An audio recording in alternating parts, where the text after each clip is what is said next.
Okay, I have water now. I have it. Do not yell at me. I'm good. Should I play this game? Brave Exvius? It's a Final Fantasy game. What even is it? It has good music. Patchy set the music from this game before. I know that much. Hello, friends.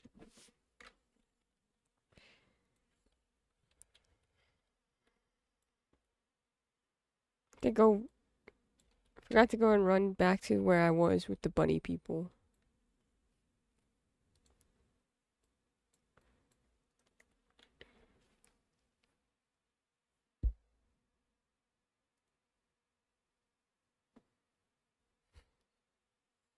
How are we doing today? Let me turn this off.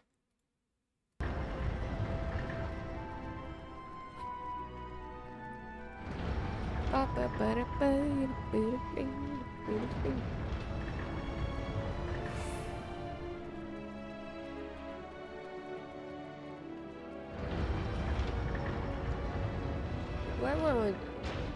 think I want to do something real quick.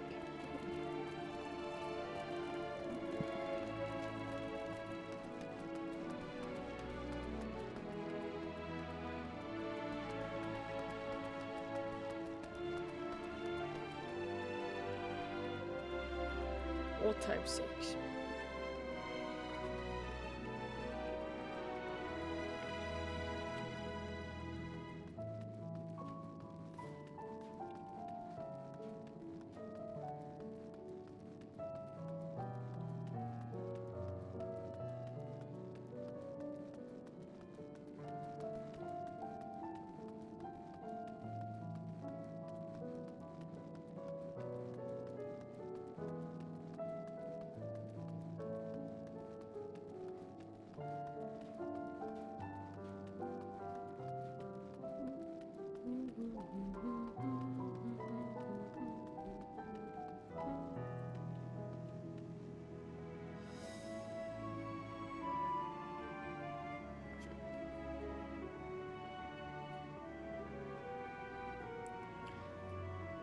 Okay.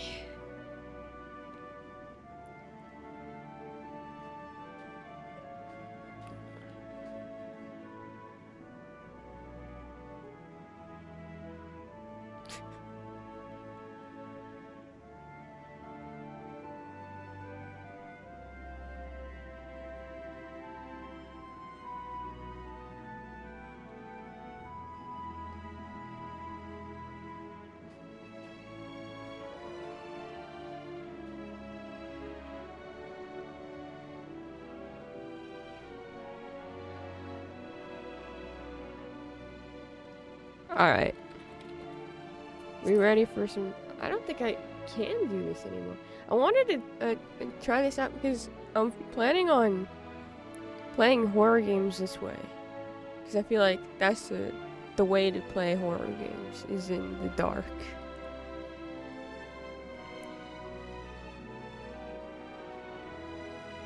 You know?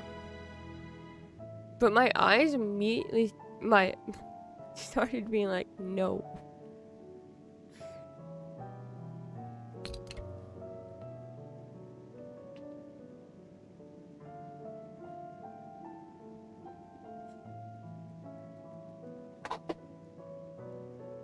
I was cold, now I'm not.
Do I not? I don't. Do not have it over.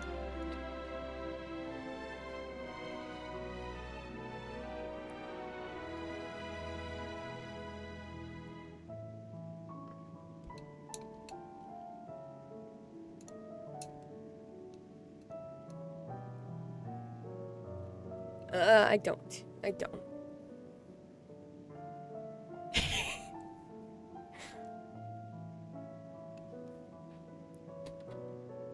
It's fine. We're fine. We'll figure it out. Thanks for asking, though, Hangry. Also, hello, Hangry, and hi, Danny. I don't think I said hello. I was too busy talking about music to say hello. Hi, friends. Hope your day is well. I'm sleepy.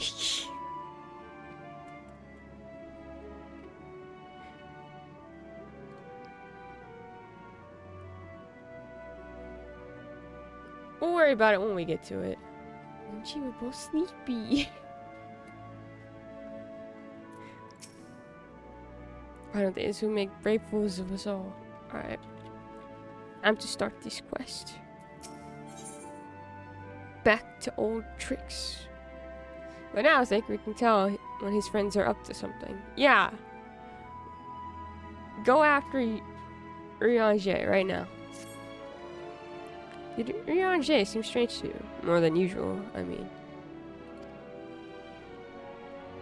I know he has a penchant for keeping his own counsel. Or counsel. But I'd be lying if I said I wasn't worried. Would you go and see if he's alright? Ishtola and I will remain here and see what else we can learn about the final days. If you hurry, perhaps you can catch up to him. Better for only one of us to go, in case it's a delicate matter. Hopefully I'm overthinking things. You're not. He's talking to the bunnies. Rian J usually puts more effort into concealing his clandestine endeavors. Or perhaps he's simply given up on trying to hide it, knowing we'll find out eventually. In any case, if he acts with good intentions is plain. That he acts with good intentions is plain. So please, give him the benefit of the doubt. Okay. Oh no!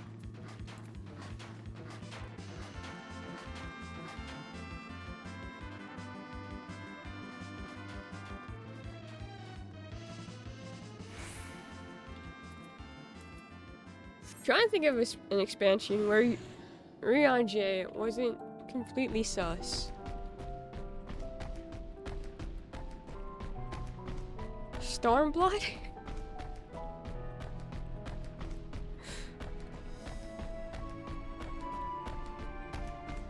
Or wasn't doing something sus? What was he doing with Stormblood?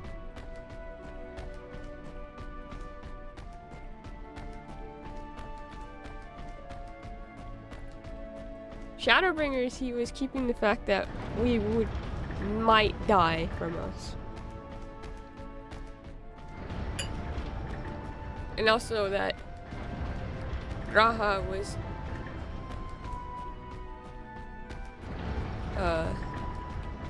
planning on sacrificing himself so we can get home. And also to save the Warrior of Light should it come to it. Which is just thanks.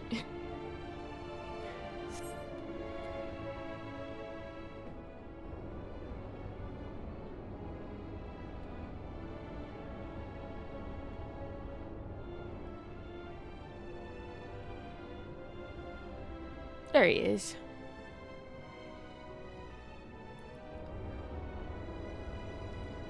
Riange appears to be heading towards the entrance to Bestway's Burrow. Okay.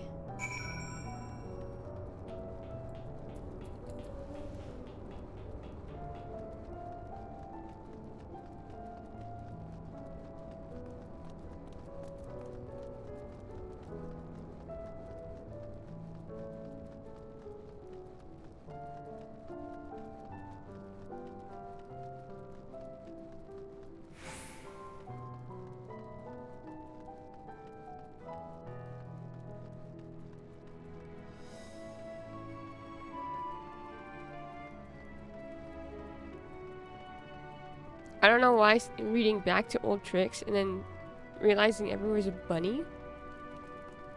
But it made me think of Trix, like the cereal. I haven't had Trix the cereal in a long time. I don't remember it being very good though. But those commercials sure made you want to eat it. So friends, have a very fun day today. Thank you, Frida. I hope you're doing well and that you have a good day, my friend. And that coding went well yesterday.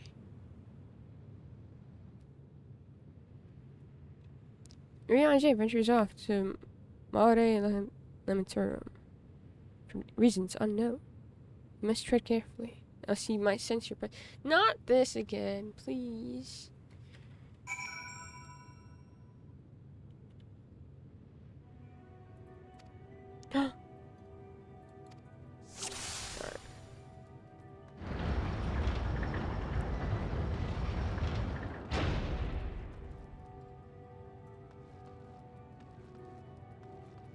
It's not giving me many places to hide, I have to say.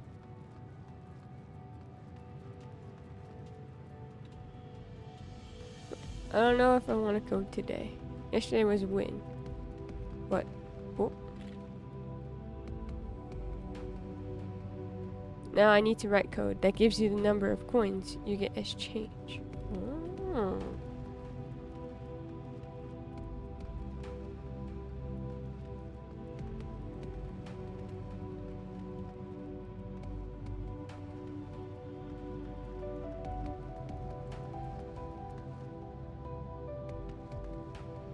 Is he gonna look this way if I go this like this?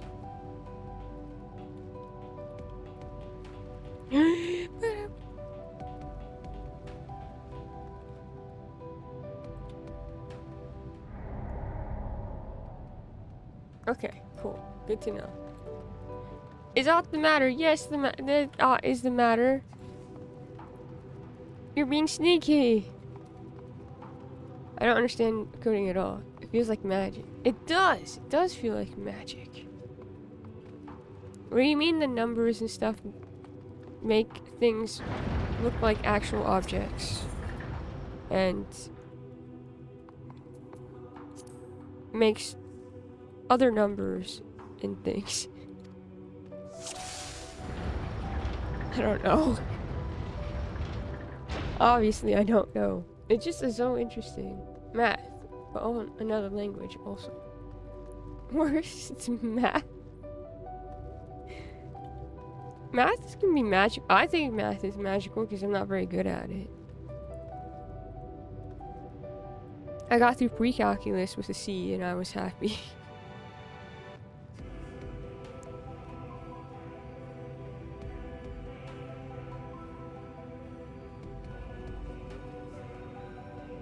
You're free at CS50 course from Harvard if you find it interesting. That's so cool.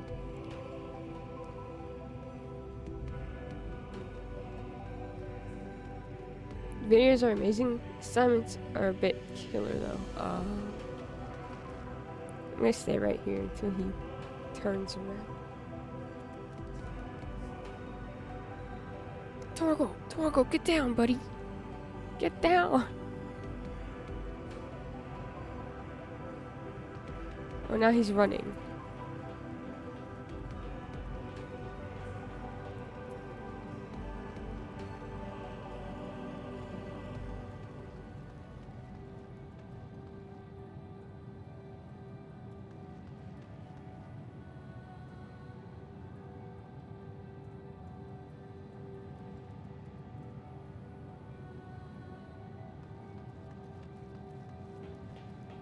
You can't see me.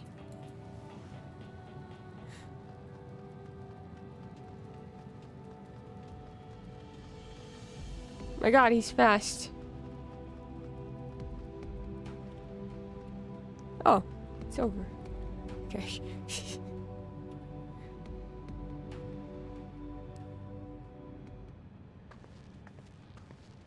I'll have to look into it. I can't say that I'll be able to do any of it because I have no clue I'm bad at math, and I have no clue how coding works. Thine But I do think arrival that's is interesting. timely as ever.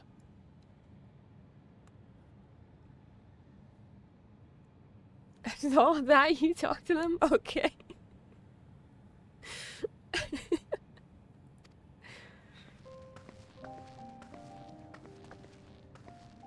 Thou didst chance to overhear my conversation with Livingway, I presume?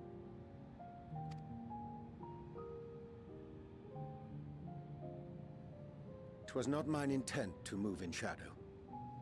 Nevertheless, I have been asked to do that and more yet again.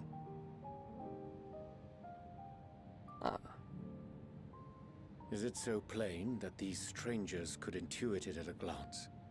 My capacity for silence and secrecy and duplicity.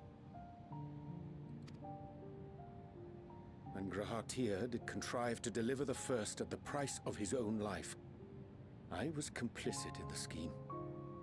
A sacrifice averted for a mercy. Would that I could say the same for Minfilia. One life for one world. And by that bloody bargain brokered by my hand were the scions robbed of a dear comrade, and Flamine her beloved daughter.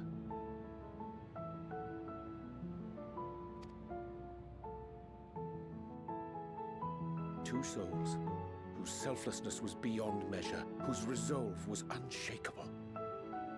They would not be moved even had I thought to protest. As well, it can be done. I'm learning. Beer choice. Honestly, I like it, but I also like it. I liked Tancred's stupid soul patch that he had during Heaven's War. Because I thought it was stupid, but it fit him.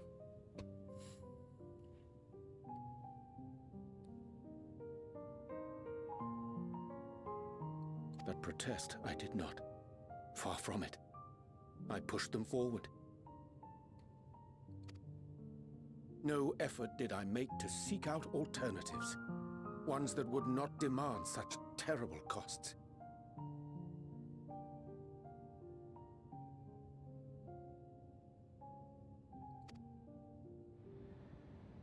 That resignation weigheth heavy on my mind, as does the memory of another lost to mine inaction. Dearest Moonbringer, who did face death unflinching, that we might secure a means to bring low the Ascians.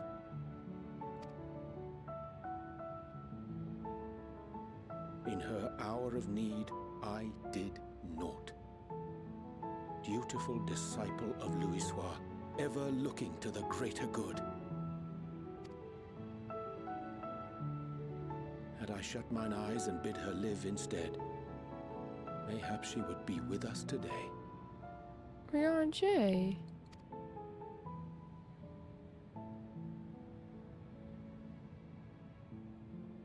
Selfish wants, born of everlasting regrets.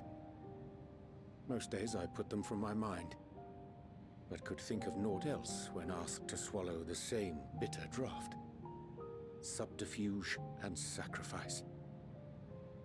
Mayhap the right moral choice, but one I regard with great trepidation.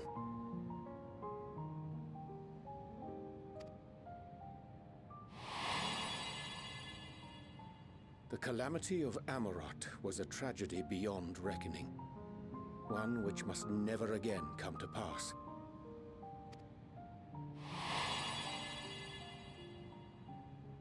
Thus must we struggle, haunted by ghosts of those we have lost, clinging to those we pray we can yet save. But what of those we cannot?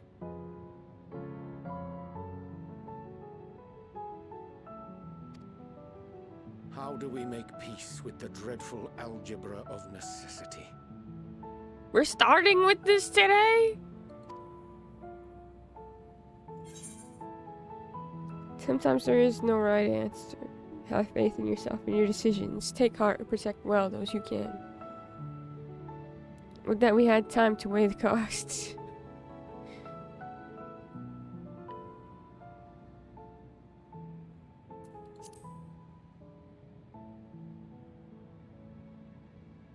Sage counsel indeed.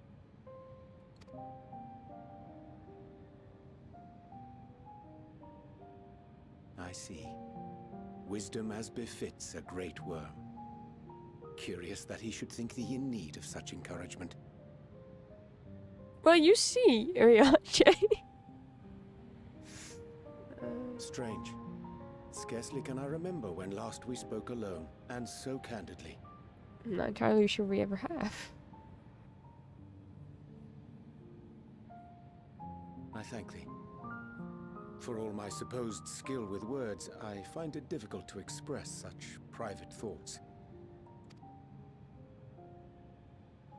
As for the Loporrit's proposition, I will take time and consider how to respond.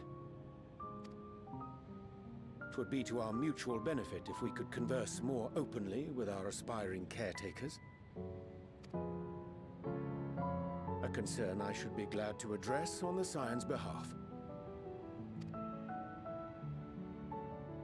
To dispense with all pretense and bare one's heart to another is a frightening thing indeed. But we cannot move forward ere we take that bold first step. A lesson I have learned many times before. And today.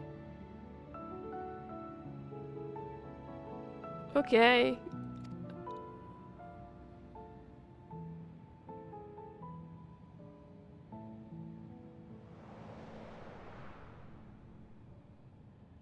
What are they saying? Curse these ears and I'd buckle all.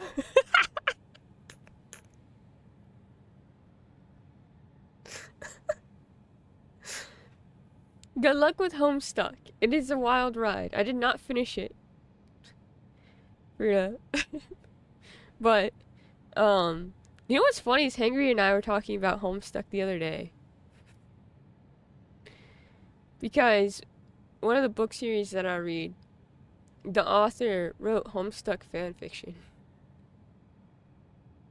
And I had to explain that Gideon has her glasses because of Dave Strider from Homestuck.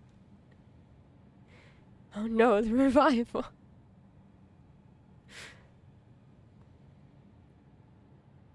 Good books. Good books.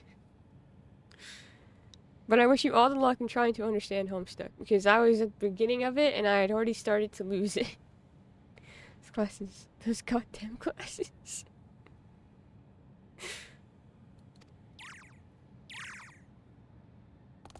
No matter. We've got our plans. Evil bunnies. Just boot it up. Have fun. Homestuck? In the UK we call it lockdown. I'm the time wizard. Hi, Goob. You were up late last night. I hope you slept well, my friend, if you slept at all. In truth, my reason for traveling hither was to effect a plan of mine own. A plan which may pave a way forward for us all. May, I say, for there is no guarantee of success. 'Tis the reason I set out alone. That failure, should it come, it would be mine to bear alone. Yet thou standest before me with proffered hand and open heart. 'Twould be remiss of me to refuse thy amity, and so I ask, wouldst thou join in mine endeavor? I wasn't up late, was I? You were up. I mean, I was getting tired. And I was like around 12, which wasn't too late considering everything.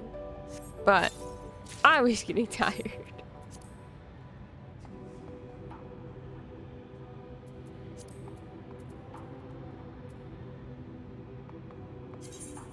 I don't remember the time, to be honest. Okay, this boot. I still look like a dork, but at least the boots look better now.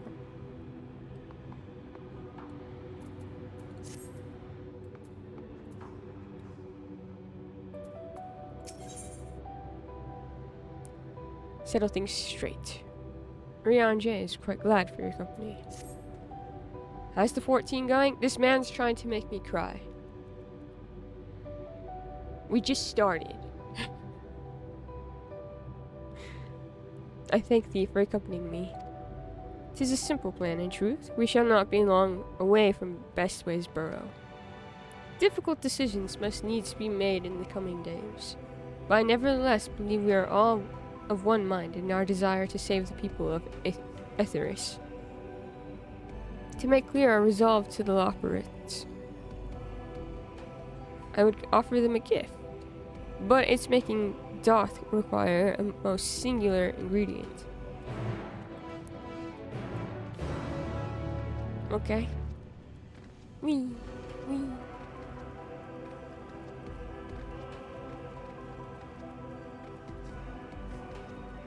I hope your day off treats you well, Goob. That you get to have rest. Play video games. Ah, an abundance of spongoi. Excellent. I chanced to spy this aggregation when crossing Zodiark's erstwhile prison. Using a spell taught to me by the Numal, I believe these shall suffice for the gift I would fashion. They messed up by not making you jump higher on the moon, truly. Hi, Goose. How are you doing? I hope you're doing well, my friend. So hello, enjoy Endwalker. Thank you. I would like Rion J not to immediately attack me. I'm enjoying it. I had fun streaming the other day and we talked a lot about horror movies. It's pretty cool. Plus, that game I was playing was pretty trippy. The Faith one was super interesting.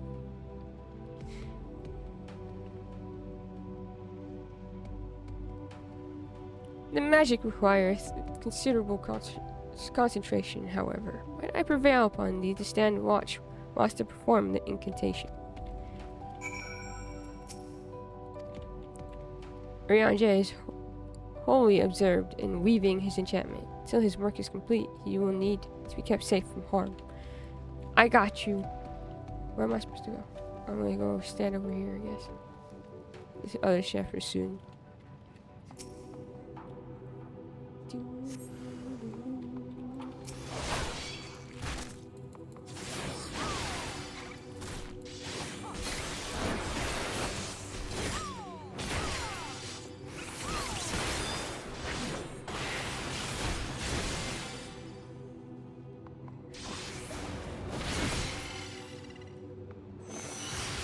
Oh!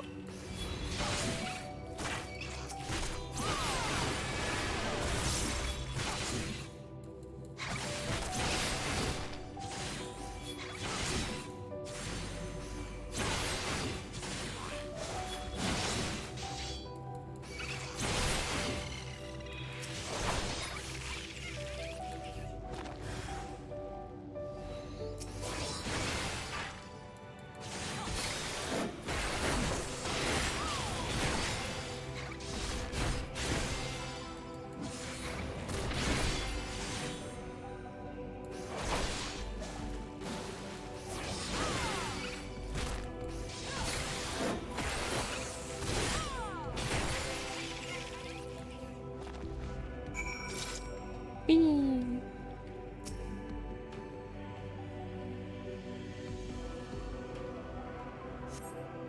Surveying the nearby area, you see no sign of potential threats. This would be a good opportunity to see how Rion J is faring. Rion J! How's it going? He is still... Rion J remains fixated on his work.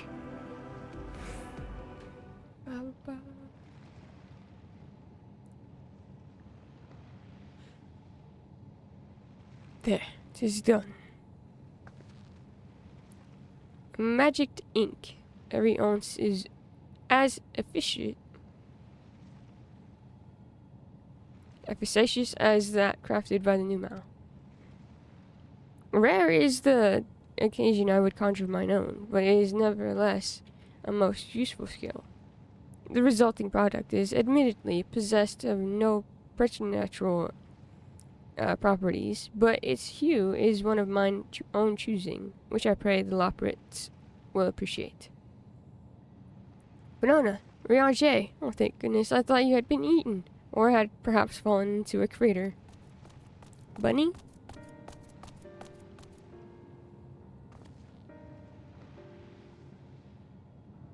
Ishtola has been looking all over for you, Venona. She says she needs to speak with you about something most urgent. Dire, even.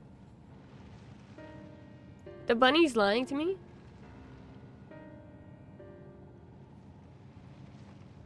She was also quite clear that she wishes to speak with Venona alone, which means, I'm afraid, you must stay behind Rianger. Don't worry not. It just so happens we need your help with an errand. Delivering a package from the Watcher's Palace is the best way's burrow. It's quite large and heavy, perhaps even too heavy for we poor Loprits. And we would ever be so grateful if you could lend us a hand. Well, I suppose I should be going then. How about an extra pair of hands before I go and meet with Ishtola? That's convenient. Suspiciously convenient.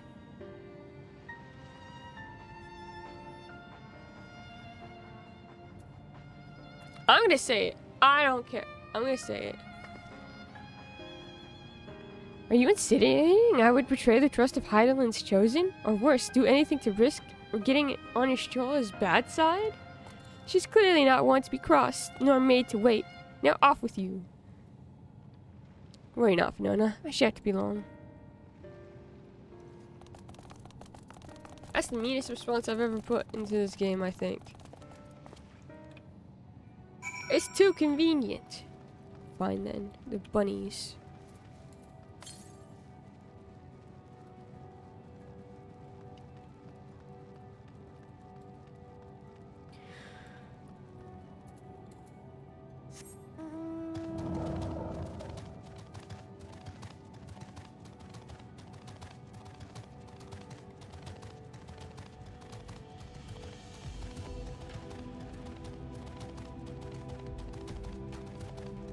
Down we go. Oh.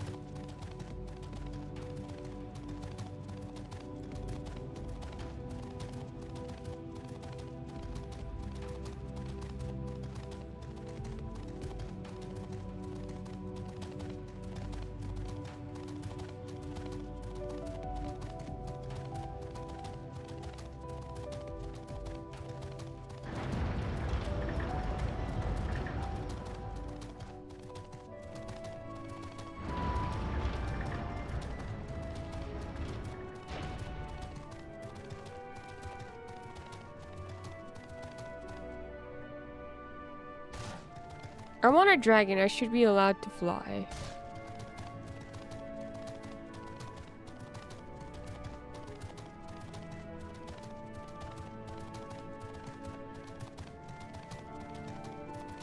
Ether currents be damned.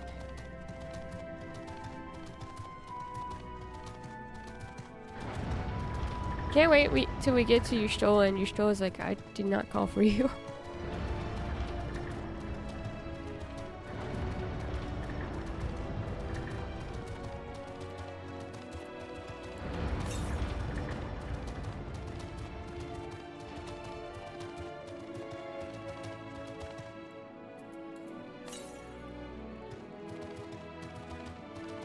Is it in here or is it on top where I should be going?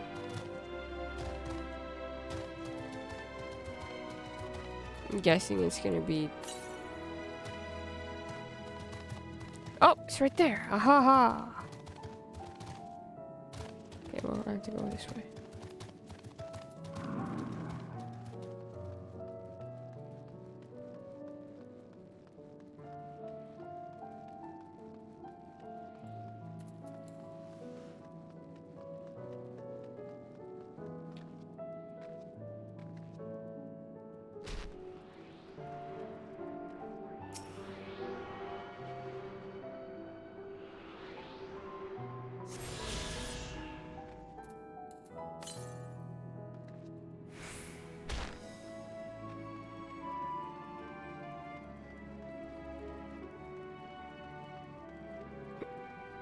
hiccups.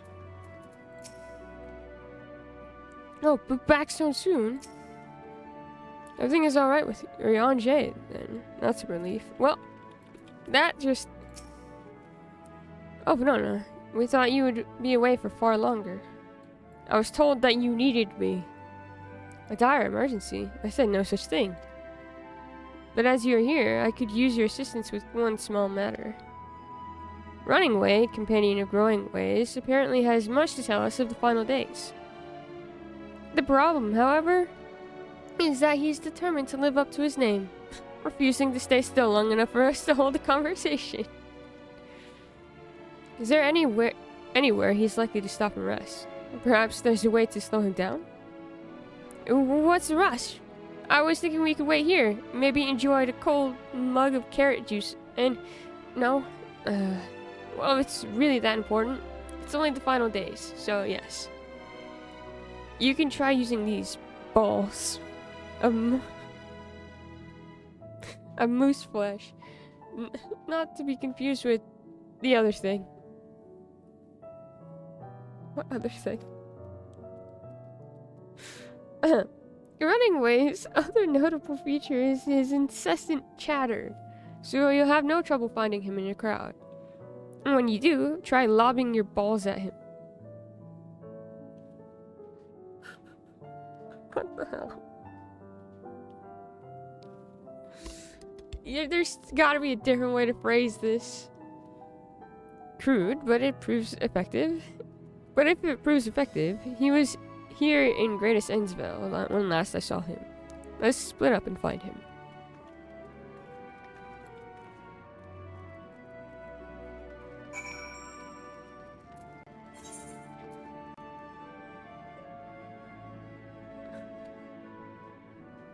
Athena! Thank you for the sub, Goob. Appreciate you. You can't hear... I don't think the alert went through. Because I think I have alerts muted again. I do. But I can hear the alert, and it scared the shit out. No alerts? I never know when we're doing something important, like there's gonna be a cutscene or something in this game. So I turn alerts off.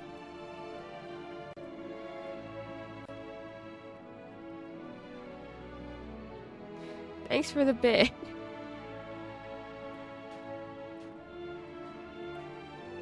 Here,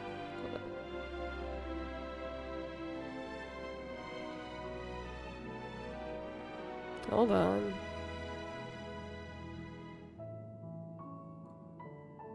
Here for Goob. Like High this. five, Cupcake. There you go. And then for Hangry.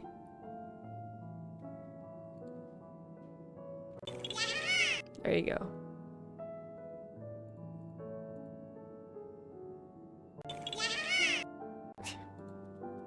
Thank you.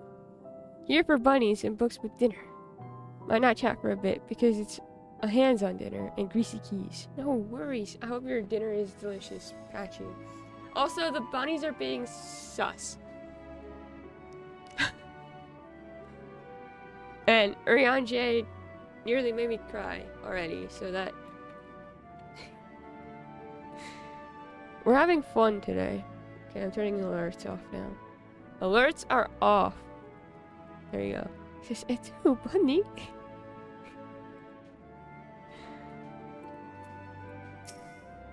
Search your surroundings for Running Way.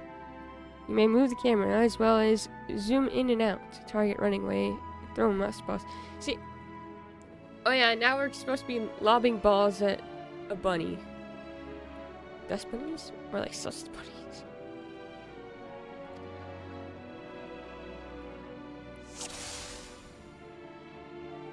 Do not hit unassuming lockers.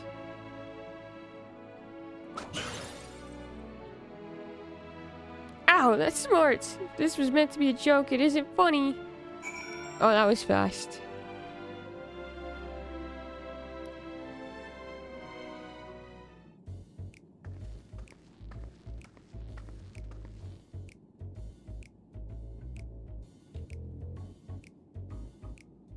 Yes, I'm running away. Do you mind explaining why you hit me in the face with your balls? A mustache.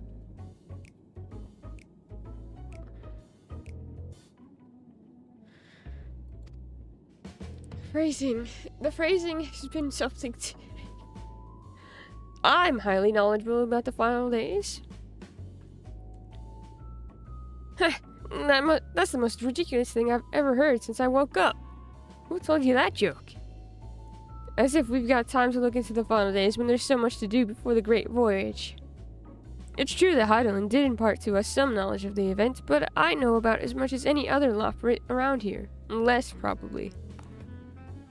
I don't know why anyone would think it's funny to go around telling people I'm an expert, but they better hope I don't get my paws on them. We're being lied to by several bunnies right now. Sorry I couldn't be more help, but there's nothing else. I have work to do. Okay, bye. And I'm off. Alright then.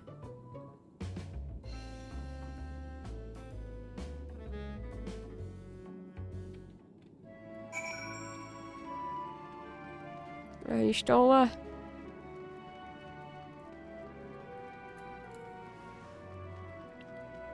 Whee!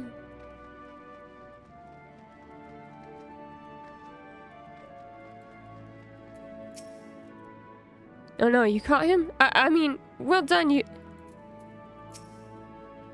Any luck? I tried near the entrance, but there's no sign of him. Well, you see.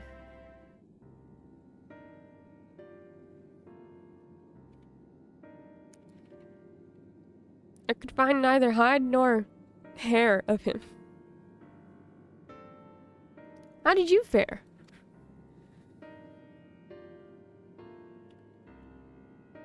So he knows no more than the others. Why are we being lied to? Care to explain yourself, Growing Way? You see, I misremembered. Yes, that's it. I misremembered. Terribly sorry about that. Afraid I'm drawing a blank, though. Try as I might, I can't remember who I was thinking of. Don't try to be cute. Why are you all lying to us? On an unrelated note, what of Urianger? I assume you spoke with him earlier, but did he say when he will be returning? On his way to the Watcher's Palace with Livingway.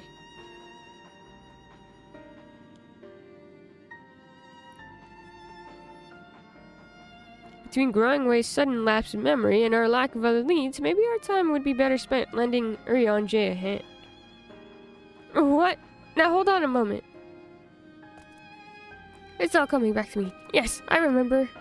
The information you're looking for is in the archives. Yes, that's where you'll find all sorts of useful knowledge, including the pertaining to the final days. Okay.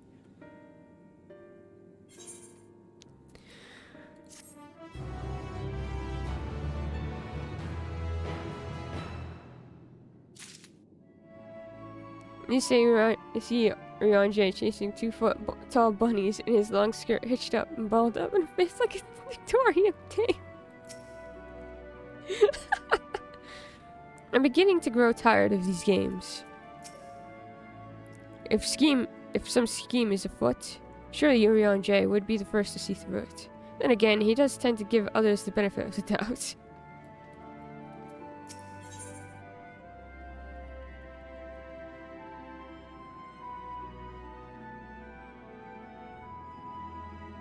Huh.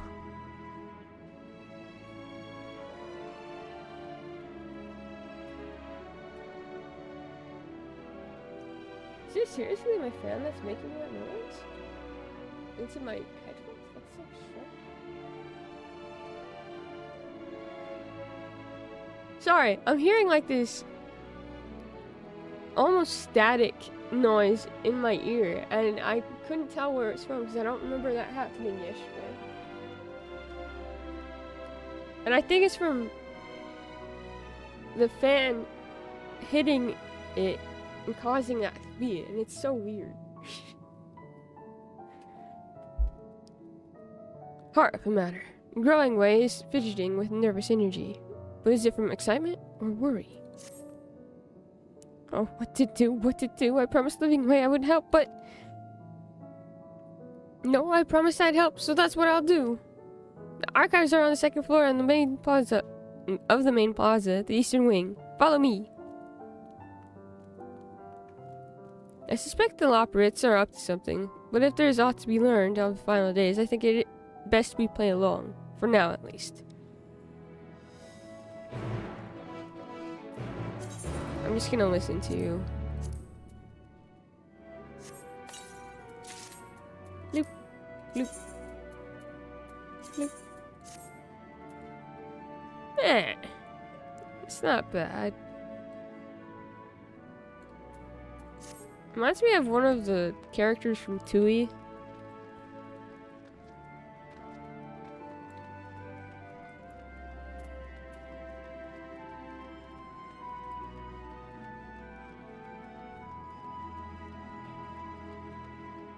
Can't remember their name though.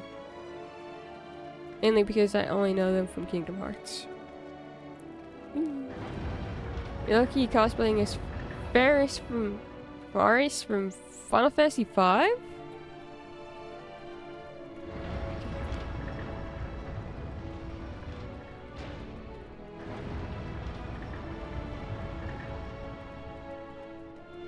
Oh.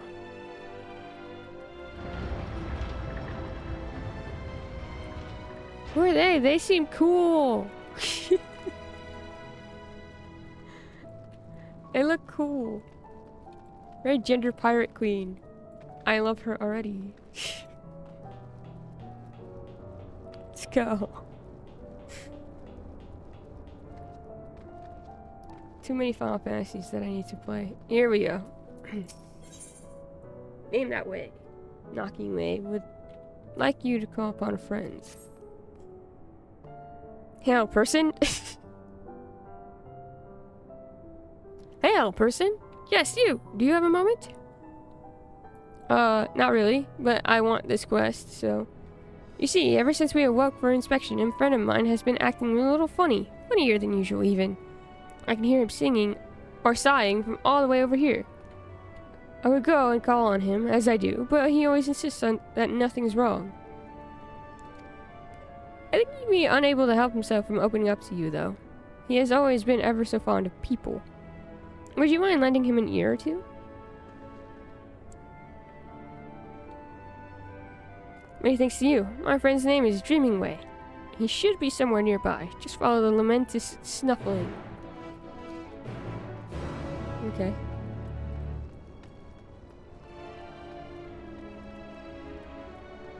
Well, I have that quest now. She has a pet sea serpent and cross-dresses because it helped her fit in with the pirate crew, and now she's their captain. There's a... I think there is at least 2 pirates that I know of that did something similar.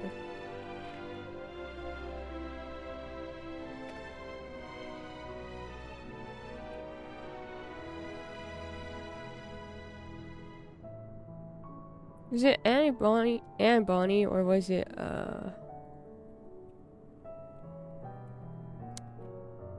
Mary Reed?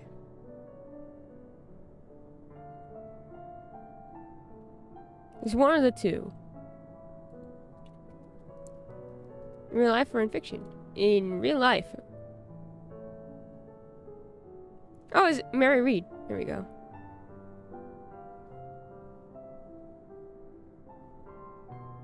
But they're both some of the few female pirates from amongst that time, and it was very, very cool. I remember reading about them when I was younger because I have this big, huge book of pirate stories that doesn't go into all the pirate things, but it at least tells you about the different ones, and they have a section for Anne Bonny and Mary Reed, and I remember being like, they're cool. I want to be like them, but new material for the next deep dive. Yeah.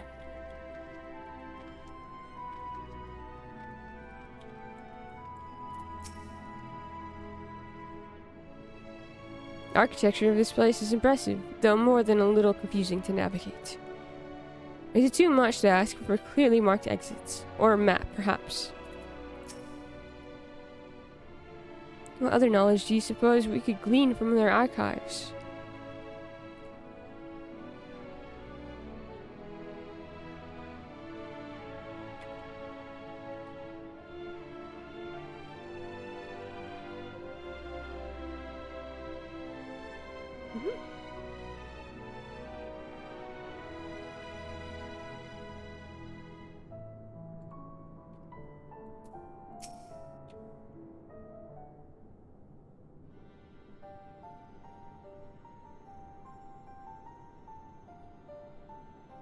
The archives are right through this door, but it seems to be locked. I guess we'll just have to go and find whoever has the key. Growing way, enough. If you have naught else to tell us of the final days, you need only say so. We can ill afford to be wasting time here, as you well know. Did you yourselves not tell us we must act quickly? Yes, we did, but the moon was to be a perfect paradise for the people of Aetheris. And we're running out of time to make everything ready for their arrival. Is Growing Way going to out himself as lying away? We hoped you'd see the wonders we have to offer, but you found nothing but faults and flaws in our work. Only one of you saw our potential, so you others must be kept here. Ah, so that's Living Way's game. Run us about in circles, and failing that, lock us away so we can't put the plan at risk. Everyone except Riange. He understands what is at stake, what must be done. I fear you misjudged us, Growing Way. Never have we decried the notion of using the moon as a means of escape. That said, my heart breaks at the thought of abandoning Aetheris and her reflections to their doom. There is a way to avert the final days. I wish to find it. We all do. We may fail, but our efforts would never be at the expense of your plans. But why would you take that risk? There's no room for ifs or maybes now. The people of Theris will escape here to the moon. They'll be safe, and we'll finally get to see all their happy, smiling faces. I'm sorry, but we can't let you leave. We just can't. Oh, we have to fight the bunnies? Do what you must, but try not to hurt them. I'll be back in a moment. Don't do anything rash while I'm gone. We fought gods. If we dally, they'll overwhelm us with sheer numbers. I say we knock these ones out, split up, and make our way to the exit. Agreed. Let's reconvene where Argus awaits outside.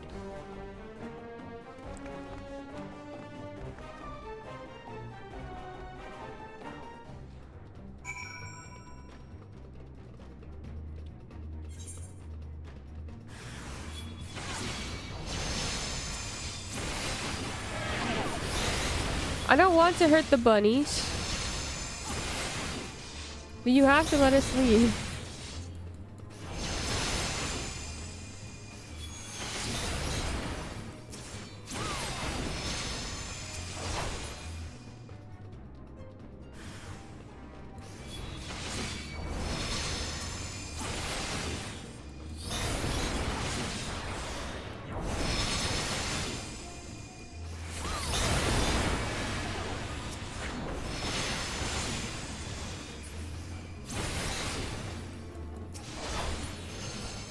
No, Anakin, not the younglings.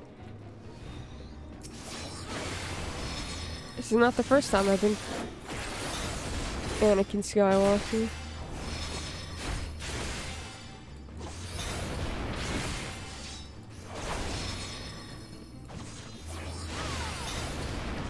Often when I was growing up, my brother and I would reenact scenes from Star Wars, and I was always Anakin. Because he loved Obi-Wan, and I loved Anakin. And I had a crush on... Anakin. It's like one of my first celebrity crushes was Hayden Christensen.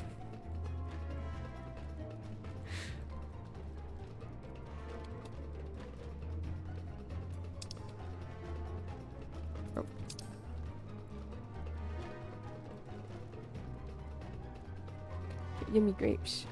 Testing the code? Is the code testing you? This for me. This made the terminal explode, so we're doing great. Don't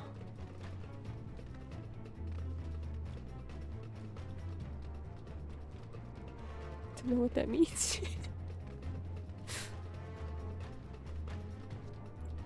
Hold on. I know we have to run, but use teleporter. Means like we're screaming, going very fast. I don't know anything. Oh no. Oh no. In a console where you give vintage looking commands in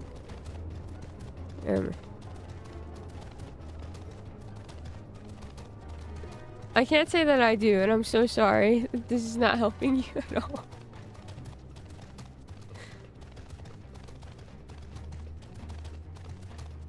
Winning and losing. At least the terminal is learning not to mess with you. Unless you're talking about, like, the one that you can look up on your computer? The code is supposed to execute there. Because I know where the... I know of a terminal on my computer. The code is supposed to execute there and make a tiny little thing upon request. Instead, it started barfing something very fast and very much. Definitely not as intended, and definitely needing a no stop shh button. I'm so sorry. I hope it stops screaming at you soon. It's the same kind of terminal kind. Ah, okay. I see. I have a sandbox, but still.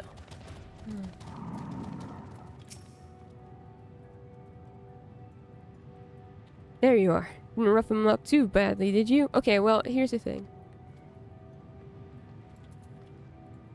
I wasn't trying to. I killed it, but I don't know what I did wrong.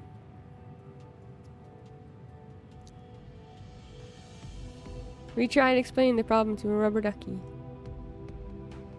Huh? Okay. Rubber ducky, you're so fun. You know what? You might be onto serious. Onto something? Serious. It's a technique. Penguin, of course, being the ducky. It is? Yeah, the rubber duck is, of course, his official mascot. Oh!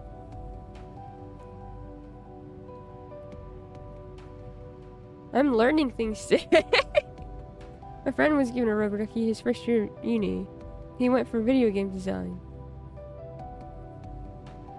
I obviously don't know anything about the coding world whatsoever. Literally go and explain your problem to someone, plushies and duckies included, and figure shit out.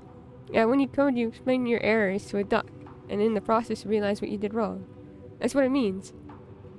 I love it. Many ducks hit the wall in the process. I love that though. It's better than my solution when I was in college, where, I mean, hopefully you realize. It's very useful if you're stressed. It stops you quacking. Usually I just say stuff out loud and I just seem like an insane person talking to myself. But luckily, usually I was alone. At least if I directed that talking to like something else. Now I talk to Percy. I also do this with like emotional problems. Yeah, that. It's the same. Out loud, baby. Just pretend you're talking to Percy now. Yeah. That's what I do now. The other day when my brain was being funky, I went and sat with Percy. And I was just like, buddy. And I told him. And he didn't know what to do. He was just looking at me. And like, thanks for listening. I feel better now. It might be because you've trapped me on the floor because you think you're a lapdog. And so I'm also getting to hug you while I'm like sobbing. But thank you. As a nerd say, verbal processing. Oh. I should talk to Mina about stuff more. I usually just talk to her like, you're a cat. You're a kitty cat. as she stares at me very. Percy gets like some wild shit sometimes.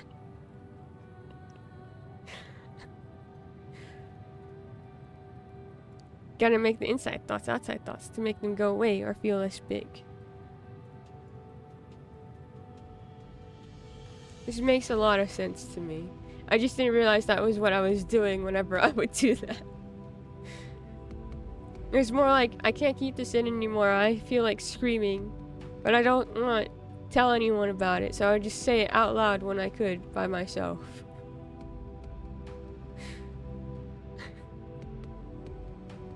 That's what I get for trying to cut corners. I'm gonna comply and do it the ugly way and tighten it up after. Fine, you win. I believe in you, Frida. You've got this. Good, you're here. I must hurry you to the Watcher's Palace and find your Urion J.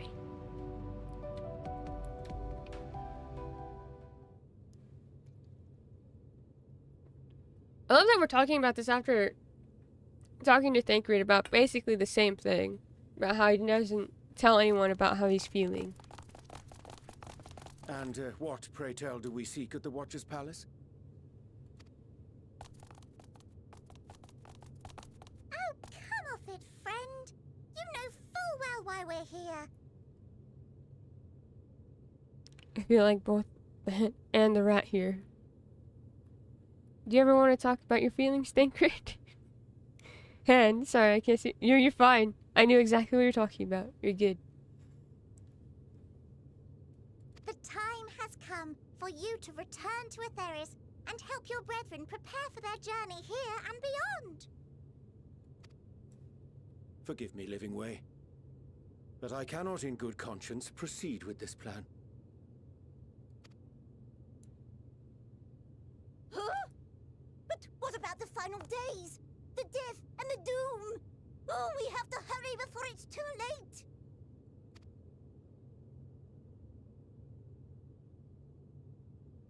Your unflagging commitment to your duty is endearing, to say the least.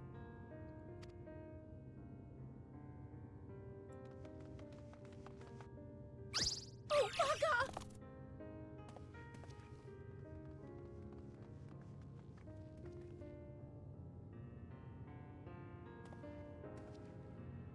Be at ease. They bear you no grudge, nor do I. How could we, having come to understand your purpose? For millennia, you and yours worked tirelessly towards the singular purpose of this heavenly vessel's construction. An arduous feat by any measure. It is clear you have spared no effort. Why, your very names are a testament to your dedication.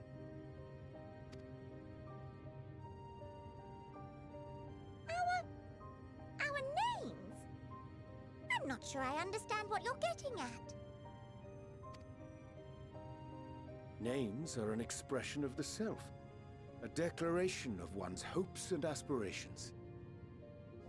Oh, the slow pan to Thancred. For those of you who don't know, Thancred named Reen. So Reen, we up until a certain point in Shadowbringers, we called her Minfilia because she's like, that was her, who she was basically. She was a part of Minfilia and her hopes and her dreams. And then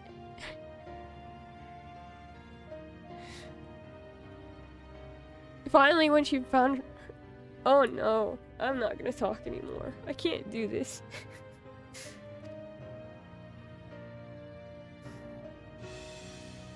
Your use of contemporary, uncomplicated nomenclature doth ensure clarity of purpose. Yes, Patchy. Minfilia. Minifilia. Anyways, when they're asked, I'm good now. When she's asked what she would like to be called, Alphino was like, well, if you can't think of anything, I feel like that honor should go to Thancred, who is essentially your father figure at this point. And he came up with Reen. Which is... There's a meaning to it. It's obvious he had thought about it. For a while. I can't remember exactly what it was, but it was about the Fae and oh, it's so good. Anyways, the slow pan with Thancred, very distinct There can be and no hurtful. doubt that your love for the people of Aetheris is boundless and pure.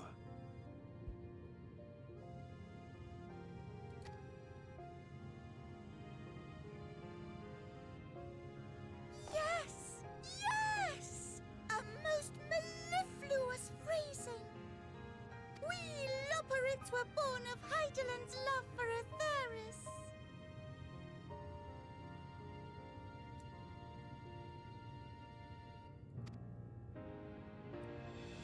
That shining, shimmering blue jewel, brightest star in the sky, brimming with life and possibilities. Reen uses Thancred's surname in a letter to visual materials.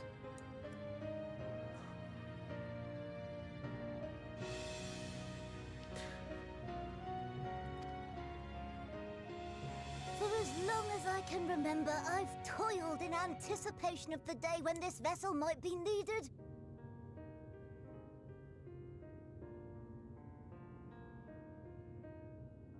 All I've ever wanted was to meet those she cherished so dearly. To serve and serve well. That goes for all of us. Don't you see? So help us. Help us help them. Lead them here where we can keep them safe. If there's anything wrong with what we've built, we'll fix it. We'll make it right.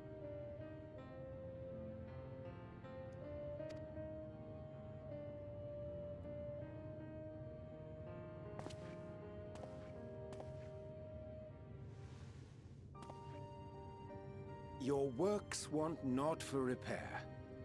Yet there remaineth much for you to learn of men, and your own kin besides. Singing Way, thy name bespeaketh more than the simple marriage of rhythm and rhyme.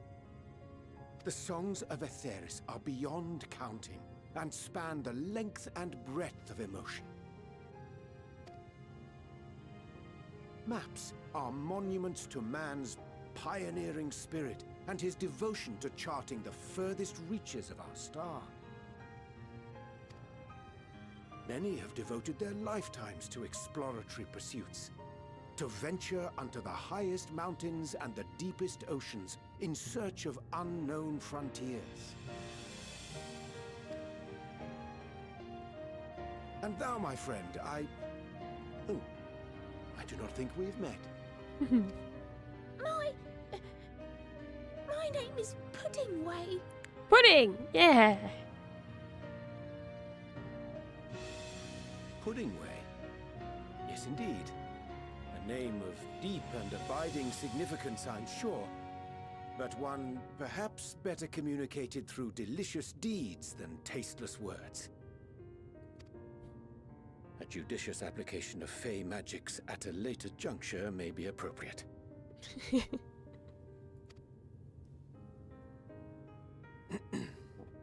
And Living Way. 'Tis no easy feat to convey the significance of thy moniker. When I was a bookish boy, a dear friend of mine was fond of peppering me with questions as I read, to my occasional annoyance. One day, I posed to her a question of mine own. What doth it mean to live?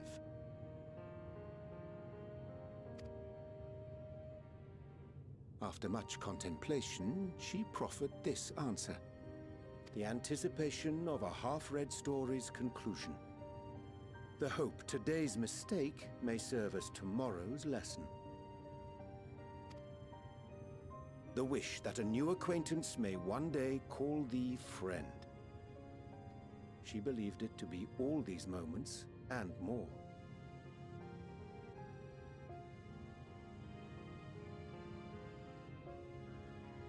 I don't want to play this game no more. Don't play this game. I want to understand, but I, too, still labor to find mine own answer. 'Twould be my pleasure to assist you and yours in embarking on a journey of self-discovery and enlightenment.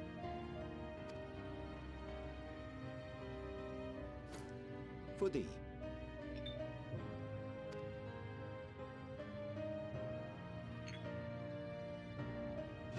Ink as blue as the waters of Aetheris. Made in haste, though I assure thee, the quality has not suffered for it. The people need not be persuaded by honeyed words. Nay, I have faith they shall do what is right in due course. Until they do, I beg your patience, friends. And with that ink, let us fill the empty pages of Livingway's compendium. An open exchange of ideas will surely afford you all a better understanding of modern man, and with it, ideas for improvements and renovations. But more importantly, it shall empower us to together find a way forward.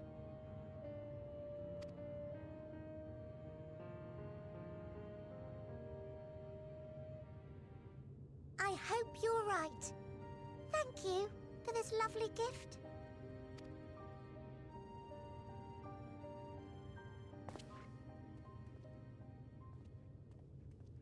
There you have it. I shall remain with the Loporrits to ensure that all is in order. Though we must needs prepare for every eventuality, you would all agree that the evacuation of our star is a last resort. Not the music. To accept failure is to accept the demise not only of our star, but that of Reen's, of all reflections, and the souls that call them home. Which is why I have every faith that you shall fight to the last, that such drastic measures may prove unnecessary. Should the worst come to the worst, and I pray deeply that it won't, I'll take comfort in knowing preparations were made under your watchful eye. Aye, thou mayest be assured that if calamity cometh, not a soul will be left behind, if being the operative term.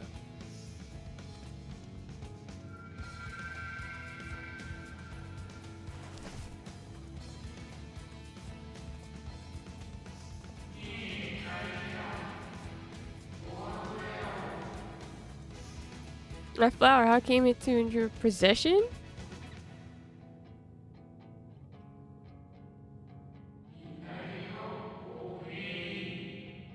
How very like her.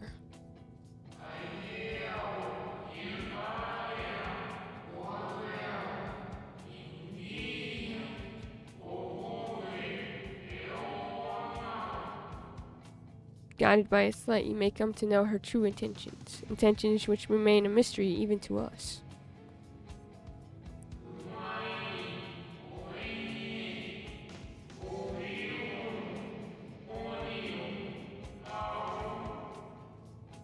In our time we called it Elpis. You would do well to remember the name.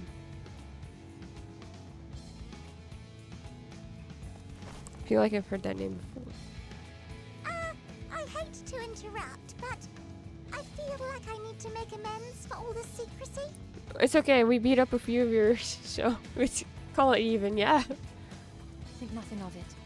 We haven't been the most gracious of guests. Do convey our apologies to Growingway and the others.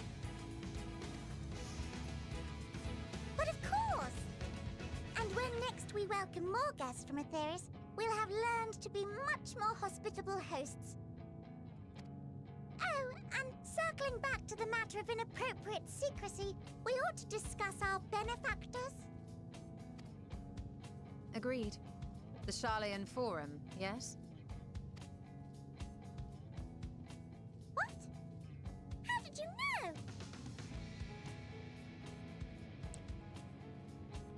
How'd they find out? They knew. That's the secret they've been holding this whole time?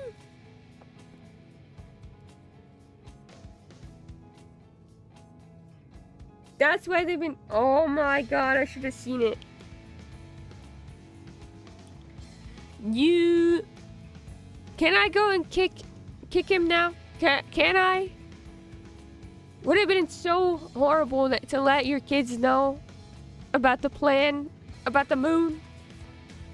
Nah, Jay, if I hear even one of those leopards saying, Fusant, Wusant, Gagum, verily ergo boom, I'm going to shriek.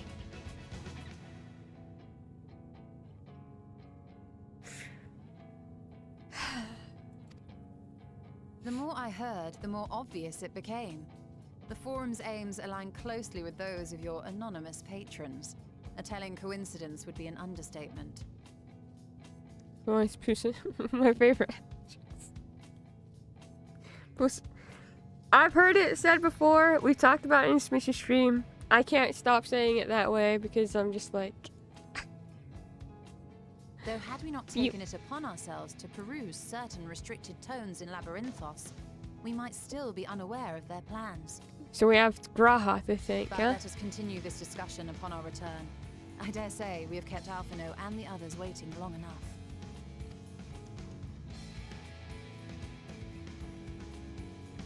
Yeah, we have to tell them about the end of the world.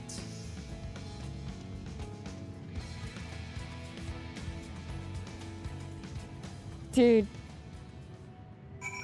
Wow. Can't believe I didn't even realize that. I was just like, oh, maybe it's the Ascians because we keep seeing them on the freaking moon, but no. Of course it makes sense that they are so confused about how life works here. Oh my god, that's why the carrots. Because Charlians don't care about anything in terms of like how food tastes. They just care about the nutrients that you get. Chance to spy you crossing. I feel so stupid. A chance to spy you crossing the chasm, and I feared something was amiss. But all is well, and more importantly, I have been given the opportunity to behold a wonderful sight.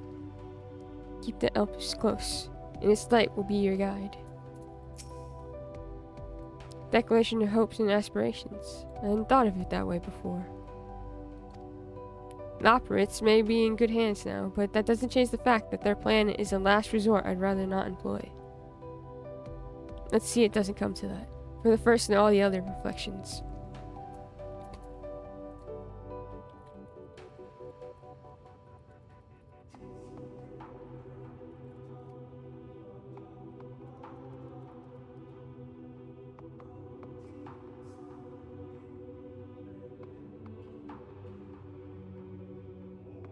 Reen's name means blessing in Fae.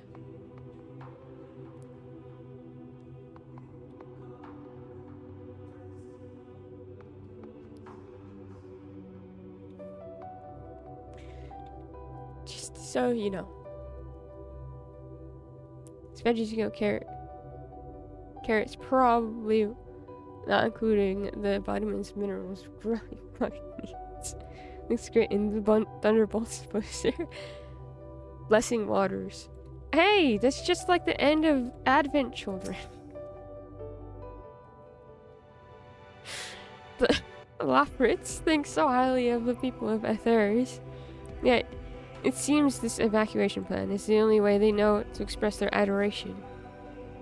If we had been more clear in our intentions from the start, mayhap we could have avoided this wrinkle. Something to keep in mind in the future. The others will be so happy to hear Urion J is going to say and teach us all about Aetheris. We'll have to be careful not to get too distracted by his lessons. There's still maintenance to carry out after all. Nice to meet you. Name's Puddingway. Sorry again for all the trouble. Promise we'll do better. Honest. Don't worry. Well, that was all rather embarrassing, wasn't it? At least we're on the same page now. People and Aetheris. We'll save both. Or at least give it a good try.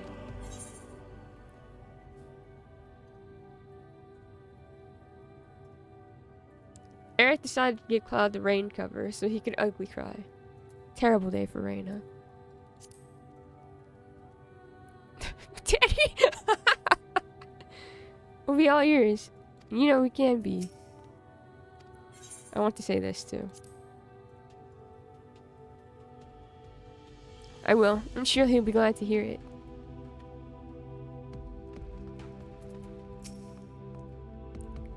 There is little I can do to help stop the final days, but should you need to know of star traversal, look no further. This knowledge I can offer in abundance, so do not hesitate if you find yourself wanting. Hold on, there is one other thing that I could say the living way.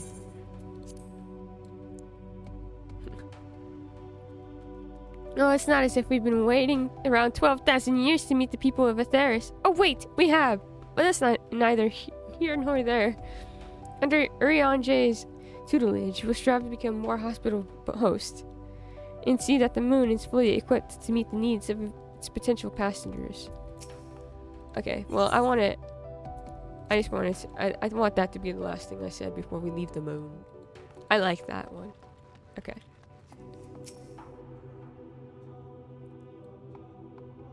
"'Twas a relief to see living while I was pleased with my gift of ink. To serve and serve well. Though their knowledge may be lacking, their boundless love is a blessing without peer.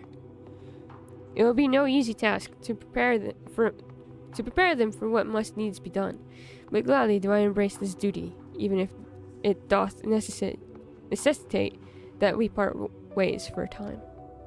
Forgive me my absence, but I have the utmost faith in you, in all of our fellow Scions.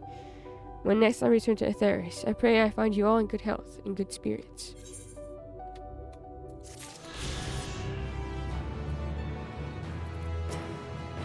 I need not remind you of the dangers we face, nor the countless lives at stake, both in the source and its reflections. Go with courage, my friend, and pray give the others my regards.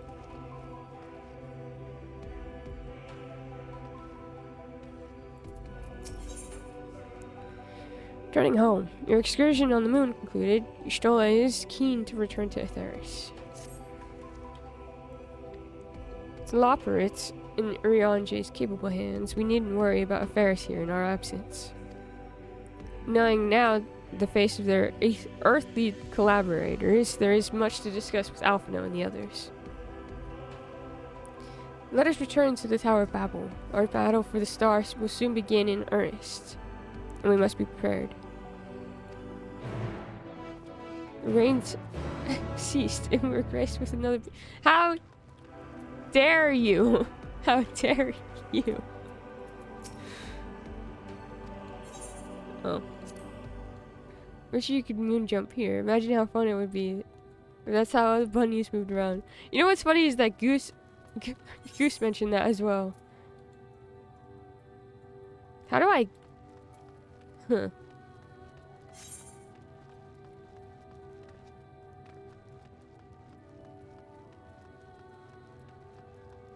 Bye, friends.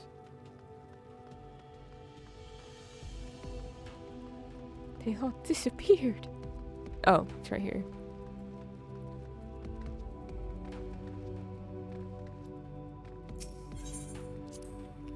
Watching them pop out.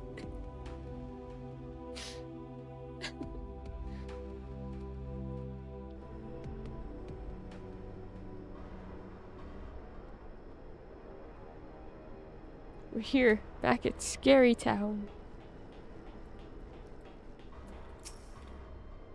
I'd forgotten how cold it was here in Garlemald. Testament to the Loperites' ingenuity that I felt no such discomfort on the moon. The moon! Gods, I can scarcely believe we went to the moon and back.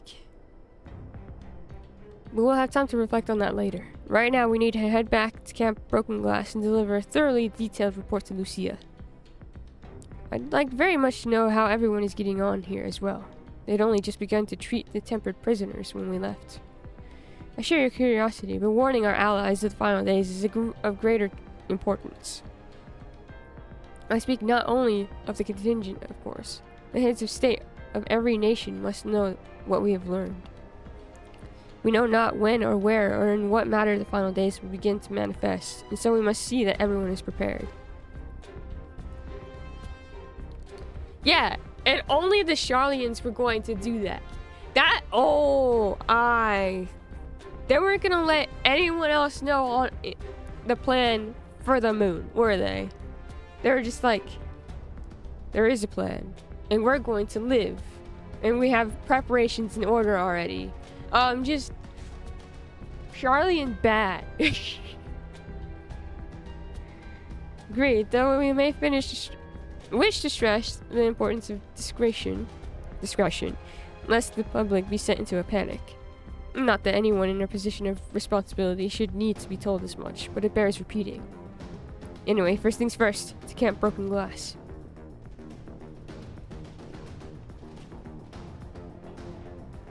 Whee! Exit to Garlemald. Probably can just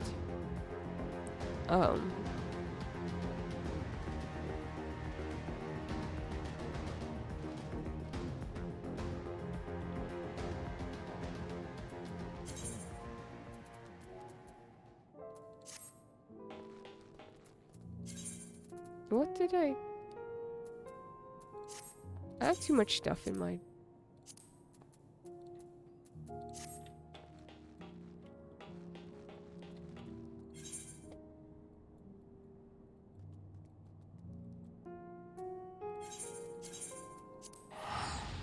I don't feel like going all the way.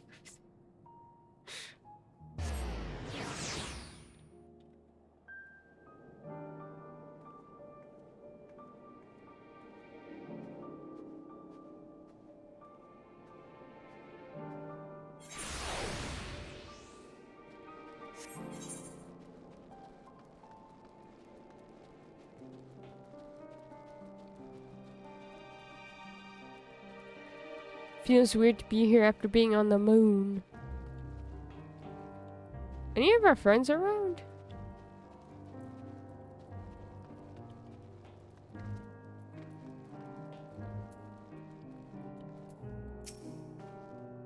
Banana, at last you are returned.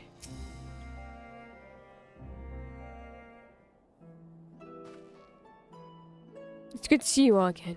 No worse for your lunar adventure, I hope. We've done what we can for now, and believe me, we intend to tell you all about it. But before we do, might you tell us of what's become of Garlemald in our absence? We succeeded in subduing the tempered inside the Tower of Babel. We took many alive, but combined with those who were already in our custody, the number requiring care has grown exponentially. The inclement conditions here have made it difficult, if not impossible, to treat them all here, and so we have petitioned the aid of the allied nations. Some are, understandably, hesitant to proffer assistance, particularly those that were but recently subject to imperial occupation. That said, several others have agreed to grant them refuge for treatment. With the assistance of your fellow scions, we endeavor to see them safely transported and subsequently cured of their tempering. Will all the tempered be relocated? No, not all, no. We have sufficient shelter to attend to those whose treatment has begun, and enough healers have volunteered to remain until their patients have recovered. Euless is one such patient, though he is not yet fit to receive visitors. Truth be told, it was a miracle he and those in his company were not harmed in the chaos. If not for Alphino and Alice's timely assistance, I dare say none of them would be with us today.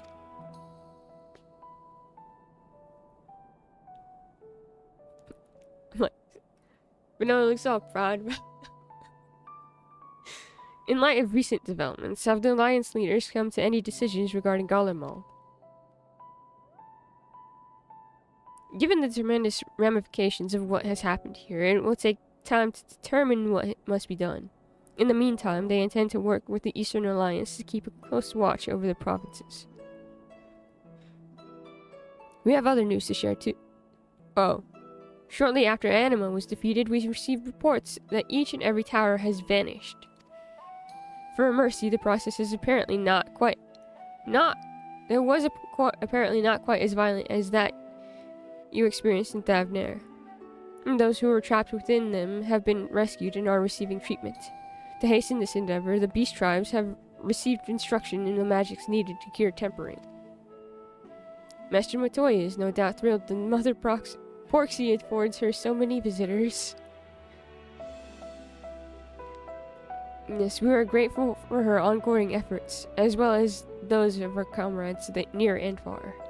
As for the contingent, several of our members have been granted leave to return to their homelands after the transfer of Tempered has been completed. Lucia and I will remain, along with a small force to continue offering aid to those here in Garlemald. The Empire may be no more, but there are yet those who call these lands home. I believe that accounts for recent events here. So, what of the moon and the Talforoi? Well,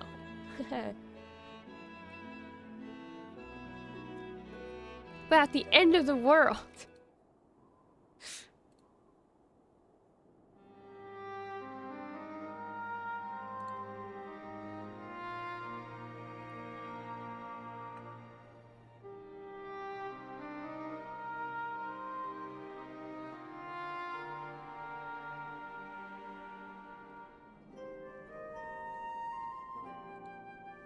The final days. Gods, I prayed your victory would mark the end of our troubles. There is still much we do not know, but the Alliance leaders must be told. Would you be willing to contact them in our stead? Yes, of course. I will send word forthwith. We'll also release your fellow Scions for their present duties, that they may return to Charlotte. Your energies are better spent finding a means to avert the coming apocalypse. Speaking of your fellow Scions, you will be happy to hear that Mistress Kryl, though still on the mend, has been moved to the Baldessian Annex and given into Tataru's care. Yay! Thank you. I look forward to seeing them both upon our return. Let's be on our way then. One last thing, if I may. After your confrontation with Zodiark, you said Xenos took his leave, and in all likelihood he has returned here to Garlemald. I have a mind to dispatch scouts to try and ascertain his whereabouts, but first wish to ask if you believe there is merit in doing so. If they found him, they would not likely live to tell the tale. If you're expecting a trail of destruction to follow, you won't find one. An admirable but futile endeavor.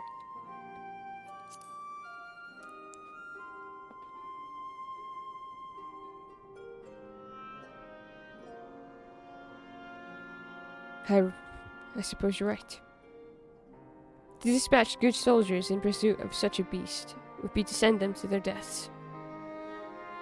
Pray forget I entertained the notion. While on the subject of Xenos, the 10th Legion has made an official proclamation. They denounce the Crown Prince and condemn his role in the Empire's downfall. His very title has become a source of shame among his former subjects, and its continued use serves only to hinder relations with foreign nations. For this reason, he has been declared as Xenos Viator Galvis, outcast and enemy of Garlemald.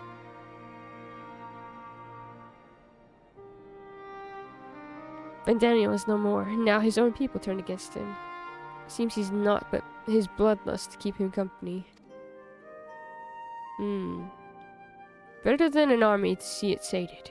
At any rate, I will not keep you longer. I pray you safe passage back to Charlian.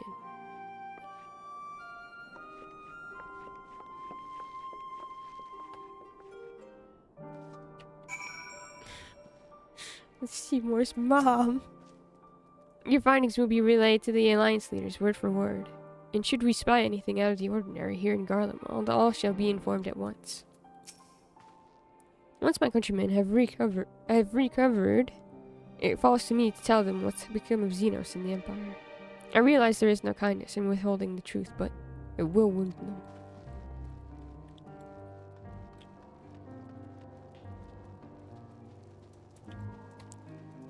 I just go straight to sharp. Yep. Okay then. Bye, Garlemald. It was fun being here for a few.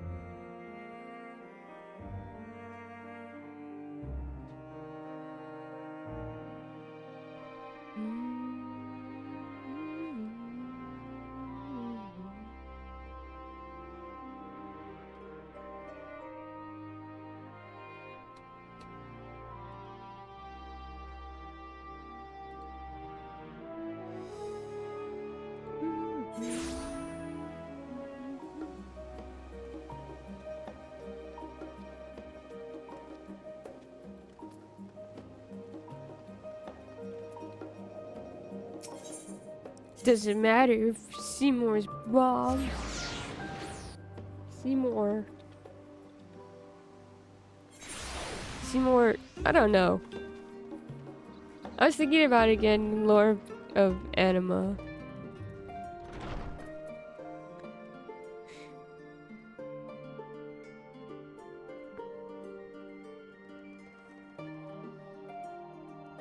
He really was a traumatized man growing up.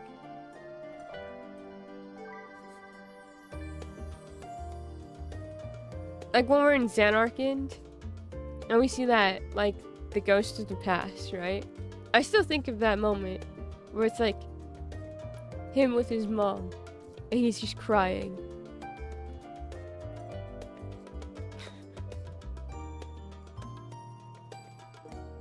I hope Lauren doesn't look at the... Lauren, I'm sorry if you just got spoiled from Final Fantasy X.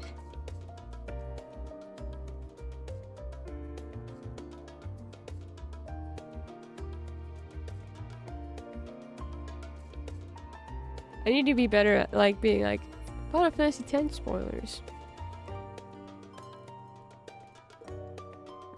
But when I think of how, like, perfect Anima is used in this case, in the terms of, like, having it be Xenos' dad as Anima.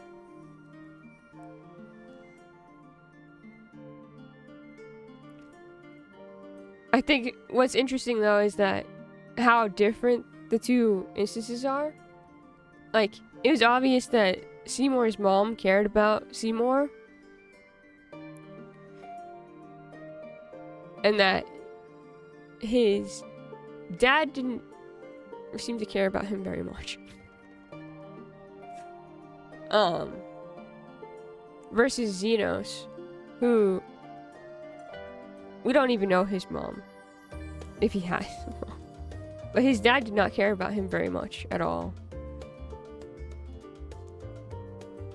Not like a father should, at least. He's very much like you are, you know, the heir thing. He represents a lot of serious problems with clinging to the past, and the obsession with death and pain is justifiable suffering because of a greater purpose. Mm-hmm.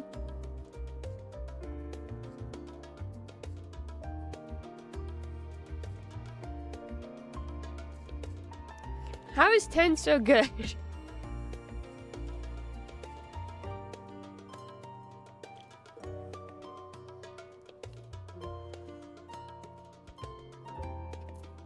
You're so right.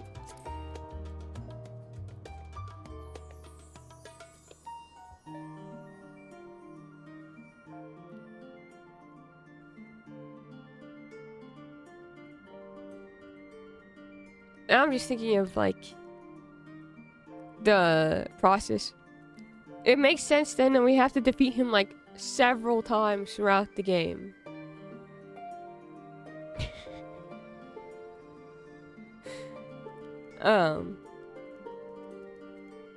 Because it's like that constant battle between tradition and trying something new. You're always going to be fighting that idea of doing what is known. Like here. What is safe and that kind of thing. that false hope that we've clung to for so long in Final Fantasy X. It seems like everything wrong with the Empire's might makes right. Elitism, in general, inability to form community or empathize with anyone because of how individualistic survival has become for them, especially with civil war and unrest. I definitely see that. Yeah.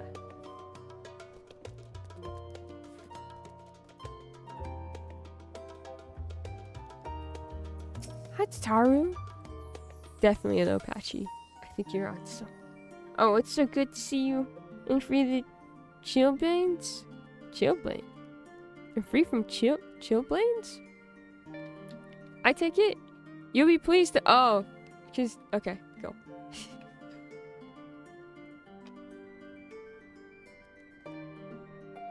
You'll be pleased to know everything's been kept in order since you've been away. I even brought a few useful knickknacks with me from back home. But no sooner had they arrived than I received word of Kryl and poor health. You on the moon! If you meant to give me a fright, you succeeded. Sorry, Tataru. Hi, Kryl. Welcome back, Winona. We were so terribly worried about you. Though it is plain I have caused my own fair share of worry, and for that I apologize. Heidelin called to me that day when you entered the Tower of Babel. Her pleas were faint but desperate, and I knew at once she required a vessel to carry out her will. What came after feels like a dream barely remembered, my body flowing through the life stream toward Garlemald. When I regained consciousness, I was all aches and frostbite, exhausted of ether, so exhausted in fact I could only laugh, for it was in that moment I understood Raha's wariness of the Tower of Zot. Would that I could laugh at a time like this. Though we prevented Zodiark from being unleashed upon the world, I am curious to know what else took place there on the moon.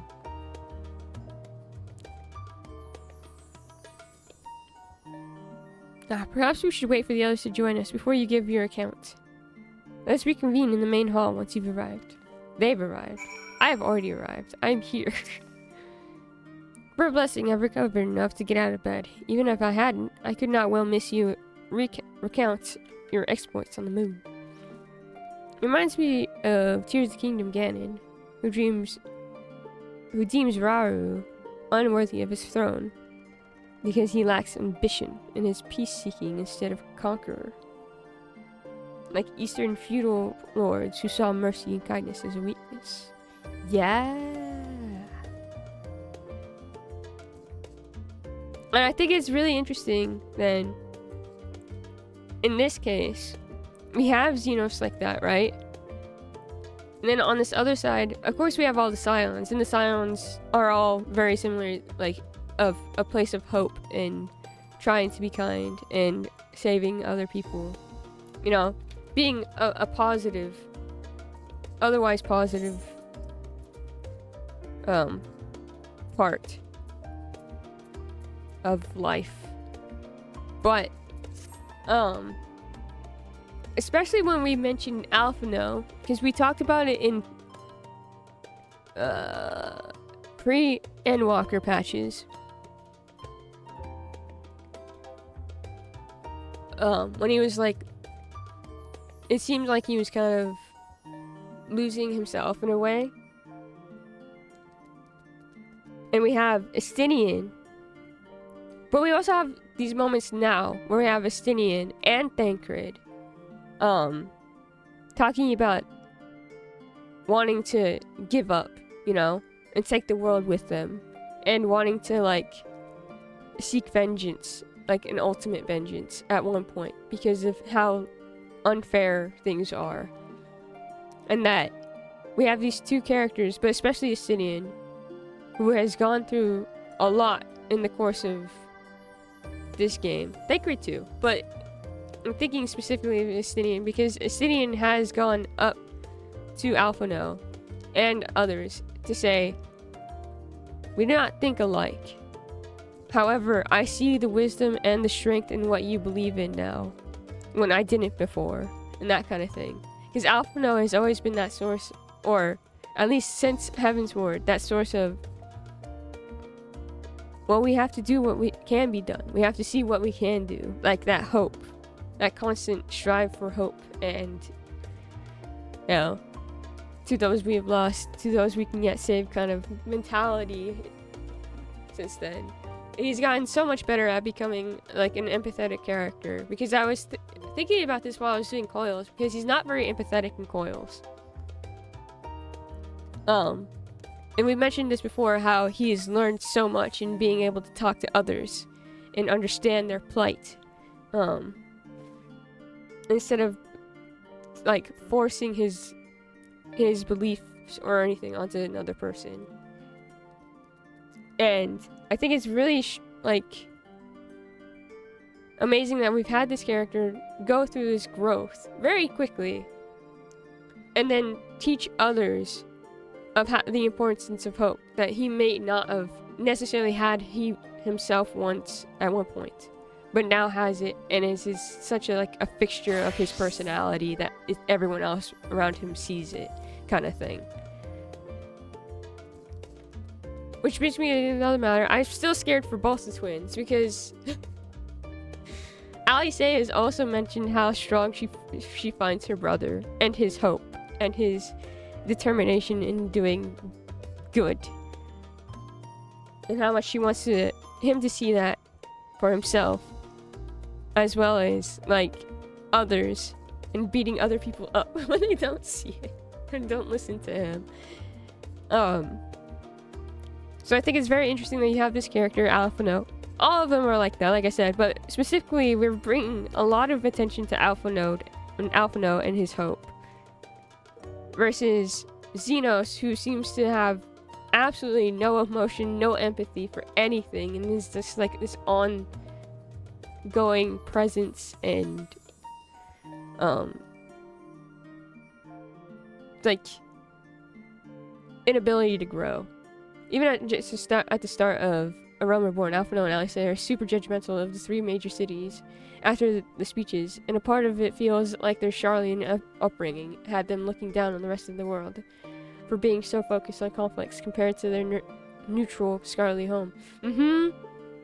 Exactly. You can definitely tell that they had just left Charlian, basically. Like,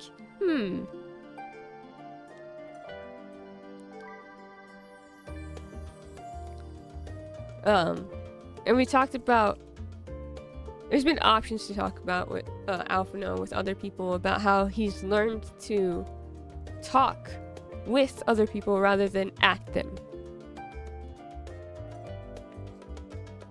Which, again, if we go into Xenos, it feels very much like he's talking at us for a purpose. But, like, hey man, we do not see this relationship as you see it, like, at all. You see it as like, the best way I can describe Xenos at the moment, we've compared him to Sephiroth, which I agree, but he also reminds me of Kraven from Spider-Man. Even looked bored when you ride with them in the wagon. Like, they're not interested in where they're going, they're just going through the motions. So Kraven is a hunter in Spider-Man. In the game, because I'm mainly referring to the game, Kraven is looking for, like, the biggest prey, right? That he can hunt. Things that might kill him. So, we have, in the game, we have Spider-Man, and we have Venom. Which he sets his sights on. And he will refuse any other prey other than them at once he finds them, basically. He sees them. That's all he wants. And he doesn't care, like, the destruction that he can make in the wake of trying to find them. But his goal is to get them to fight him. And I think that's why I'm like, I don't feel like that the relationship with Xenos is very, like, he sees us as prey, and we're just like, dude, I don't see you as anything but a massive annoyance at this point. Because that's how I felt with Kraven. Because once we get Peter and and Miles back. They're both just kind of like, man, calm down. We don't need to fight each other. Reminds me of Seymour and the people in Spirit talking at Yuna to do her pilgrimage and marry and make everyone happy. Just pinning their hopes on her. But in Xenos' case, it's the obsession with battle and bloodshed.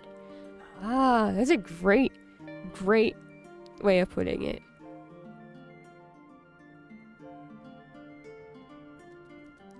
Very, very good way of putting it, actually.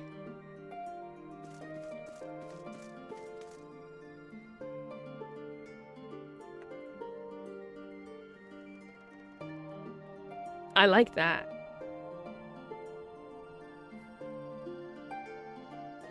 I like viewing it like that. I feel like that makes him much more interesting than I previously thought, to be honest.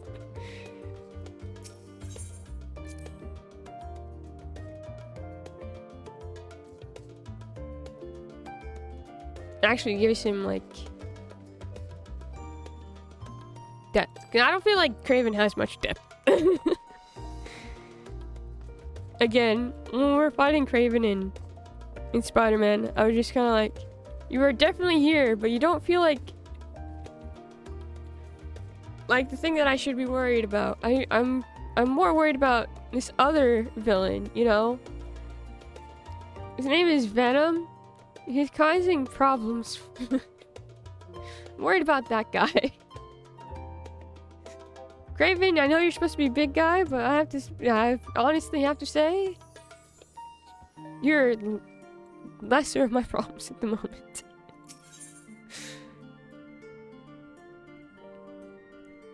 And I guess that part of that feeling here is because of Daniel, who I thought was a bigger threat than Xenos up until this moment. So this is his time to rise and make me hate him even more, I guess.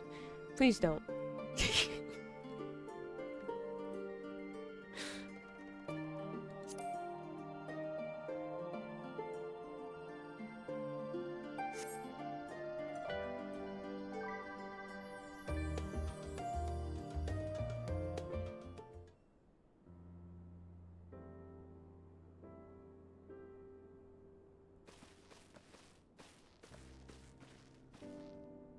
Friends, sorry to have kept you all waiting. Not at all. We understand you've been quite busy. Will Urianger be joining us? We left him on the moon. Duty keeps him away, I'm afraid. The Venona can explain why better than I. I don't think so. I'm not very good at explaining much, I have to say.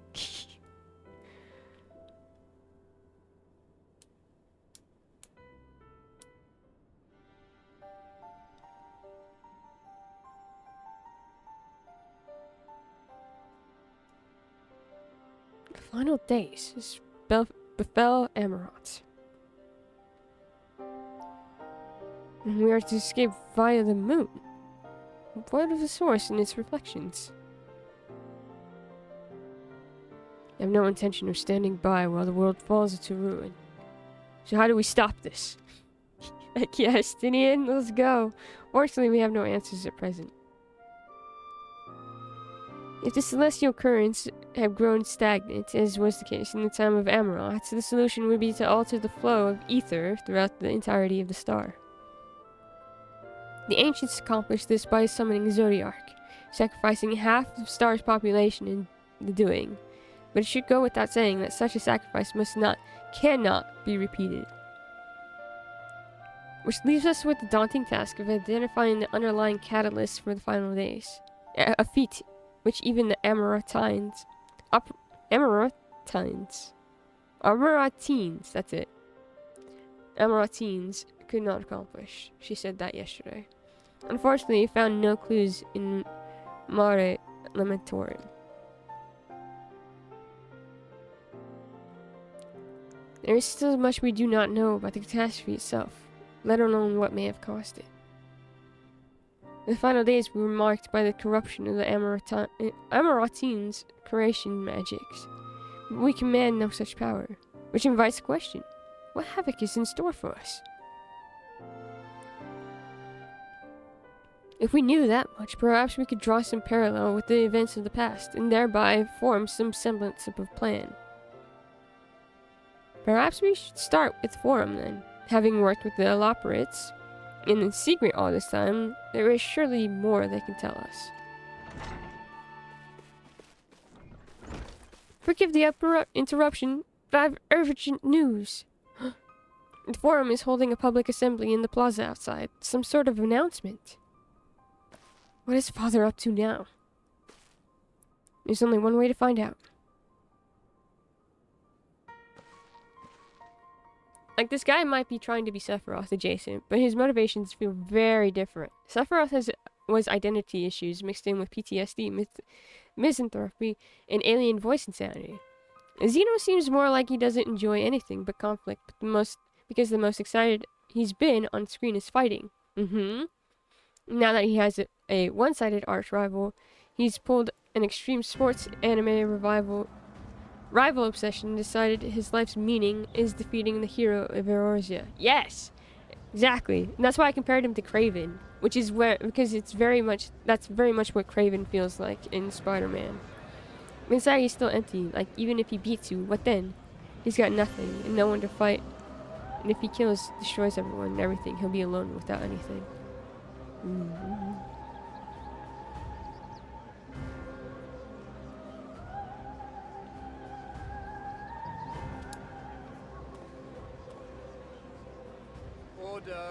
Order, I say.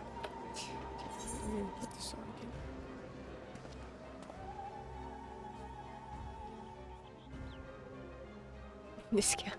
I thank you all for gathering here on such short notice. This day we must speak of grave affairs and their implications for the future of Sharlayan, nay, of this very star. Said affairs concern all citizens, and so we have called for a public assembly.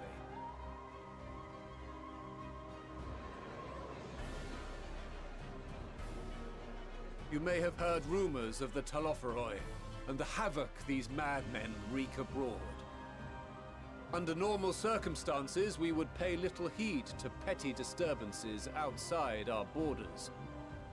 The final days, however, are another matter altogether. For we dare not ignore these prophetic words of Eld. The Endbearers will come, ushering chaos and calamity. The final days descend and devour the very star.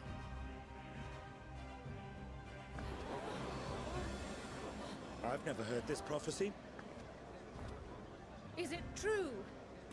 Will all that really happen? Calm yourselves.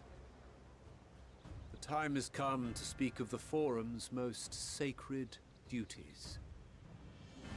But first...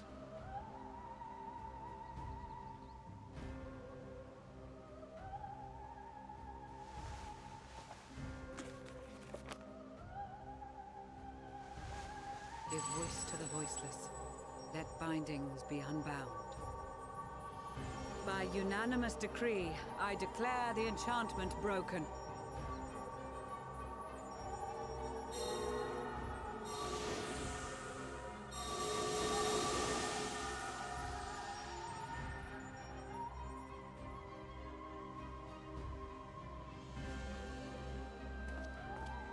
Master Leveilleur, if you would.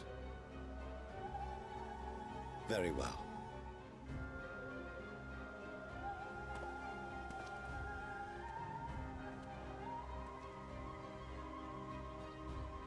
"270 years ago, our forebears began an expedition in the Dravanian hinterlands, in search of a route to access the ethereal sea. This much is public knowledge. Their findings, however, would become the Forum's most closely guarded secret. What those researchers discovered in the hinterlands was not a passage unto the ethereal sea, but the very heart of our star, and Hydaelyn herself.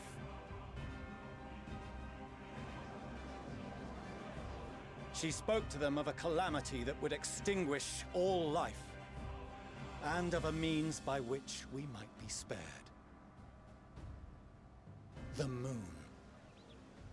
'Tis in truth a gargantuan vessel built to serve as sanctuary for her children and deliver them from this doom. Much like Nunkref's hope in ages past, it will bear the people of a world in the throes of death to a new home. Needless to say, this will be no small undertaking. To facilitate the great work, the Forum has maintained close contact with the servants of Hydaelyn, who presently reside on the moon.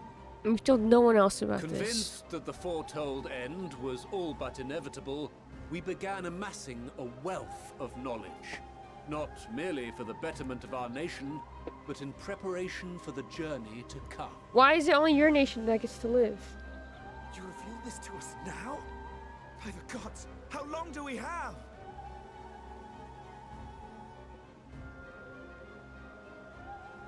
While we cannot say with certainty, we believe the hour to be nigh.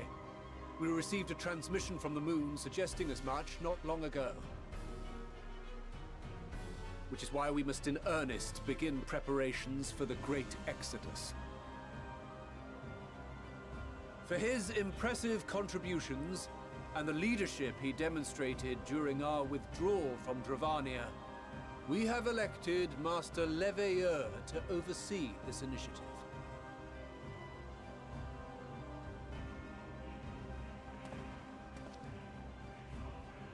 Fellow scribes and scholars, my countrymen, we face a threat of unprecedented scale. We must challenge the trials before us with composure and conviction if we are to find salvation. The wisdom of Sharlayan has ever been a shining beacon in the darkness, and so it shall continue to be. It is our solemn charge to see our heritage preserved for future generations.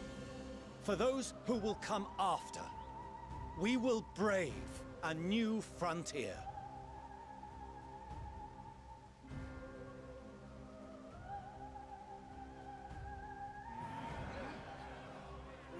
Does no one else find it so wrong that you're the only people that know who? Relayed to all major institutions ere long. In the meantime, carry on with your duties. With that, I hereby call this assembly to a close.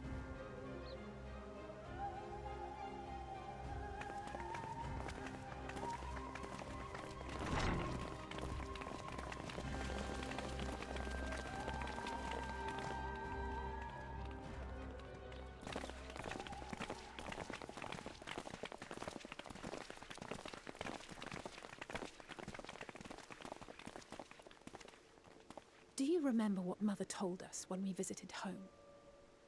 That it wasn't until after we were born that Father seemed to lose himself in his work. If that great work of his was the evacuation of this star, then... Yes. It wasn't for his benefit.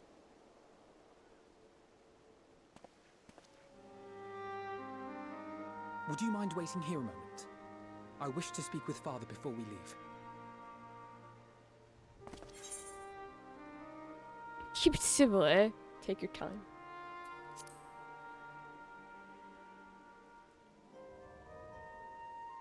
Thank you. I shan't be long. If it's all the same to you, I have a few choice words to share with Father as well.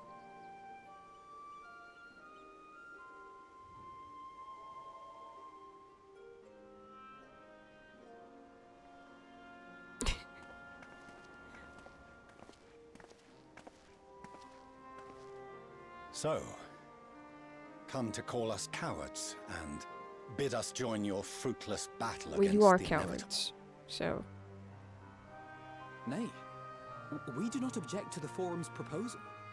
On the contrary, those who wish to flee have every right to do so. Urianger is cooperating with your associates on the moon to ensure that all is ready should evacuation be our only recourse. Then whatever your business, I suggest you be brief. Though we cannot boast the boundless wisdom of Sharlayan, we have first-hand knowledge of foreign cultures and have conversed with no small number of peoples. These experiences have taught us fundamental truths that cannot be recorded in any tome, nor charted on any map.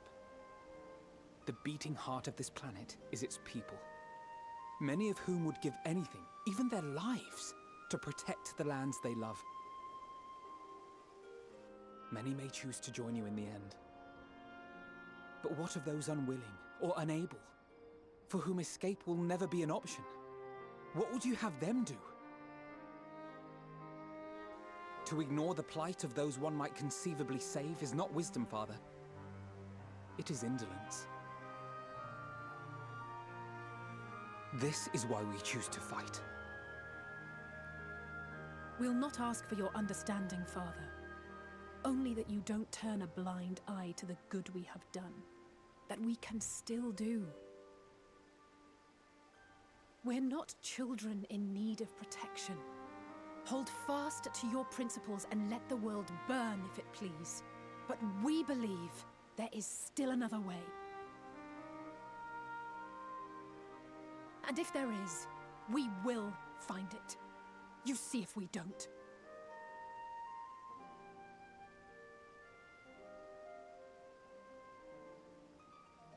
Do as you will. Just stay out of our way.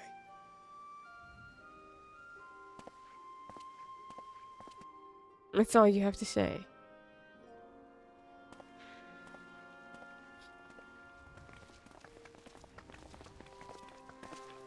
Were he not so consumed with self-righteousness, he might tell you how proud he is of you both. Bold words call for bold action, and there'll be no turning to your father should plans go awry. As if I ever would. So long as there are those who wish to stay and fight for this star, we have to do what we can to help them.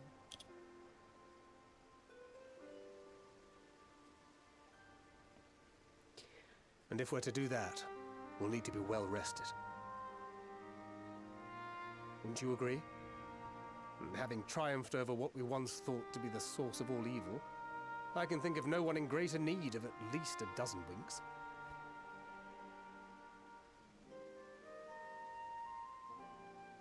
Shall we then? To the Annex, to prepare for tomorrow. I fear we're not gonna get very much rest. Gotta be honest with you. I don't think it's gonna happen.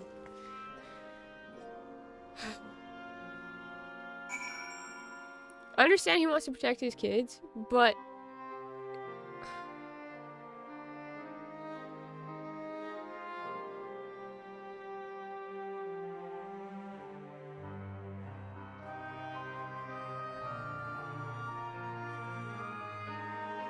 at what point do you look at yourself and say that I was not, like...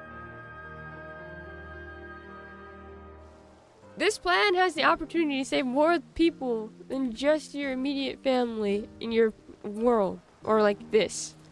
You know? That's my problem.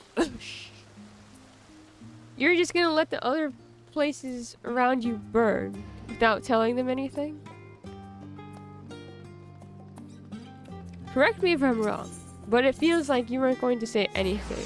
You're just gonna announce it to Sharlayan, and then you were gonna like, okay, all of Sharlayan gets to be saved.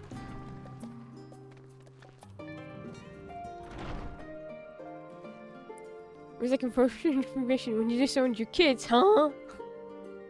Forgot the twins still had it. It would have been great if Alice kicked him in the nuts. That'd have been hilarious. Crowd tells me the forum made a rather momentous announcement, so there's to be a great exodus, is there?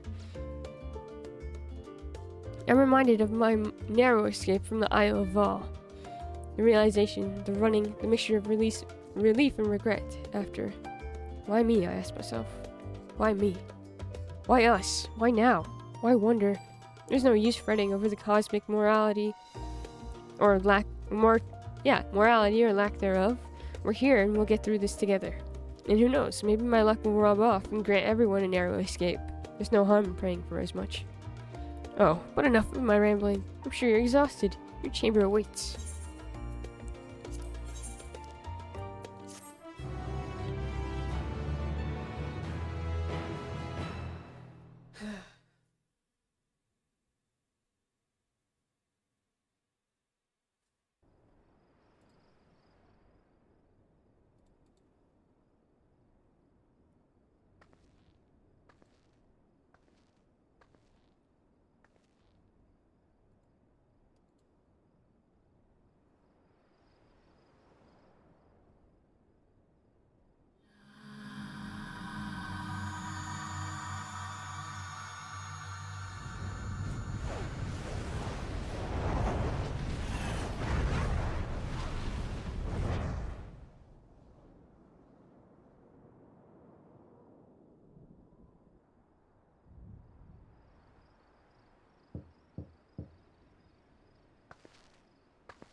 Visitor has come knocking at your door. Whoever could it be?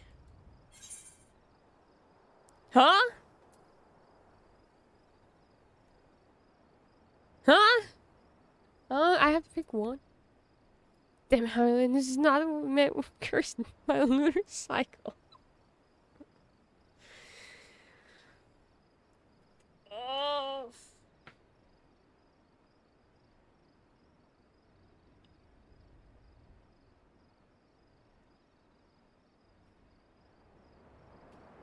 Someone else pick for me. Pick your favorite blurbo. That's so rude.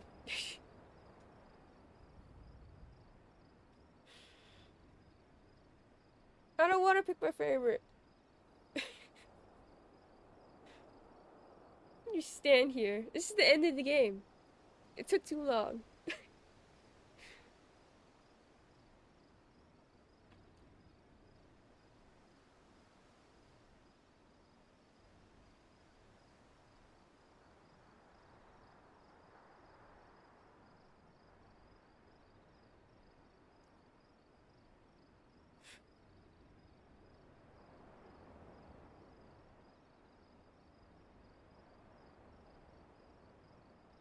Can't wait for the server to kick you for idling during the next video.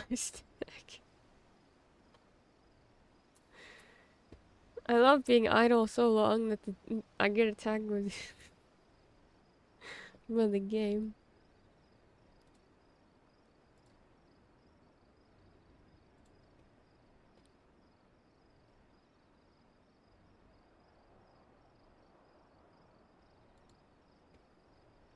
It's Ali Say, isn't it? Listen! Or Alfie, okay! I love being called out here. It's not like I've made my favorites apparent with Ali Say and Alphino and Graha. Rude that you can't pick both twins. Yeah, what do we have to... I'm sure there's a way to watch them all later, which we will probably have to do. But... listen, okay? Do I have a favorite character? Maybe. Do I love all of these characters? I need it to be known that I love all of these characters. I think they're all wonderful, and they've made me very happy and have all caused me to cry individually, all of them. Would you like me to go and run and grab a YouTube link? No, don't worry about it, Patchy. Don't worry about it. I'm sure it's gonna be in the book, so we can just go through the book and do it again. And if not, then we'll find out on YouTube. But no worries. Thank you so much, though.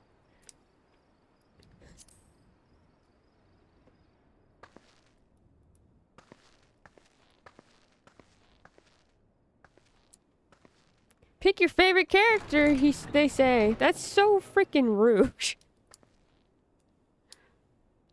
Craving a midnight snack, were you? I did consider bringing a few sweets, but decided this wasn't an appropriate occasion.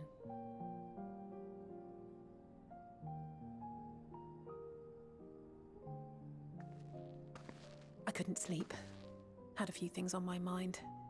I know it's late, so I'll try not to talk your ear off. It's Xenos. I keep thinking back to Garlemald when he'd taken control of your body. Oh, thanks. An altogether terrifying experience, to say the least, and one that served as a harsh reminder. No one, no matter how strong or quick or clever, is invincible. Not even you. And as much as it might seem at times that you are, one misstep, one mistake, and that's that. Which is why, even though I know you've heard it 1,000 times before, I'm going to tell you to take better care of yourself. Because you really, really should. It goes without saying that we're all committed to this fight. But that doesn't mean that we need to throw our lives away. You know how I feel about noble sacrifices.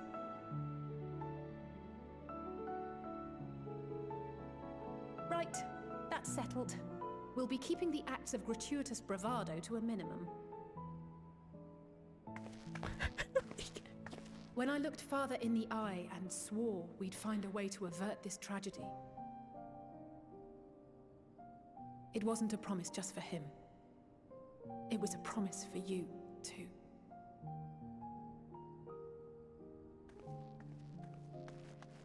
My kid has so much trauma, bro.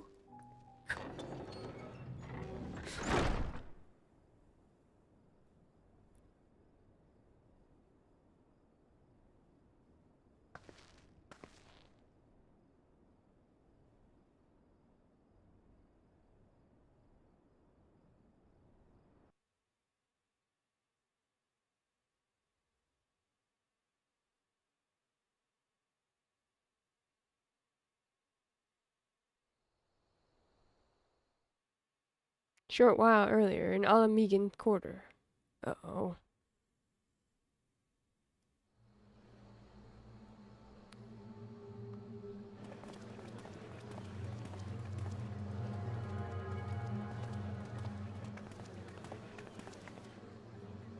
Thank the gods that tower is gone. The sight of it was enough to make me sick. Thank the Ilsebar contingent, more like. Word is, they fought their way into Garlemald and toppled the bloody thing themselves. Not just the one, neither. All the towers have up and vanished. Aye, I heard the same. Commander Aldin and his troops helped keep casualties to a minimum, too.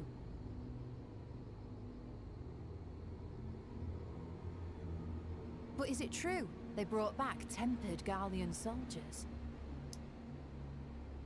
As Commander Aldin tells it, they've a treatment for that now. But don't you worry. Cured or not, they've no plans to bring them into the city proper. I see. Well, that's a relief then. I know we've brothers and sisters among the lot, but I can't say I'm eager to welcome them home.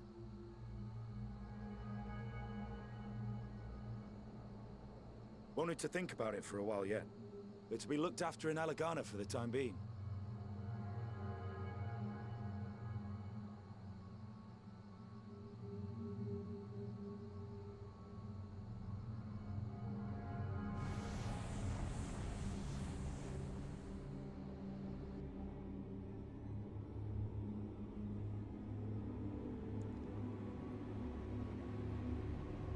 What was that?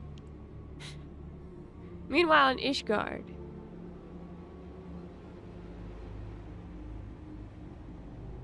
He got the dark stickies. The music is feeling very horror right now.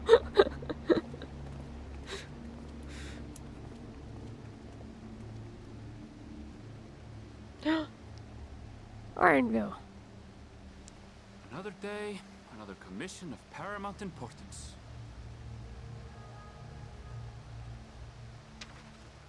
Well, what have we here?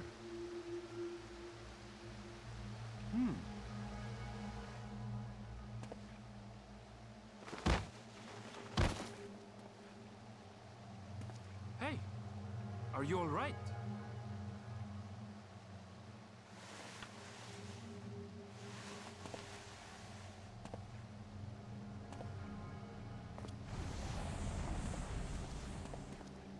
Was that? No. The shadows play tricks, nothing more.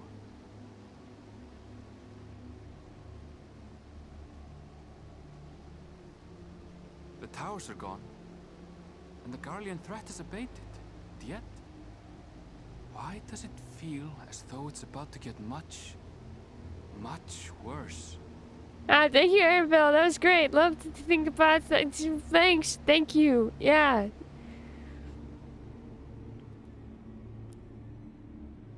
Spreading is contagious.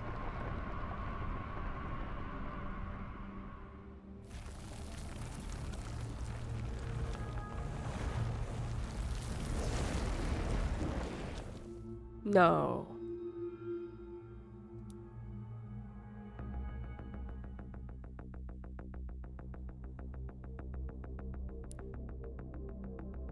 Why Thavnet first? I have a reverse male balding. His hairline is so low. Okay, so...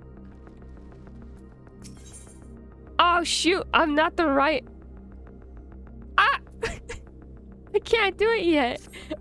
I'm not leveled enough.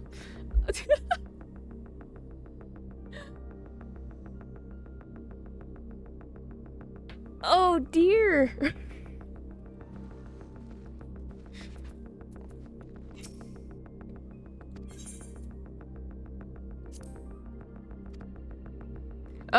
What we'll do is I'll do my daily frontline.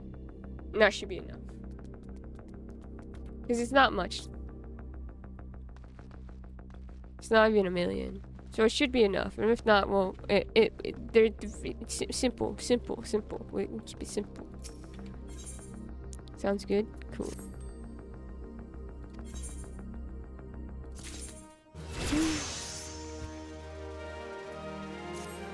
Tribe quests. Could do that. But frontline should get me there. And it's easy and fast. So. Always look up the other scenes. That's true too.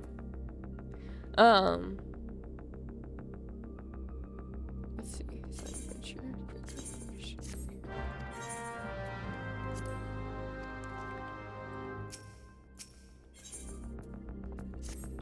Alright, who's up for my daily frontline? Yeah.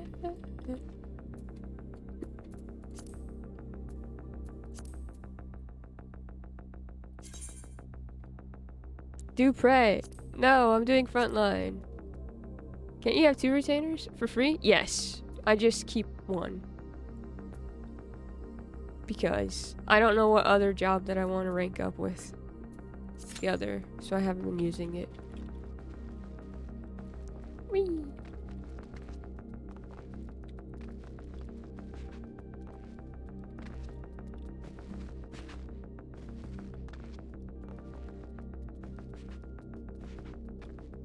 Aha!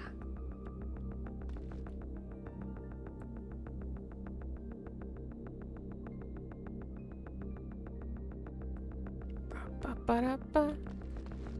What I could do is go somewhere else, but then that would also make me have to use the teleportation thing again, which sucks. Because your highest levels is the best bet until you get a bunch of max levels. Yeah, I know. My other highest level is Viper, and I don't really use that. I'm mostly leveling it so I could do role quests later.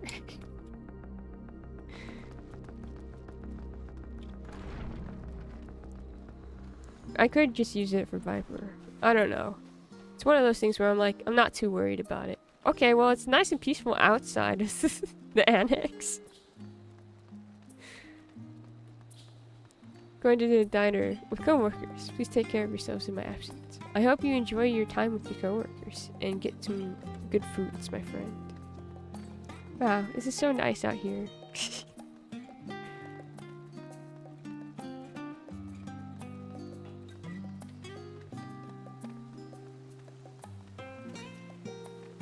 Come on, frontline. Pop.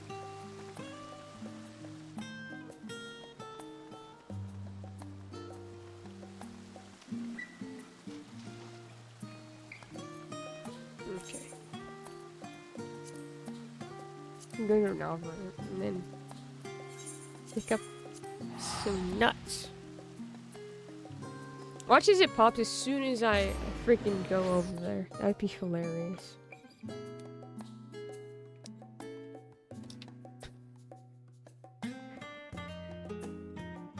Which means that I need to level Viper up twice. Which won't be bad. It's not too hard. Fairly easy even.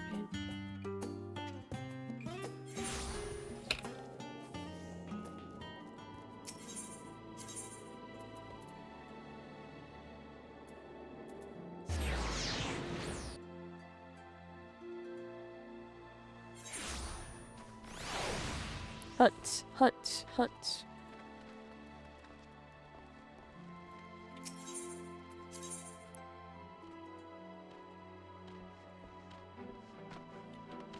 Where's my... I have to put this into the hunts log. For a Pathfinder, that way I know where everything is.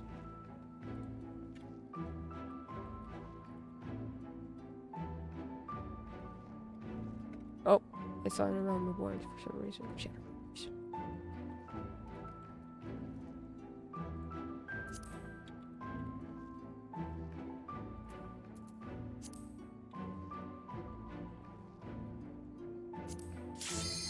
As soon as I... Okay, fine.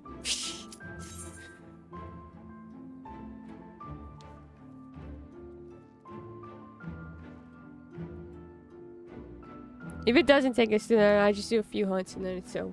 It's done. Easy peasy. I've been using Frontline and hunts and society quests to level Dancer and Sage, but I didn't do it yesterday after that long stream. I was tired and then I wasn't home.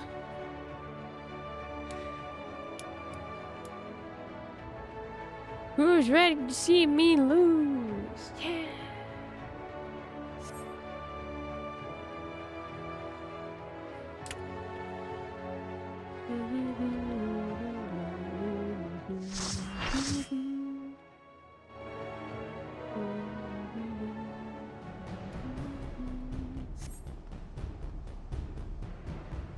Someone got that Viper fit.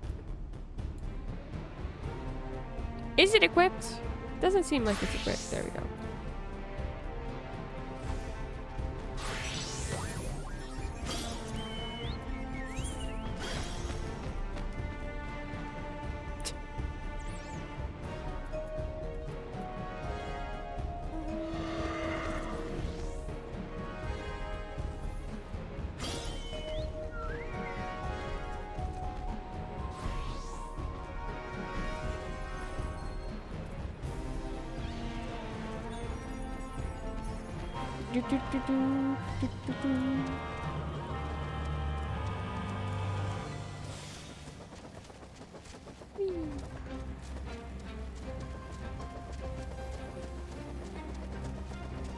Okay, someone has to stay back and grab this, so I guess I will.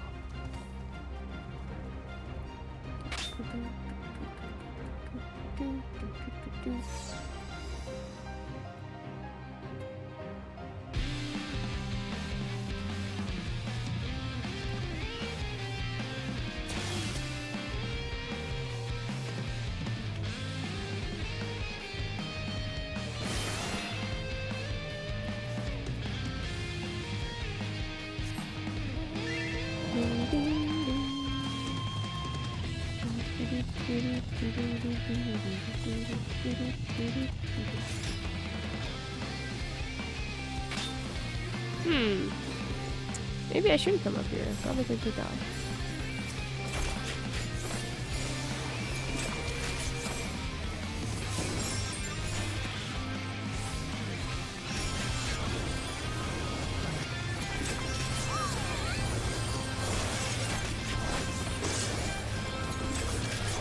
There we go. I'm gonna die. I died. Shit.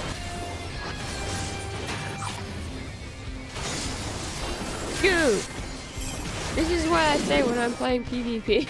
This is what I'm playing.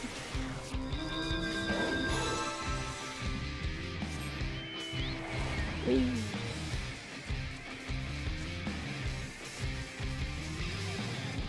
Someone's over there. Anyone over there? Yes, but there's a fight. There's fighting going on over there.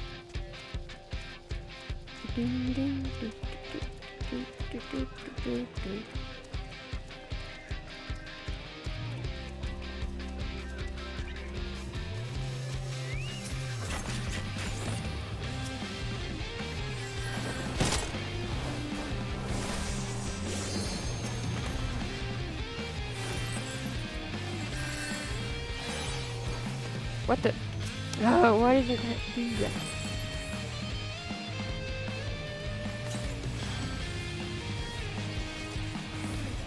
Okay, well that's fine.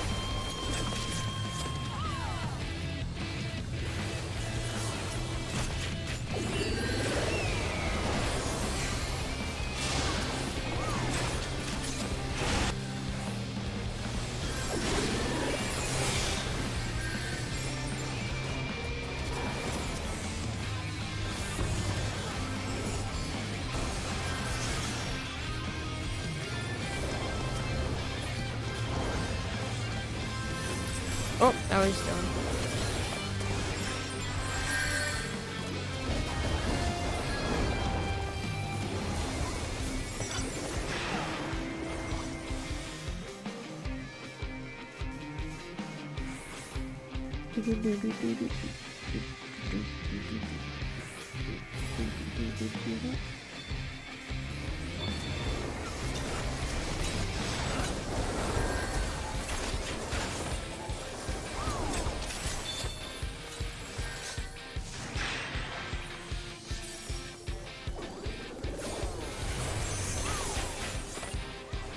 Or you're just hanging out with.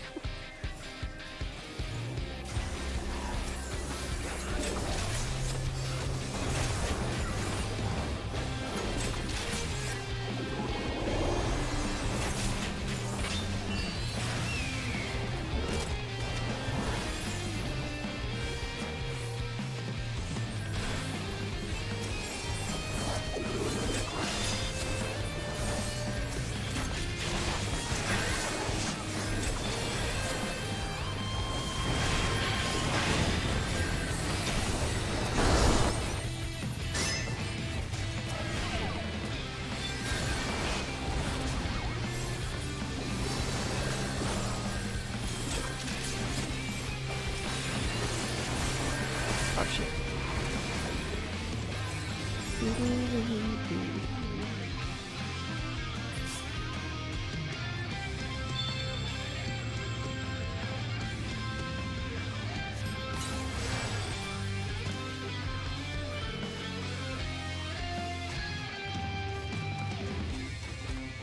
Regroup where? What are we doing?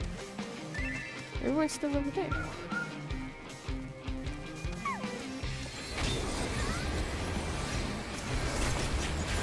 The middle is so scary.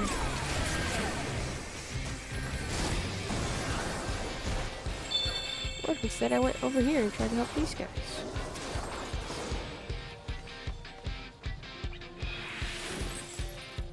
Never mind. Wait, yeah, no.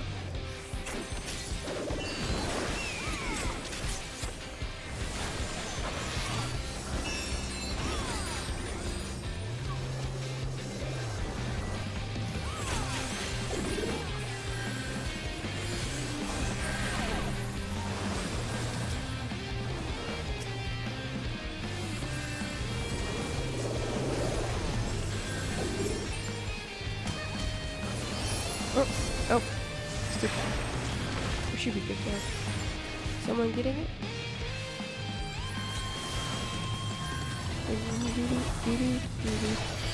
Yeah! Alright. I'm leaving. They're not leaving. Why aren't they leaving? These guys are leaving. Oh.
Oh, okay. We're fine, we're fine. Not dead.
Ah.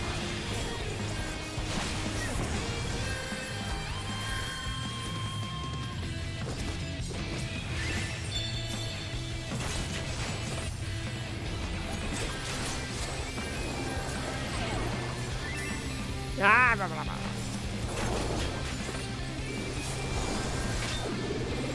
I need to get used to using tab instead of picking out people's names.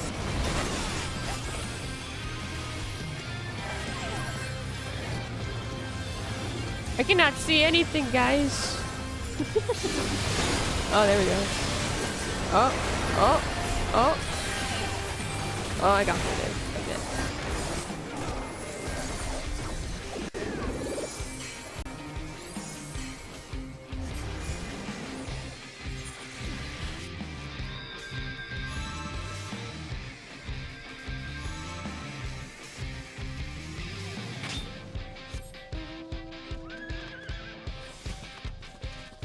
You can't hear it, but I can. It's still going.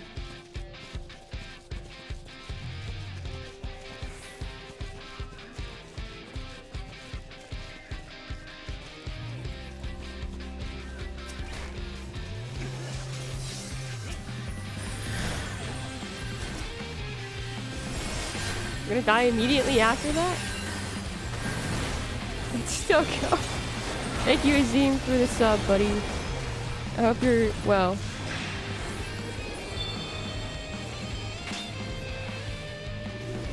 Did you change, perhaps, from your mobile to a desktop, finally, for your sub? No. You are paying more money than you should for a sub.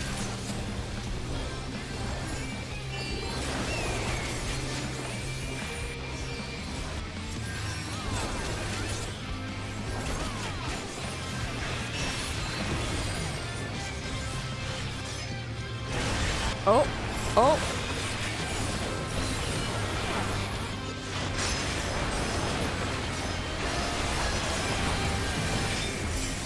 I'm taking too many risks now. I'm causing us to lose. It's my fault. We were winning. Now we're losing.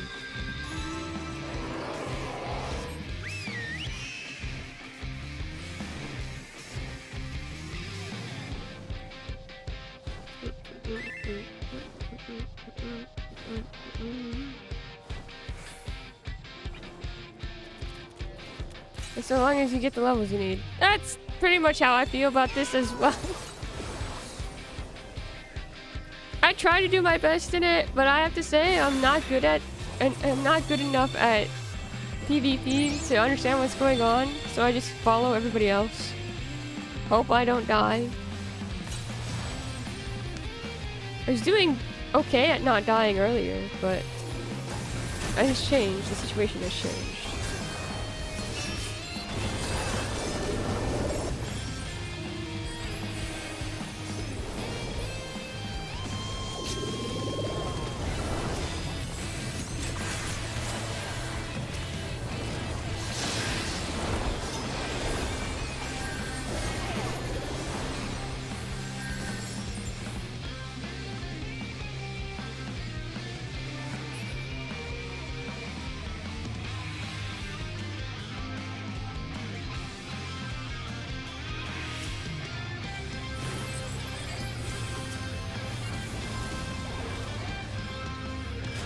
Oh.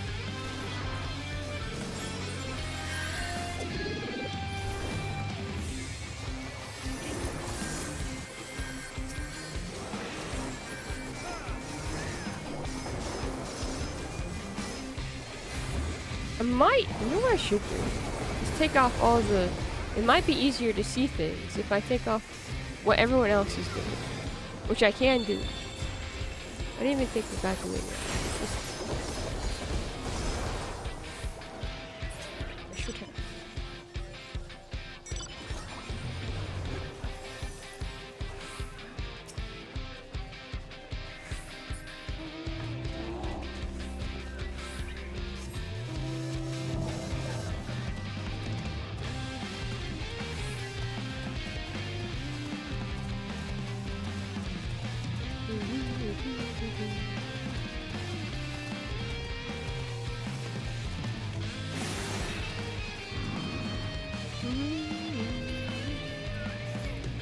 Mind?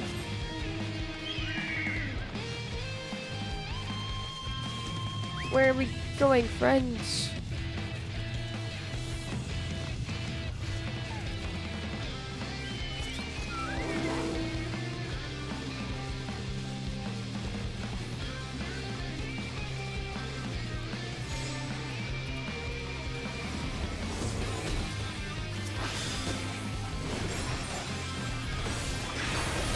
Here we go. Yo. Ah! I'm not even trying to do that. Anyways.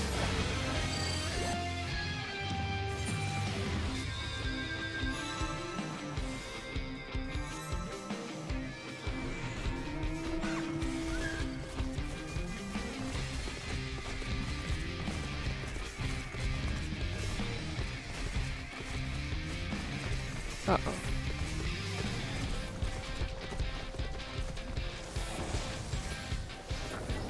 Thought there was more of us here and there's not.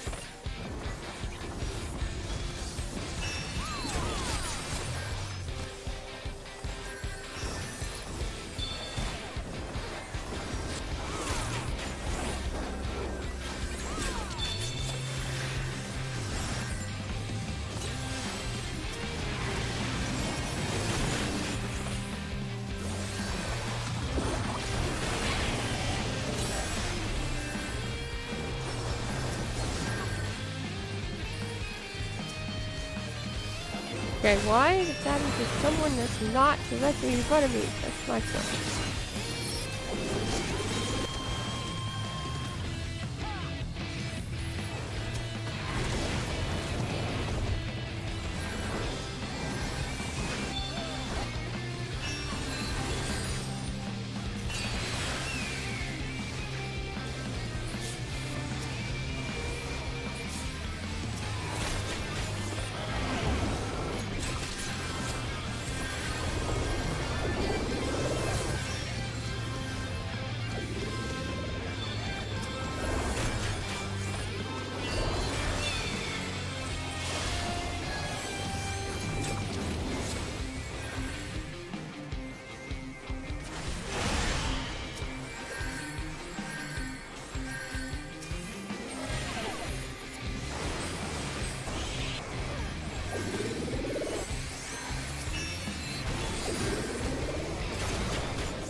I'm gonna die. But no! We're done. It's over. We're done.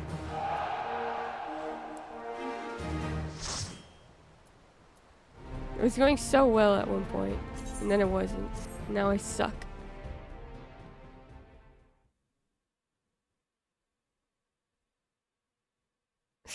This person's being mad on here. Anyways, we're ready for Paladin. We've gotten the necessary things for Paladin now, so we're good. That's all that matters. I got 2 million experience points there. Look at that. PvP is goated. We win these, yeah. 2 million.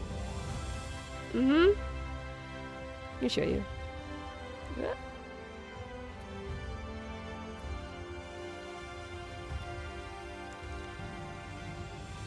Can I unlock it? I just want to show you. Did I not move the log? Not that. There we go. You can see this. Boom. Gain. Actually, I gained 4.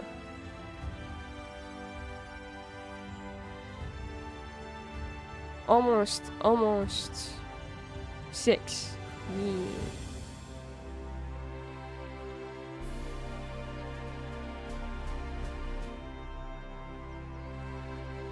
Or something like that. I don't know. No wonder late game leveling's different. Yeah.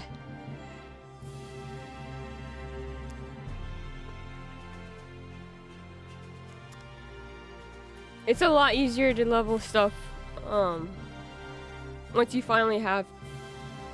I feel like it is. Personally. 2 million is so much. The heck? Hi Aaron, how's it going?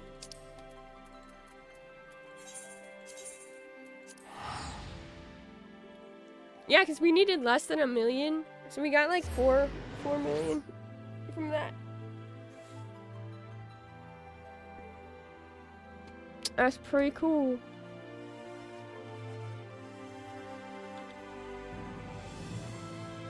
Oh, I promised to take a snack break, didn't I?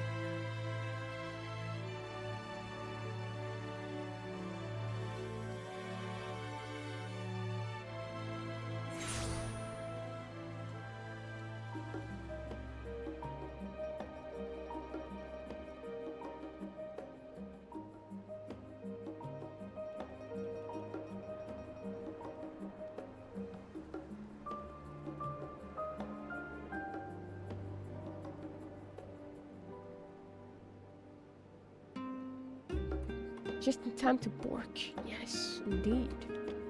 Let me get to the annex first.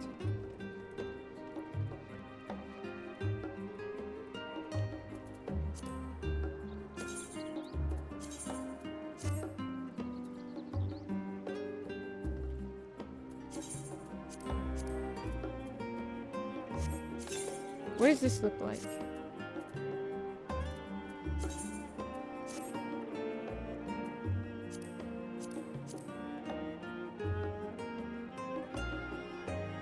The headgear is this. I like the goggles. Can I just get the goggles without the jaw?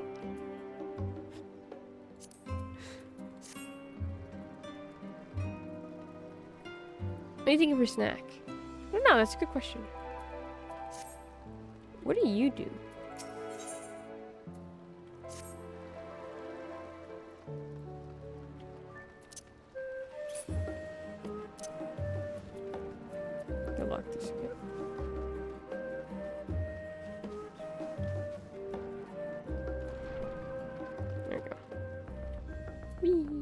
Okay. I'm gonna sit here and look at Tataru. It's not even a cool jaw thing. Like, sure, she's... No! I know! Church's wyvern helm.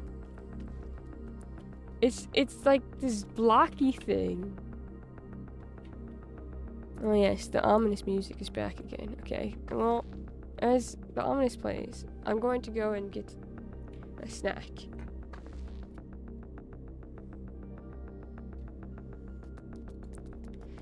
I mean, some people might like the it feels weird looking at her from this way. Go this way. I sit in front of her.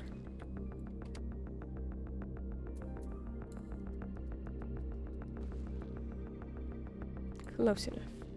Oh, no.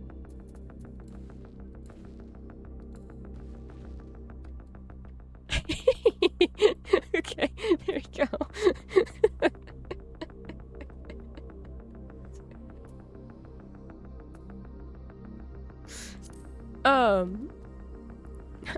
I'll be right back with snacks. Teach us the Taco Sensei.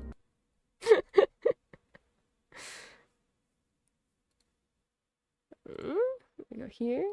Then the music.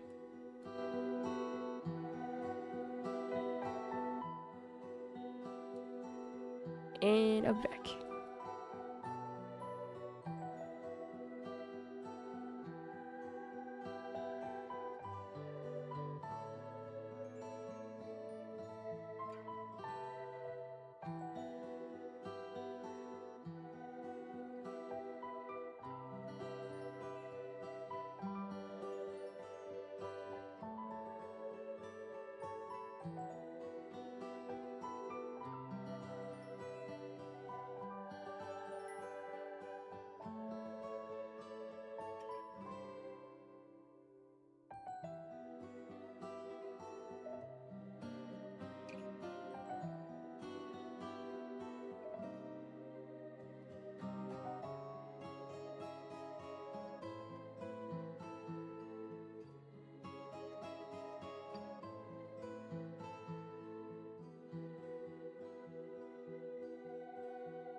fun thing I just did. I jumped, and then my knee, when I landed, my knee went pop, and now my knee hurts, and I don't know what I did.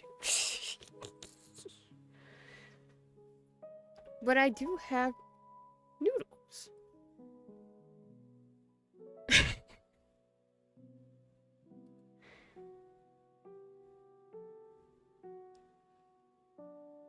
What are we talking about? Echoes with me, but I need to hold off till an invoice gets filled. Well, been thinking about life that make me happy, and I'm holding all of you directly responsible. Oh, what the heck, Aaron? I have even more things to make you happy in the future, and even more happy memories here. Yeah.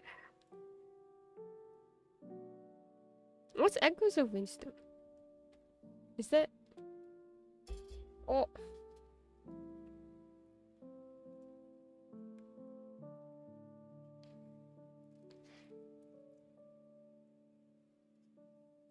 The noodles are very hot. It's really very hard when I have people like you in my life. Oh! This week, beginning of next week. Takes a process. Aww. 6 days in, out. 10. So far, don't worry. Excellent. Signage. Roll up banners, posters. Patchy's so cool. Banners and backdrops takes the longest because I have to do a lot of edits for sponsors, adding logos and adjusting spaces. Ooh. Zelda's game. I thought so, but I don't call it anything other than I get to play a Zelda game. Are you okay though? I'm fine. I just need to work on my knees again. I just need to start working out and doing my squats and getting stronger in my knees again. My knees have always been a weak spot, though. Back when I was actively working out for, like, a long time, I would get a knee brace because there was this is actually my other knee, but my left knee in particular always wanted to wobble and be in pain when I was trying to lift weights. Push-ups? I have been doing my push-ups. I've done push-ups for the last 3 days.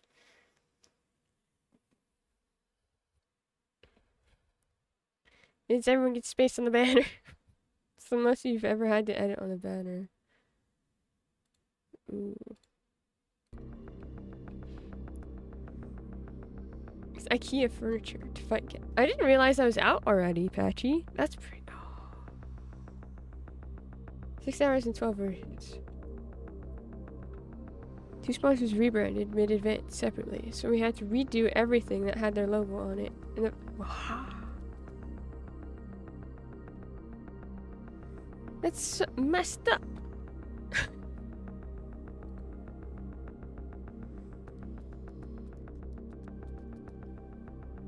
Any of your clients ever give you problems, you just tell me, and I'll go and talk to them. Easy peasy. Era is so back. It is so back. I just need to, like,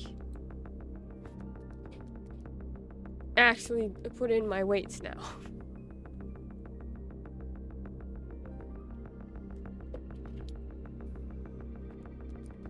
I need to stop getting shy about things. I get shy when I'm trying to work out. So I'm like, I don't want to bother anyone, so I won't do it. But my setup is like not in the way of anybody. It's just me being like, I don't want anyone to see me do anything. So I wait either early in the morning or late at night. Lately I've been getting so tired by the time like around 10, despite not being able to sleep until like 1. I get tired, and I'm like, I'm just gonna lay down.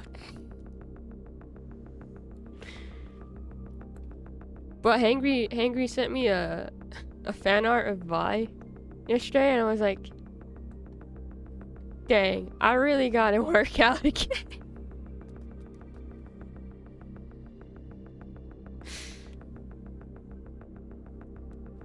Because the whole reason why I started working out is because I wanted to cosplay as Tifa. And then that never happened. but because I'm too shy to cosplay as Tifa. And then I watched Arcane and I'm like, no, I want to cosplay as Vi one day. I want to actually look like I could punch somebody. And then I enjoyed the process, so I was like, this is probably just good for me in general. Makes my brain happy. But that was one of the goals. My clients are polite, don't worry. I had to pay extra for the last minute changes. You're pretty close to Vi muscles in that spot. Okay! Now you're flattery. That's flattering. Very nice. Thank you for lying to me.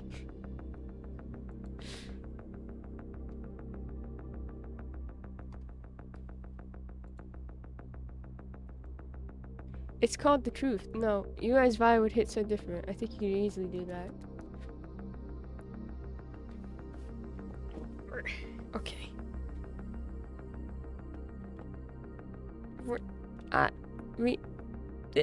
We're gonna start the game now. Thank you all. One day maybe. I also don't have the creation chops to make my own cosplay, so I'd have to order it from somebody else. Be like, hi, could you make a... Let's see how season 2 goes.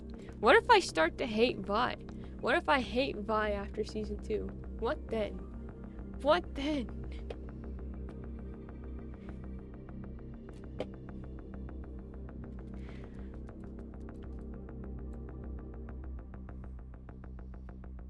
I act as if season 2 doesn't exist and only season 1 works.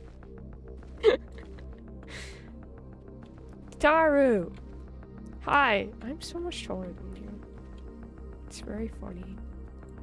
See, Hangry deflects by flirting. Aaron does it by being wholesome, and Books does it by running for the hills, metaphorically.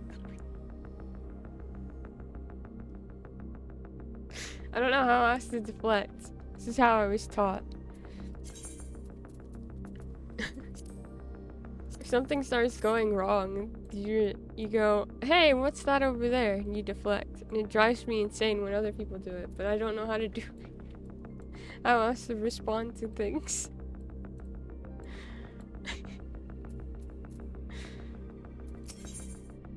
Oh, this is great.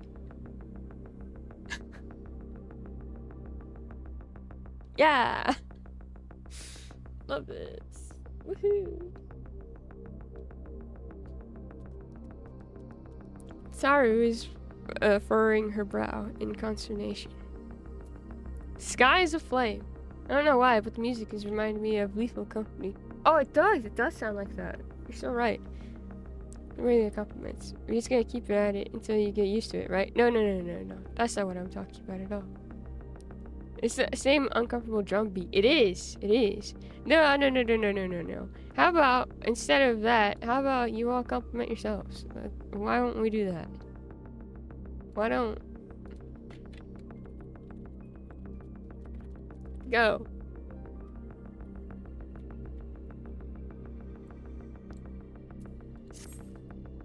Oh, Venona, I was just about to call for you. I'm afraid we've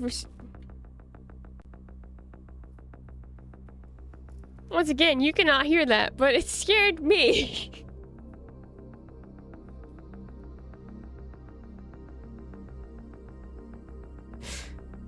No, not about Bookster. Refund that. Where is it? The timing.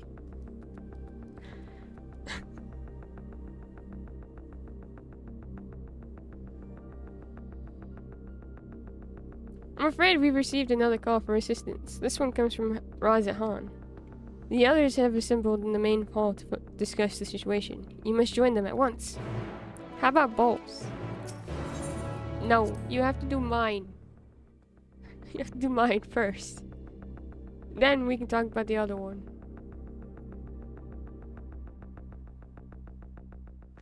You guys say nice things about me all the time. It's enough. It's enough.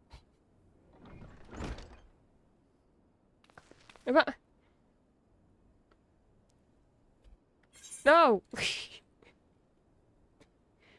You can't both redeem it. I didn't even refund errands yet. Because I don't see where I can on this screen. Manage poll. No. Raid channel. No. Clip that. No. Edit stream info. Well, I could do that.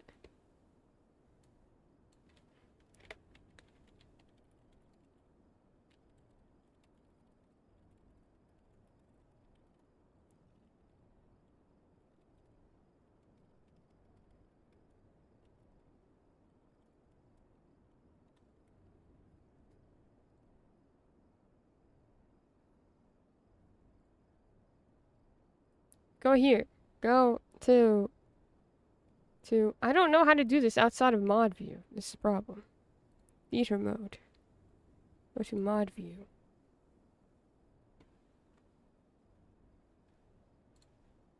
Request queue. Where is it? Hydrate. No. Oh my god. We have over 174 requests in the queue. This is from last month. Oh god. Why did they put the violence has been chosen? Hydrate, I guess. Where is it? Where is the refund button for the... Patchy? Did you complete those?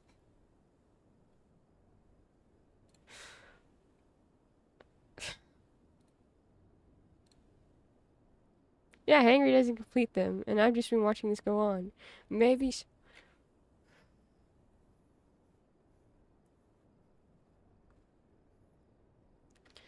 Oh, there you are! What am I to do?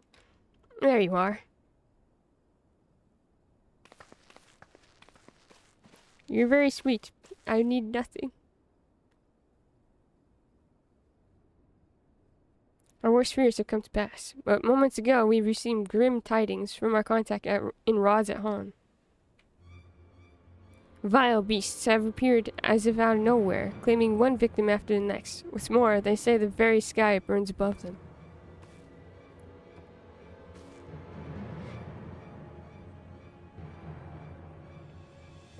Good gods, are the final days already upon us? It would appear so. Sadly, that is all the information we have at present. No doubt the people of Rods at Han are busy fighting for their lives. We must go at once. They need our help.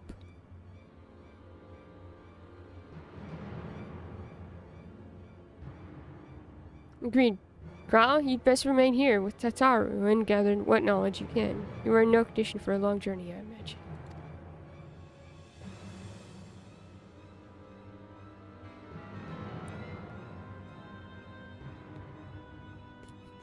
Patchy!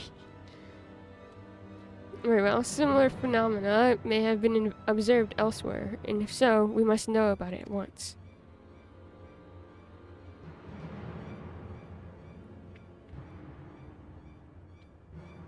Be safe. Ow. Be safe. Be safe out there, yes. Let's make first for... Yedlin, huh? Mad. Yeah, Yedlin Mad. Or the Yedlin Mod? We must prepare ourselves for what may lie ahead. What? No! Not 30 hydrates. I'm glad for Krau's support. I also call upon Hori Boulder and the others to assist us. They will be our eyes and ears in the field. Excuse me. You're trying to drown me? Okay! Hold on now. Wait. Also call upon... What is happening?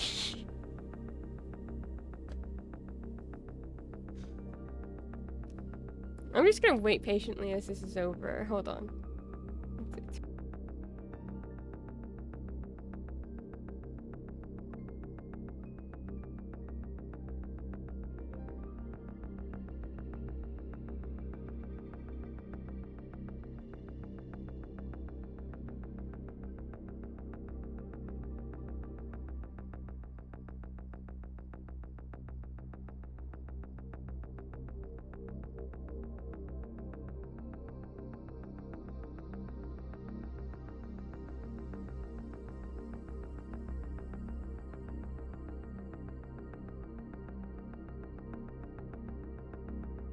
I can't honestly tell if it. Oh, there we go. Oh, it keeps going.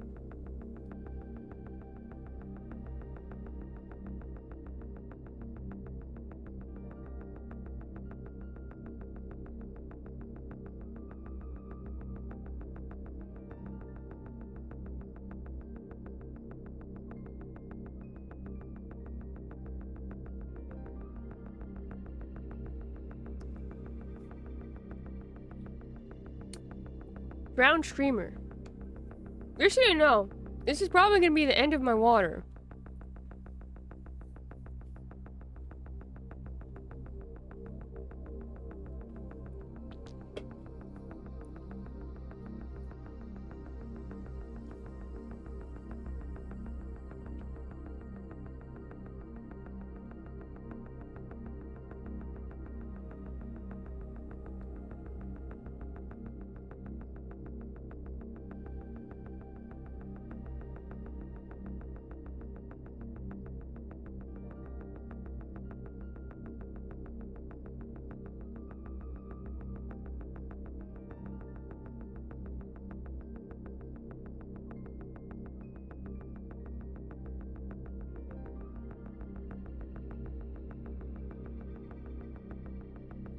Was that enough hydrating? Because there is no more water in here.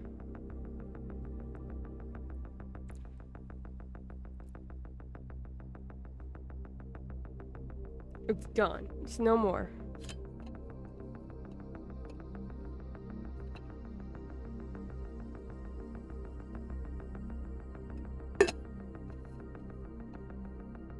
And this was pretty full. Still.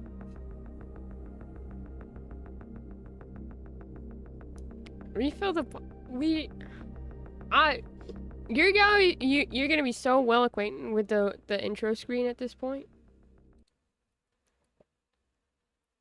Refill the bottle, coward. Jeez. Glad you called me a coward.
No!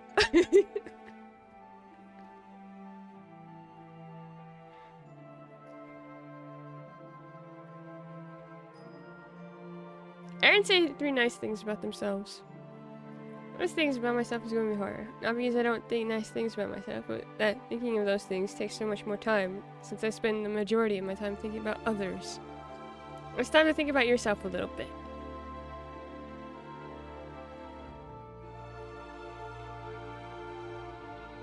Comes back from his work dinner. It's 30 hydrates in chat. We're just your first world audience. But if I can, okay, you can't say 3 things nice about Bookster and then not redeem mine. That's not how that works.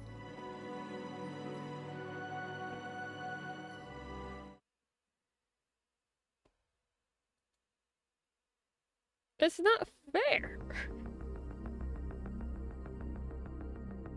Don't worry, I'll do yours too. That's not okay.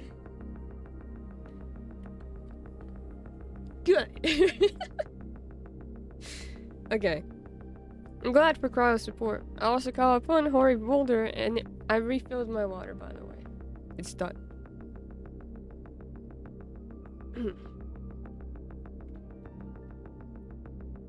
For Kara's support, I also call upon Hori Boulder and the others to assist us. They will be our eyes and ears in the field, as they have been many times before.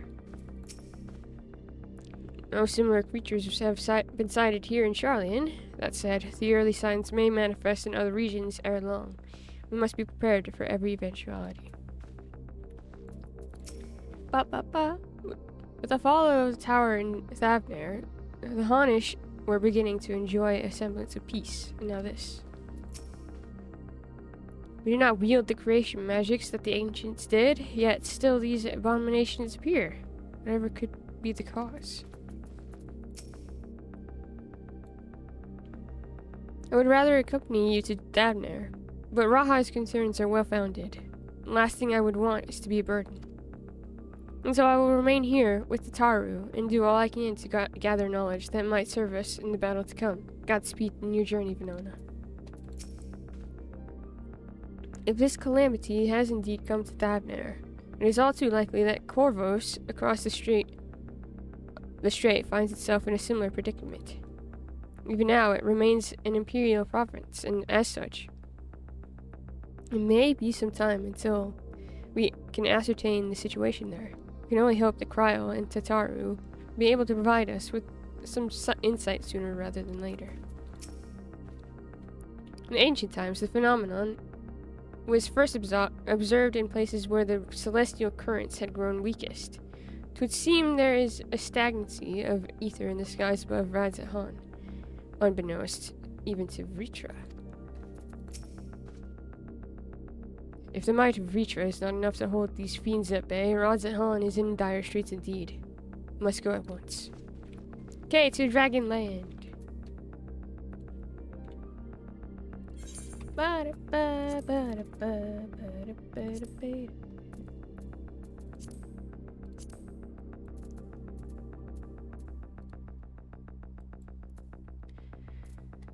Bookster isn't a coward for facing all the scary games and getting even more water while sure has pretty hair and cool hats. Honestly, both work so well because the gender memory is real of being able to both. Bookster is so helpful even after all the self-deprecation. She still tries the most to help him. Well, yeah, because that's all I wanted to do. But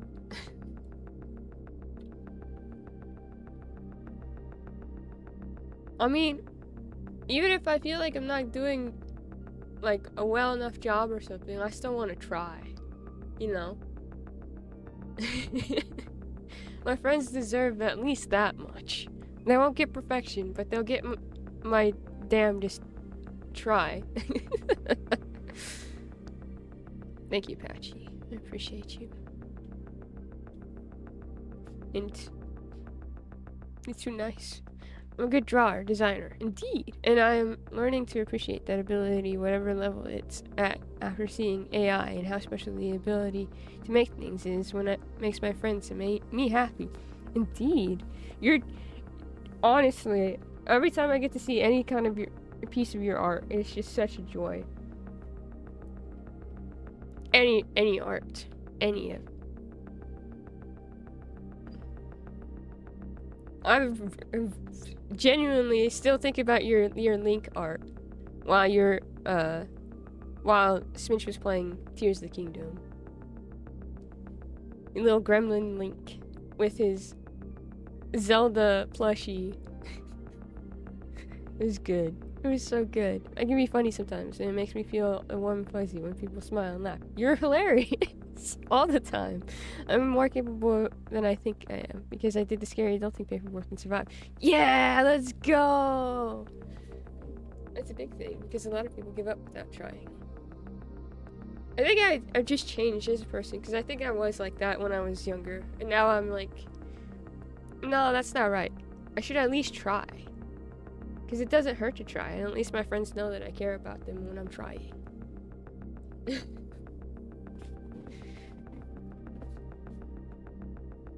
Noodle Zelda. Noodle Zelda. I wish they would make a plushie like that. Because it is delightful.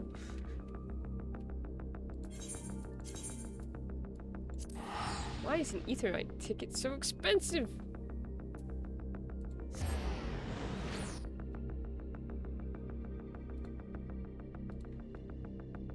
Because Aaron is technically a duplicate redeem. Do you want me to refund it? Yes, you can refund Aaron's. You can refund all your hydrates too. It was very funny, but I don't feel like it's deserved that you spent that much on them.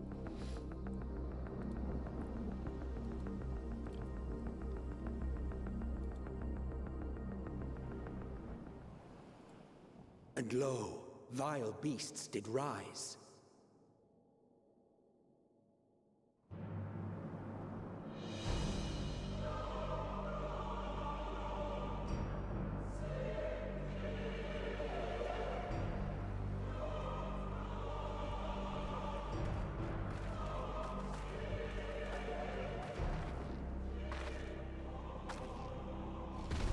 Leaving naught in their wake but blood and ash. The sun scorches earth and boils seas. Holy shit. And our sins ascend unto the heavens. Three dooms to unmake all we were.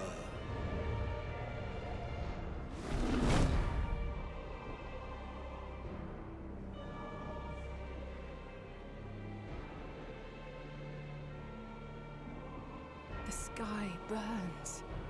The final days are truly upon us.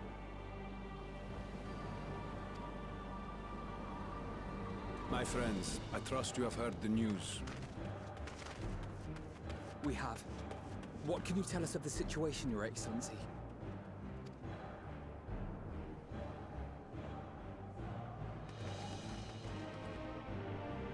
Last night, the Isle was rocked by tremors, and the earth itself cried out. Aloft, the heavens began to burn. From all about, unholy beasts, the likes of which we had never seen, came forth in fury and rage. No. To say they came forth would be inexact.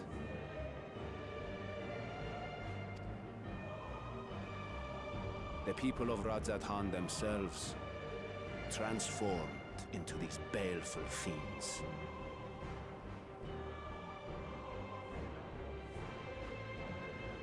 No.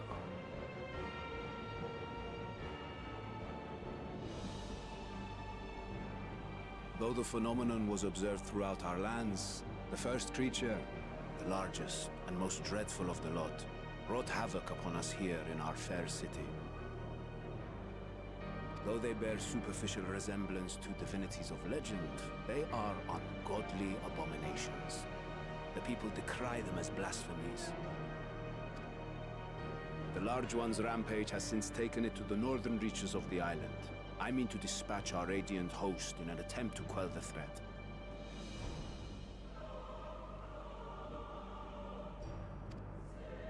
And what of Vritra? Vitra too makes for the north of his own accord, and yet he knows the blasphemy and its minions were but yesterday his beloved people.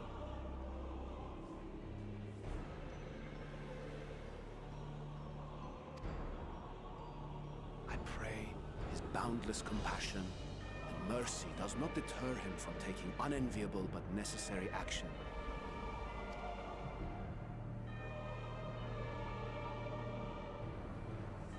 Understood.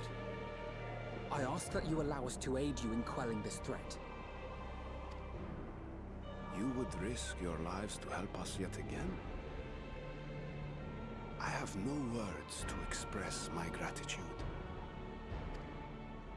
Our regiments approach the north from several directions, with a number of units set to depart from the docks of Yedlin. They will make landfall in an area of dense jungle, where one can expect to encounter dangers even beyond the fell beasts we hunt. I leave you to your preparation. You will find me at the docks when you are ready to depart.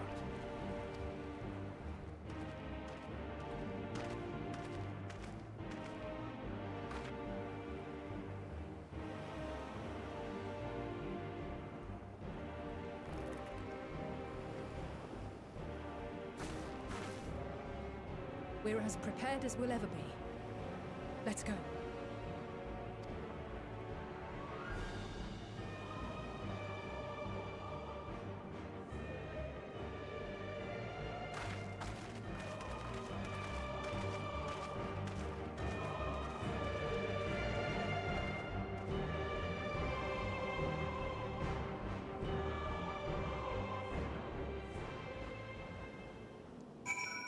Yay! I'm so glad to be here again.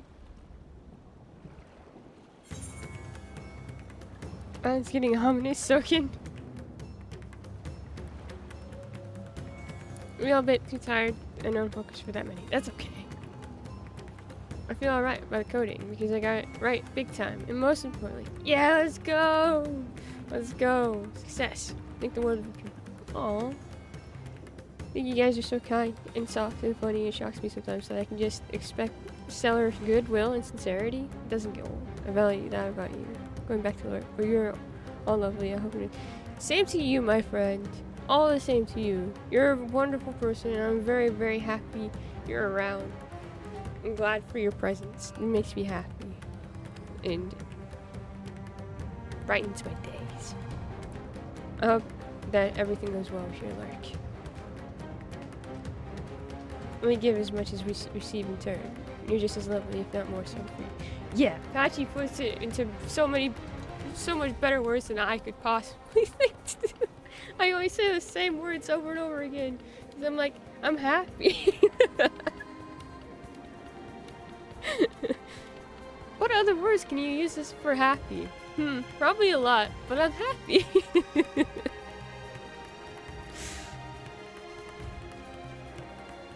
In real life, in the game, I'm scared.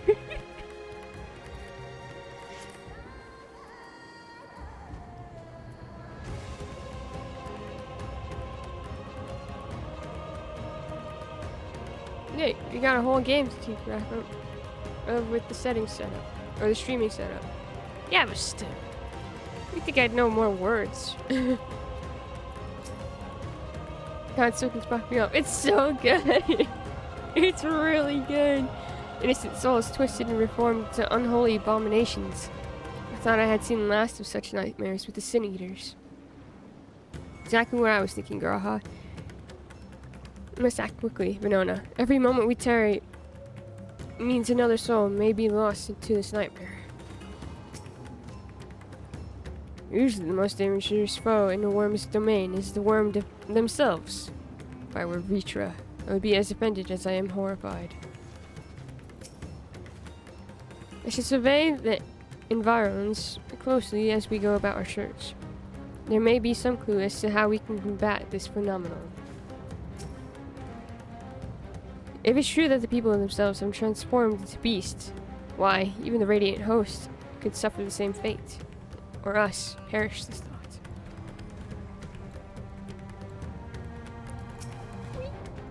Don't worry, no matter how grim things might get, I won't lose heart. Ready whenever you need me.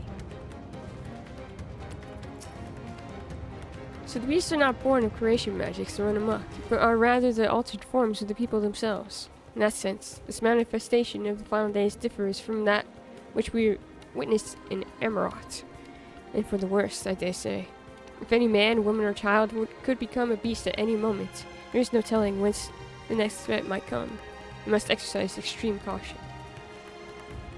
I was so attentive about the details of our friends and being involved in their lives. It is so exciting to see books and chat talk about us about the anime we watch and read back through our conversations. Just one example, but it makes me happy every single time. Mr. Muscles, you're funny. You can express how impressive the motivation is and how encouraging books can be just by existing. Such a soothing voice that listening to her read the voices makes me comfy. I've said this before, it always trips me up when someone says I have a nice voice though. It's such a nice compliment, but I'm always just like, me? Thank you, Aaron. Thank you. I'm glad that you feel encouraged in that. I don't know. Like I've said before, I like seeing what you all have to say and what you're into And when you're watching JJK, I know where you're at, so I'm like, oh, they got to that part, and then Hangry likes to stop you in the middle of things when things are just starting to go insane, but it is also JJK.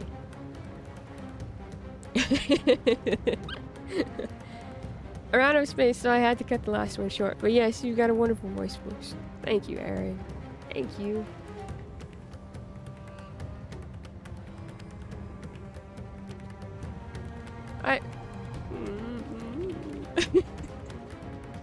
I'm gonna go jump in the water. That didn't do what I wanted it to. Nice voice, moi. Big of true. It is. Thank you. I also think that Apache has a very nice voice, and Hangry has a nice voice. I like listening to them talk.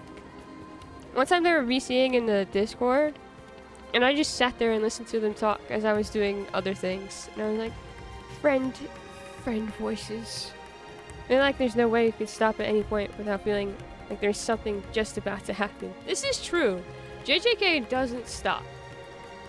When I'm not the water, full plate is too heavy to swim in. I gotta do that sometimes. Just sit in the... It really is just so nice. Oh my god, it's storming. It's like... Game's telling me to shut up. No, you shut up, game. Talking about my friends.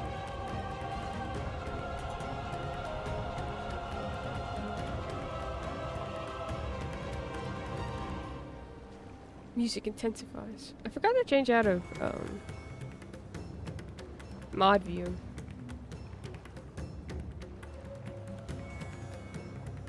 Video producer. Whee!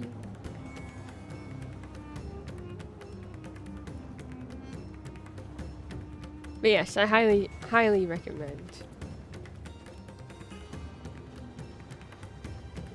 Alright.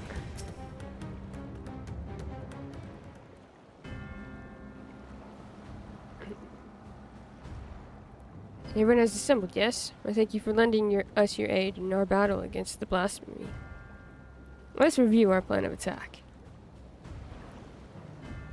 We'll have you board this boat and circle around to the north side of the island. I'm real shy about talking UBC, but I would certainly love to listen to you all because your voices are so good. Do not feel any pressure to talk yourself. Ever. If you ever just want to hang out, that's completely fine by me, honestly. So much of my time spent in Discord is just me listening to my friends talk. And it just is like a comfy feeling. Like sometimes that's all we need. Like you just need to hear another person's voice. And I get that.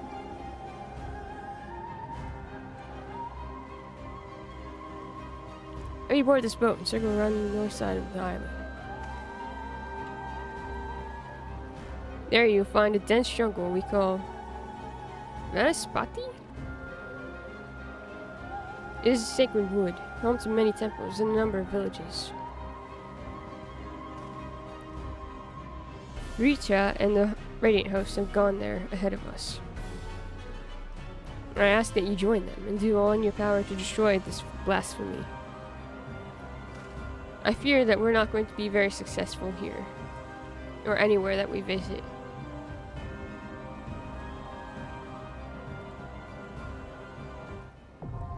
Oh, great, it's another dungeon.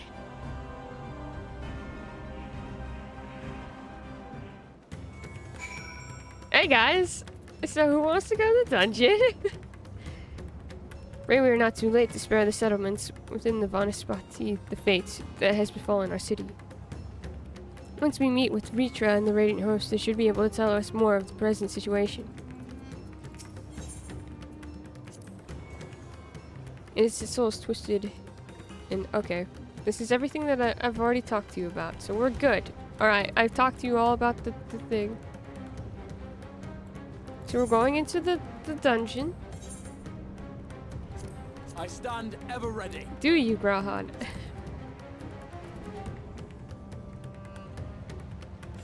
I should use your Stola. Explain to Hangry that with being ace person, being aesthetically pretty or flirty isn't what gets me. It's when I've hung out with someone enough. Little things they do make me happy, like the sound of their laugh, things like that, or the expressions they use. Yeah, I totally get that. Because then, when I hear something similar or see a thing they like, the first thought is, friend thing, it's friend thing. And it's all be platonic because I just like being around for the vibes. Yeah. Yeah, I get you. I'm very much the same way, and I think you know this. It is very funny that actually Henry brings it up often. I think about that time where I was on my way to Vegas and I look on in the Discord and Hangry, all I see is Hangry going, does Bookster just like get all the ace identifying people into one space? And I'm like, yeah, dude, because I statistical likelihood of so many ace people in one server. I was like, it's very, very funny. It's like that old meme, John Travolta walking in through and going like, huh? Like, I feel like that was how he was feeling in the server that day. You know, it's such a crazy thing how we all just kind of showed up too.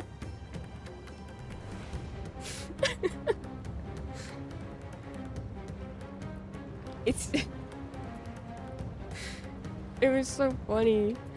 Start this, yes. So we can talk during the dungeon. It was just like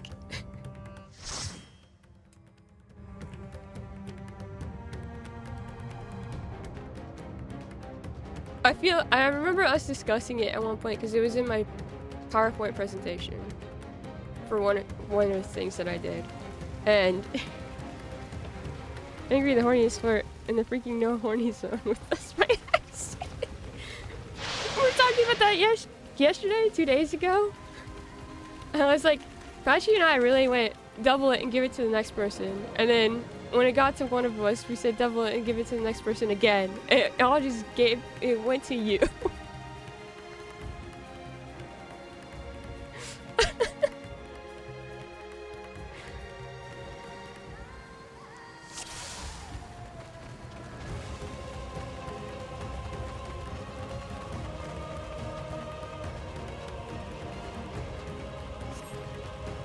God, save us! Oh. They turned him right in front of us? All too reminiscent of the city. Please try to stay calm. Oh.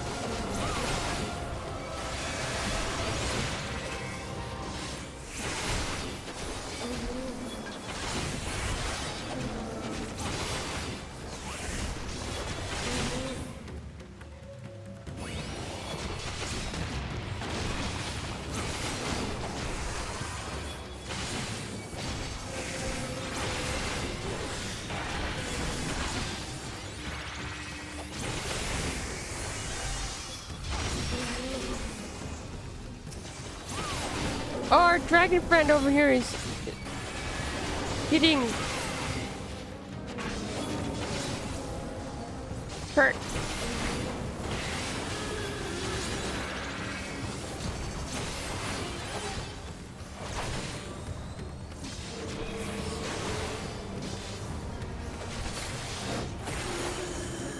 My friends, heed me. These are children of Stavner. Forgive me. I will do them. I don't blame you.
If this is the only way,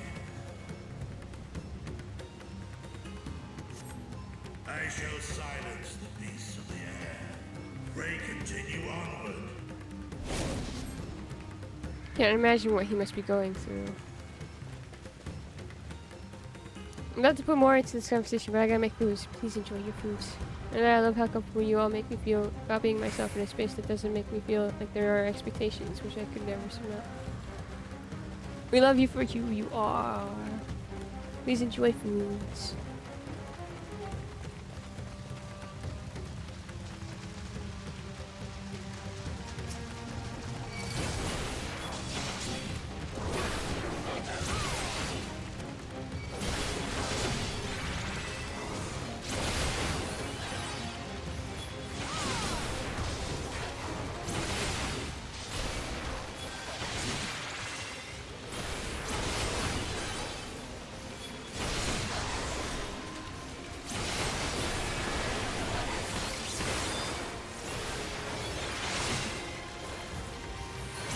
I'm scared to do big pulls right now. This is everything.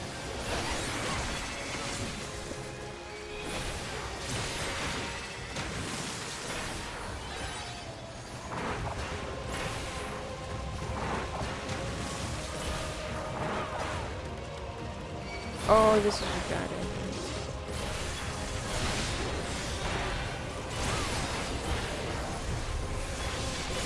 Hey!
This is horrifying. There.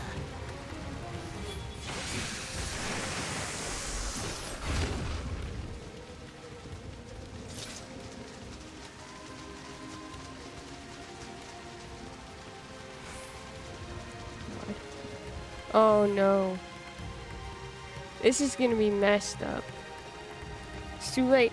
Too late for us all. All we can offer is a swift death.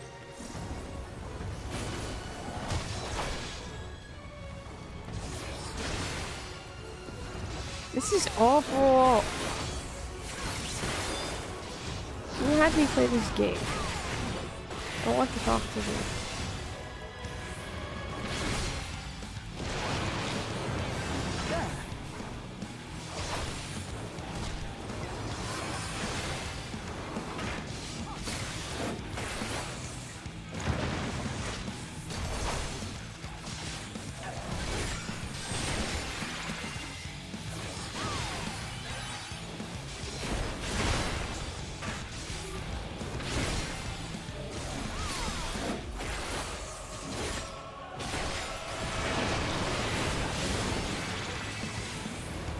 What is that?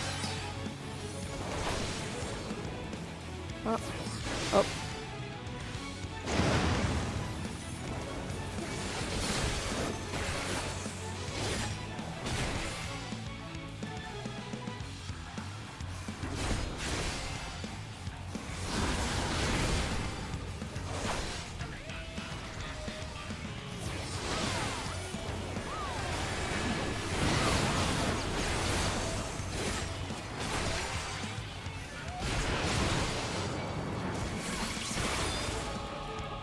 Hey, what does this mean?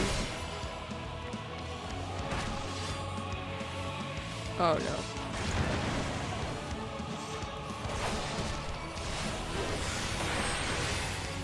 Didn't like that. That was bad.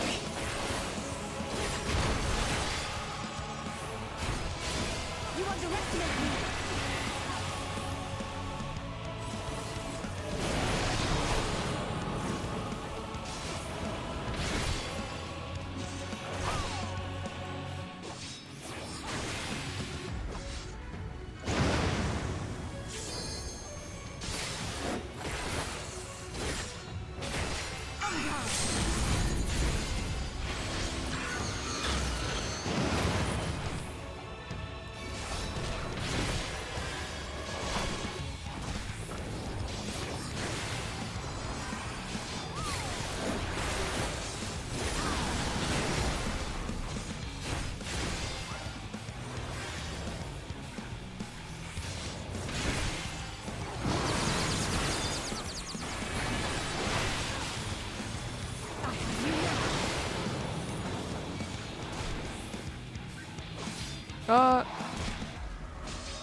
Oh god. Okay, it's fine. You cannot stop us!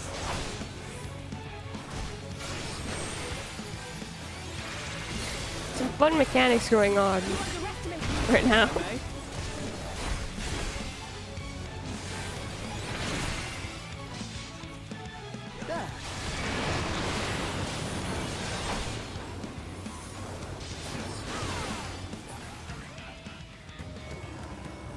Oh.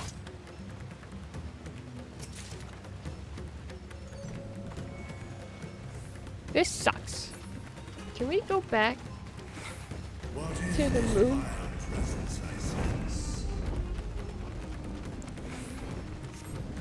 The horde draweth near. Be on your guard. It's coming.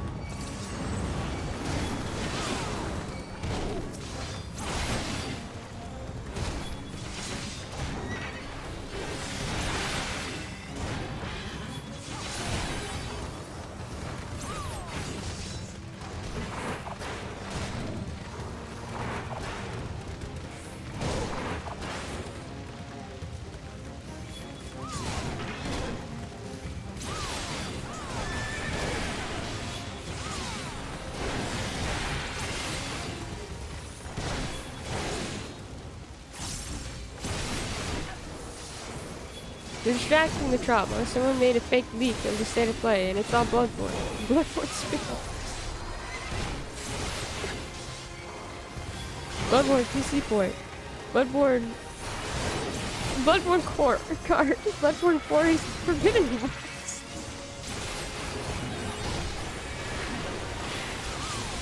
Bloodborne, the way of water. not the Avatar mention. Born blood. Blood of the born. Jason Bloodborne. Elden Bloodborne. Last of the Borns. Blood of the... Thank you for the welcome distractions and trauma.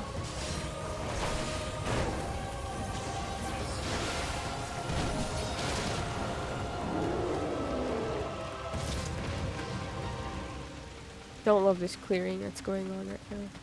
I have to get away from here. What's wrong, mother? No! No! No! No, no, no, no, no, no, no.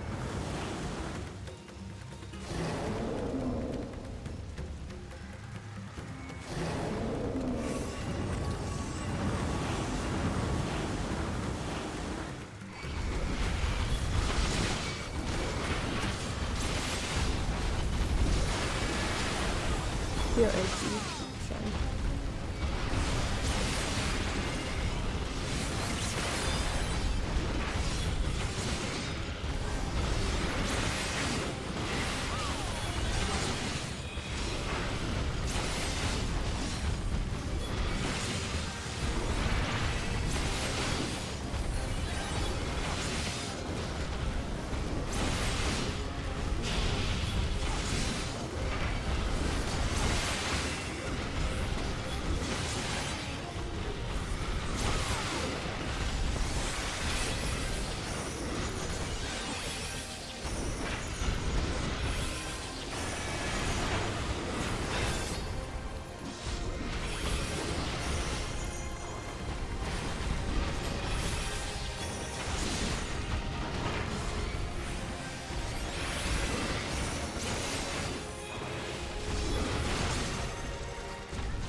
Feeling terrible.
Alphino is doing his best to keep me alive right now, but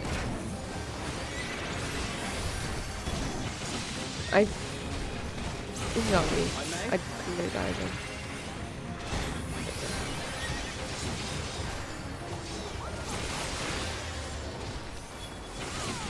Alright, we're fine.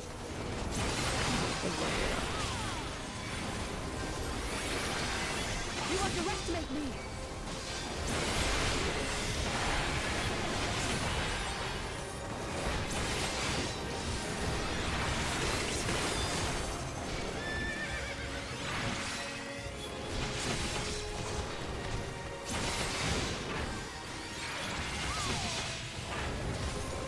Now I'm thinking about the fact that Alice came to my room, told me to take care of myself, and I immediately go and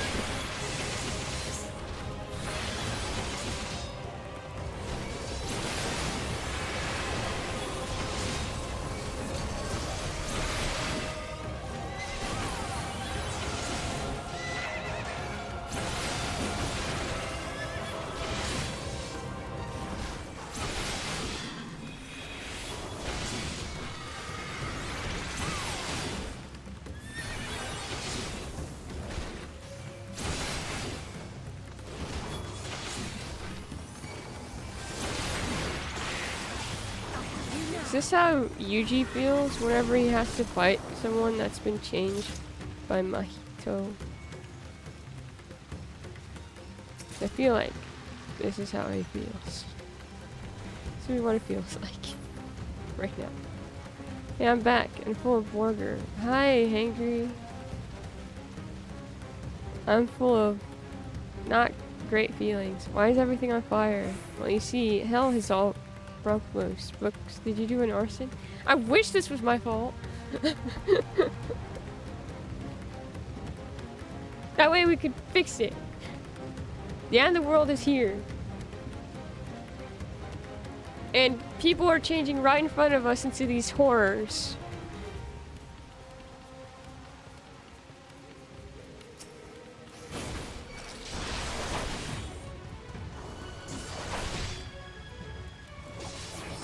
Fiend was once one of us. Thank you, Alice, for the reminder of that. Ground streamer with 30 tigers, which we started a forest fire in the day.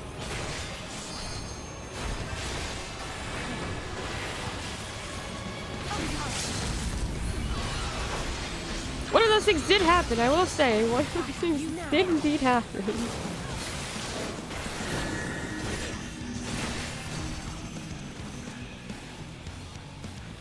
You cannot there.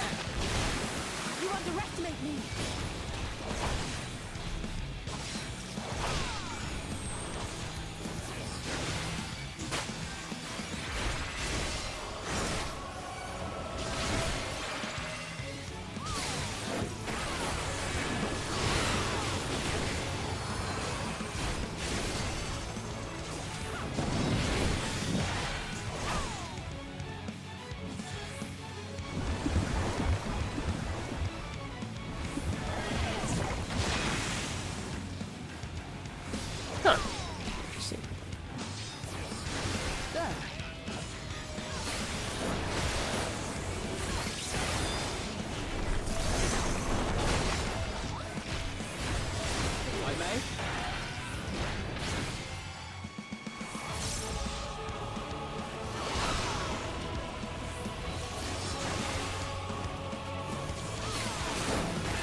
Oh.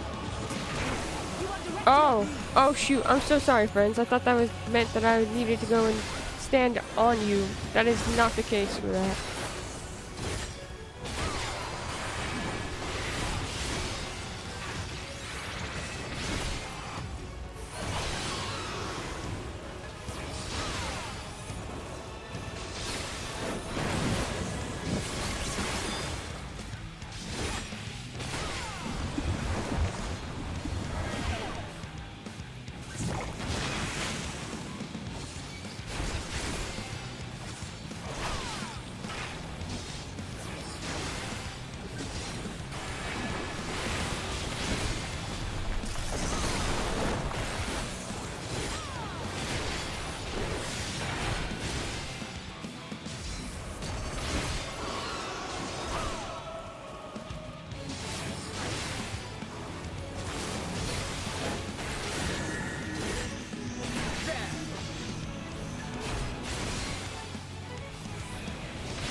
There likely more ahead.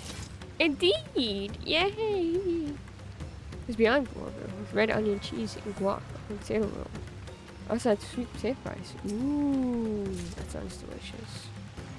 Share? He was like, I already ate it.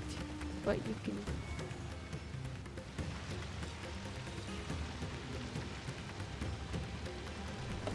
Wow, I sure am leveling up very fast in this dungeon. So I had a compliment circle where we did 3 things, nice things about books and 3 nice things about ourselves. This is indeed something that we did. Look at my sweet potato fries. I didn't finish it. These. Air above is thick with fiends. Oh! Sure is!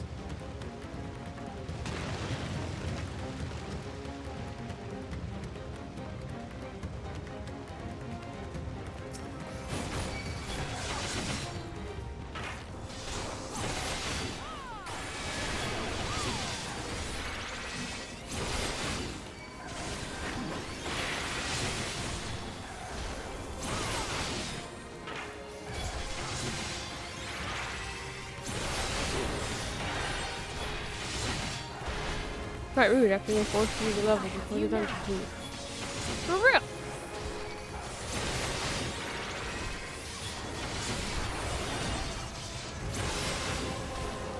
Everyone look away!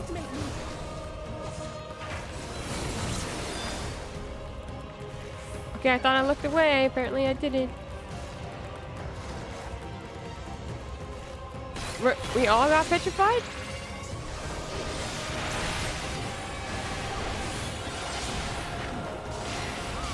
What happened there?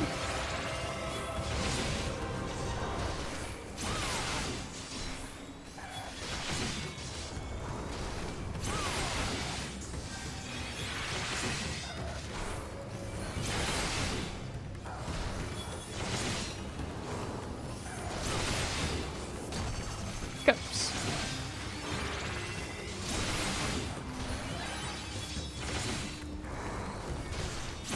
Fuck.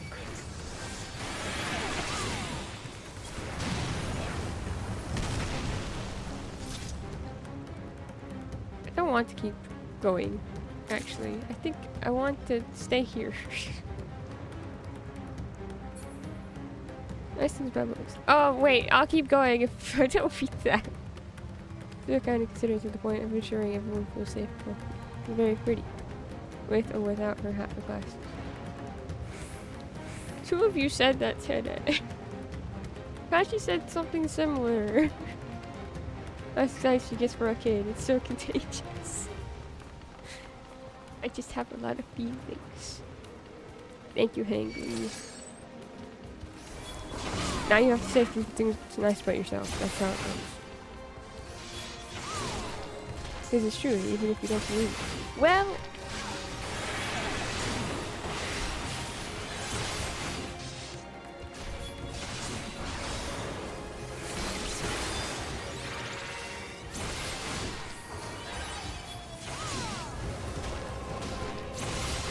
I think my thing is more that I don't try. I just want to be comfy.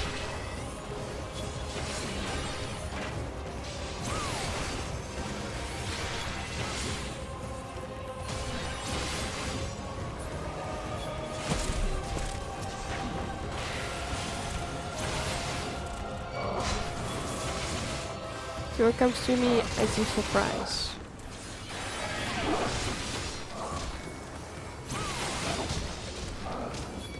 I have books with the hover bag. That's not what I was trying to say. I realized that was what it probably sounded like. But I'm just like, I don't see how that's possible. I'm not trying. I'm literally just like, I like my hats and my comfy t-shirts. Okay, I get what you mean. I'm not saying anything anymore. No longer. It's over. This is a silent stream now. Thank you for your understanding.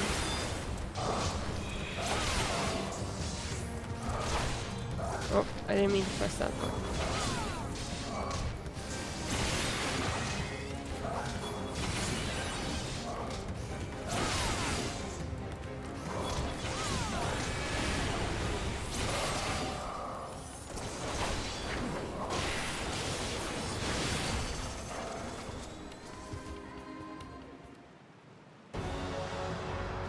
What horrors could possibly await us now?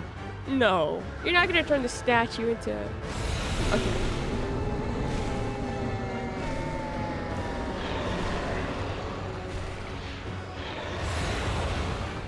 Wow, you sure have a lot of teeth. And mouths. How many mouths do you need, bro?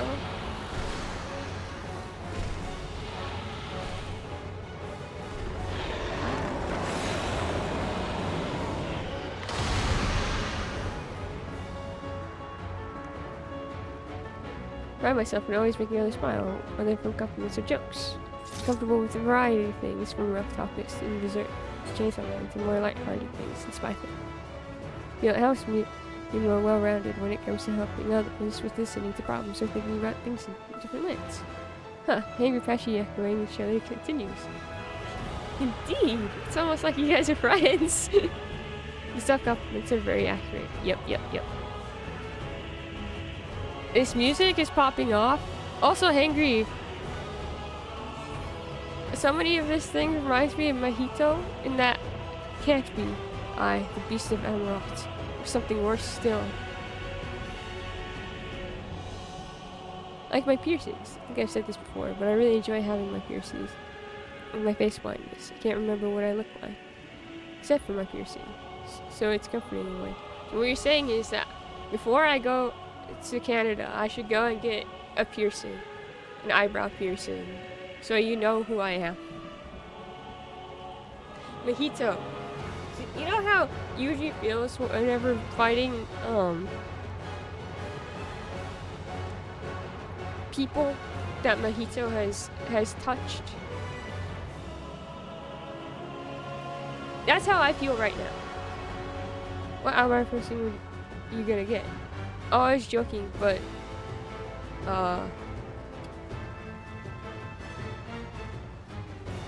right here? Oh, I would get that one. That's cool. I don't think I can have an eyebrow piercing as a teacher. Is the problem.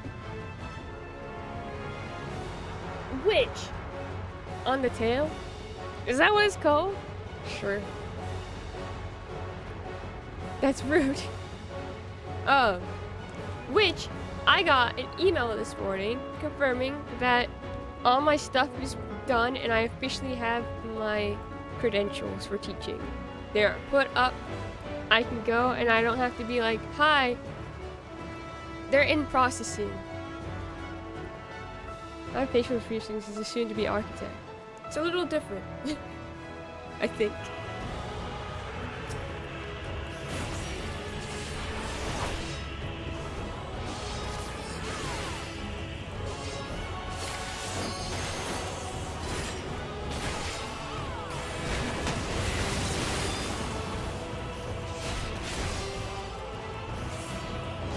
Let's freaking go! What in the world is this?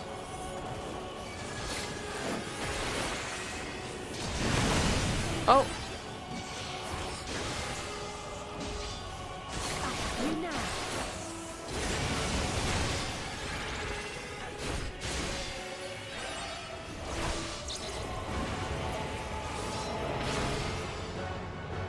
Oh wait, it's supposed to be like. Oh no, I'm doing it wrong. Confused. Definitely has to do with the stuff that's on the bottom here, but I think I have to do the opposite of what's being shown to me instead of trying to do the same. Makes sense.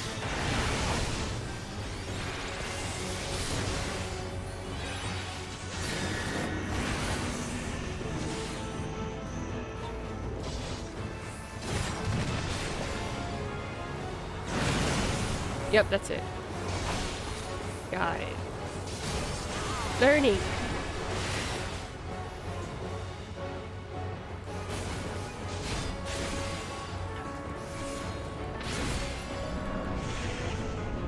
Okay, well now it's on target. There. Yes, there, drop. It's true.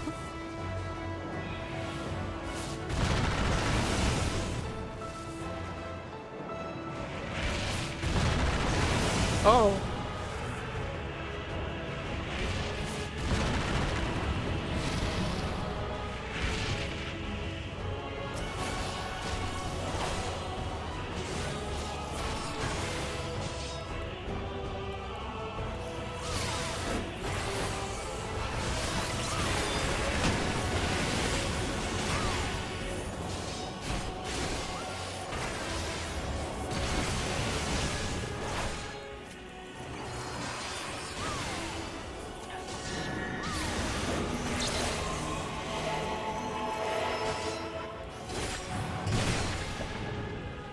Uh-oh.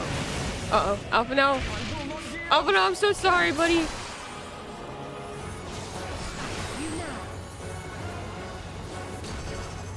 Stack on top of that. No, no, you're not supposed to stack there.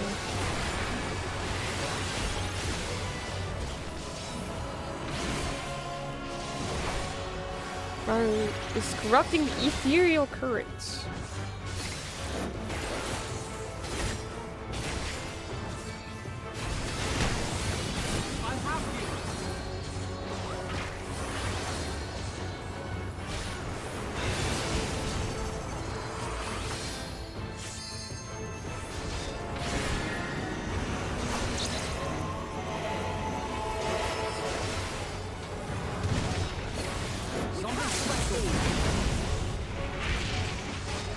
Did it again. I was like, why are you trying to kill me? I'm not. Promise. It's the last thing I would want to do. Thought my coworker was a finger heart like a takeoff. Now we just do it to you. That's awesome. That one.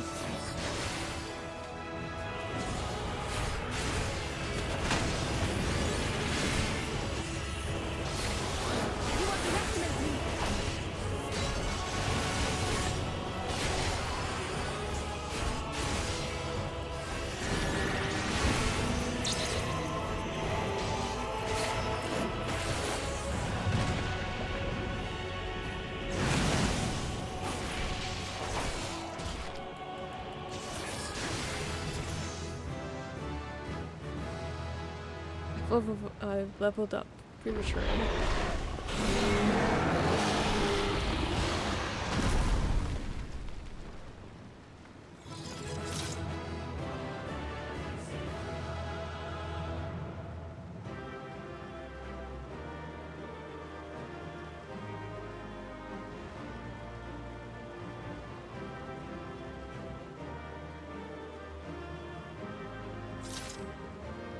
The horrors of Emeroth, born anew.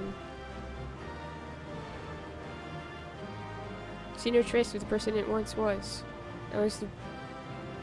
Okay.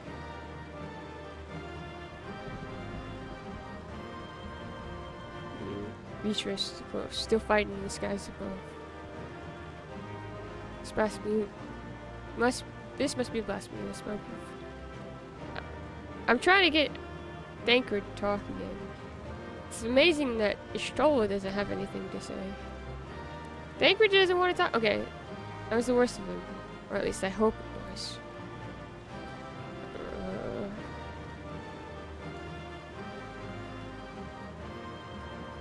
Victory music feels very weird to listen to as this goes on.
As I feared.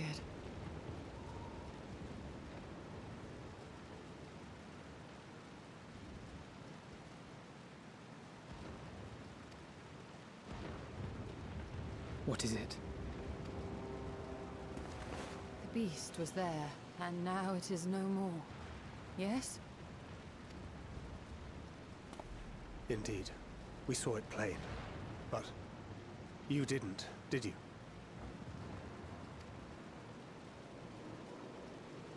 I saw nothing. Not the blasphemy that perished here, nor the other men turned beasts. And because of this, I now see all too well. There is no ether.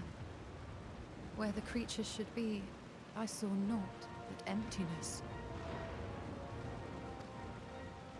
Emptiness? But that would mean... Recall the words of the Watcher. 'Twas a stagnancy of ether, a cessation of flow, leading to decay and absence, that led the ancients to conclude their star was dying. This is the same phenomenon.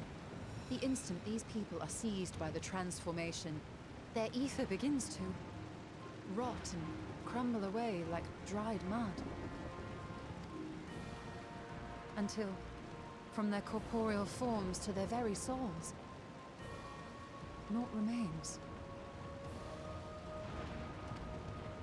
But the beast spoke with its dying breath. Surely at least a sliver of the man it was endured. Mayhaps so. But even if the process was incomplete, it was little more than a faint residue. Gods be good. You're saying they cannot be saved?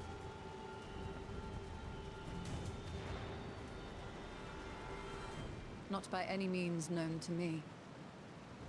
Or by any means at all, like as not. For there is naught left to save.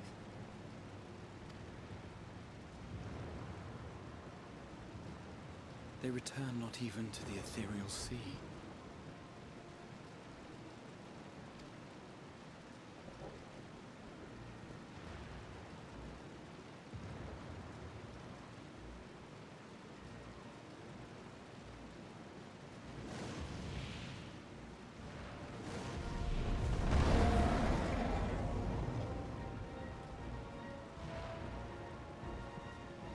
The beasts rage on, their hunger insatiable.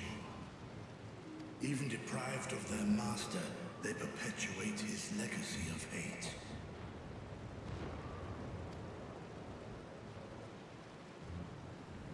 Once proud sons and daughters of Thavnir, all of them, and now I spill their blood.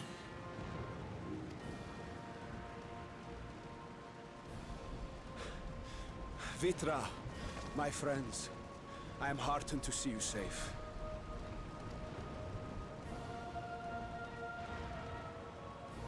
You put your secret at risk. Those closest to me already know the truth. The truth I must now share with one and all.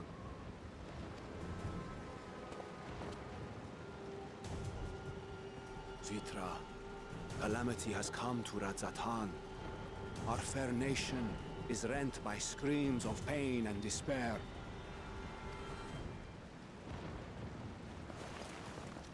More than ever, we require a strong leader to shepherd us through the storm. Reveal your true self to our people, Vitra, and guide us to salvation. What madness is this, I-One? Thou dost forget thyself. Were we to reveal our duplicity, it would do naught but foster confusion and chaos. Nay, I shall remain the Satrap's loyal ally, and do battle with the beasts. Easing hearts and leading the people to safety is thy task, and thine alone.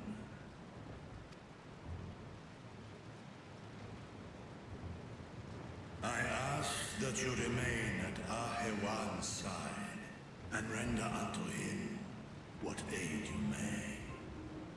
I know not what lies ahead, but without you, Radzatan will not survive.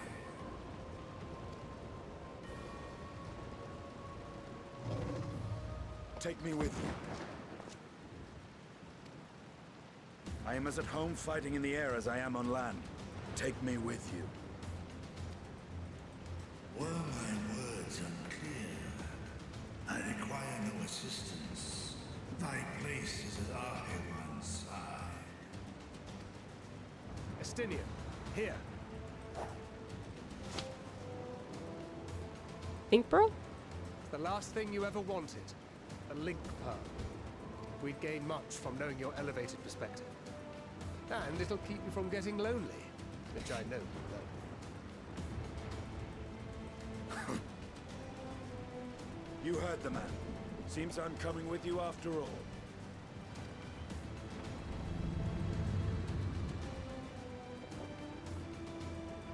Then I pray thy grip is iron. Be it on thy head if thou dost chance to fall. Fair enough. Now, shall we?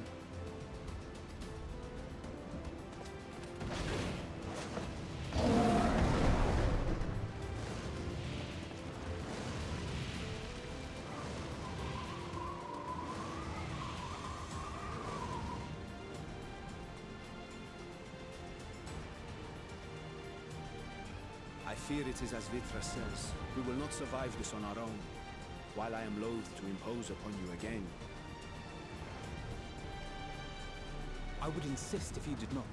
'Tis the very reason we have come. Then once more I find myself without words to thank you properly.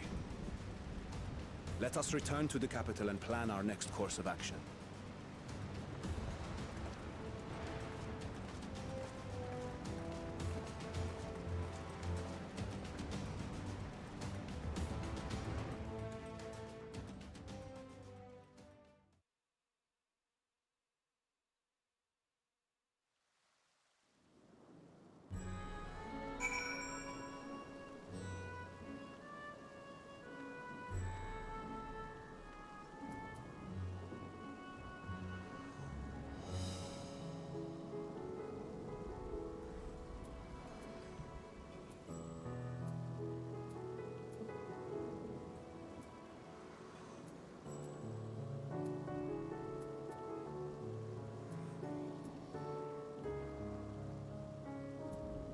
You should think about that, Angry. I'm gonna eat some more as I'm digesting what's going on.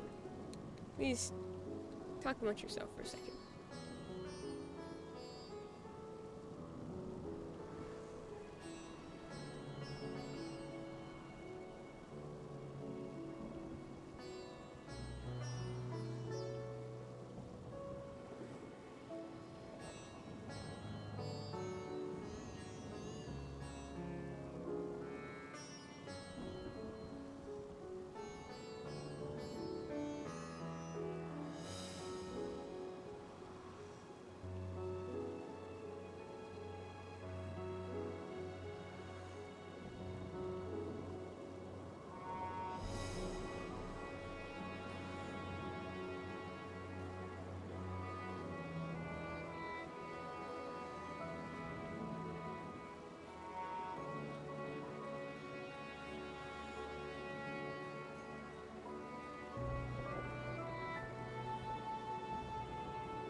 It's neither.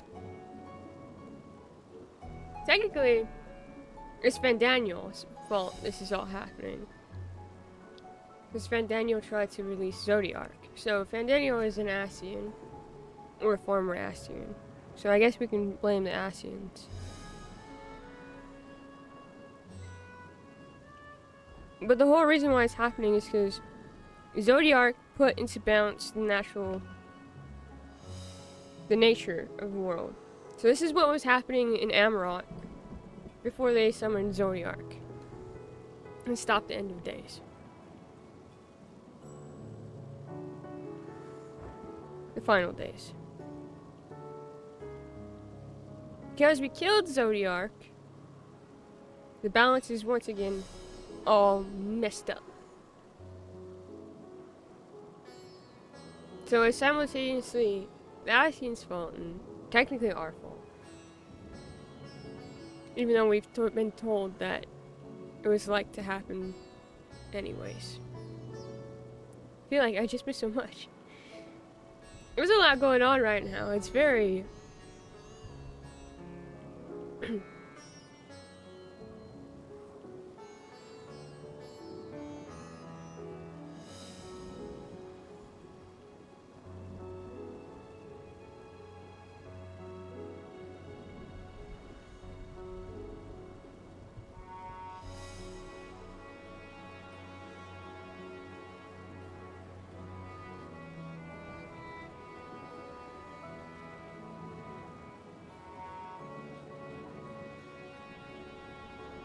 Yesterday we killed Zodiark, which is the big primal that was first summoned. It was the first primal summoned by the ancients, or as we know them as the Ascians, in order to save and preserve their world, Theris, before it was split by Hydaelyn.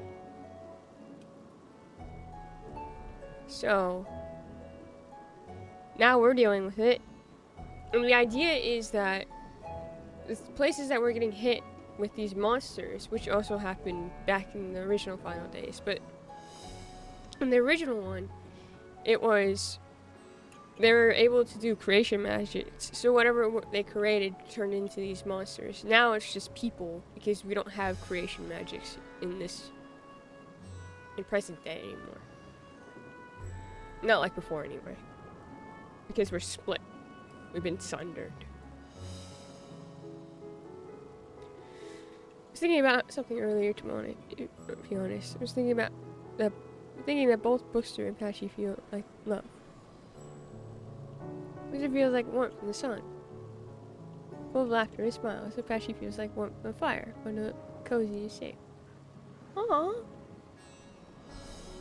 That's like one of the nicest things that's ever said to me.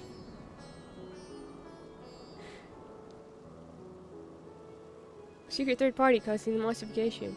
It's... What's causing the monstrification is the lack of ether.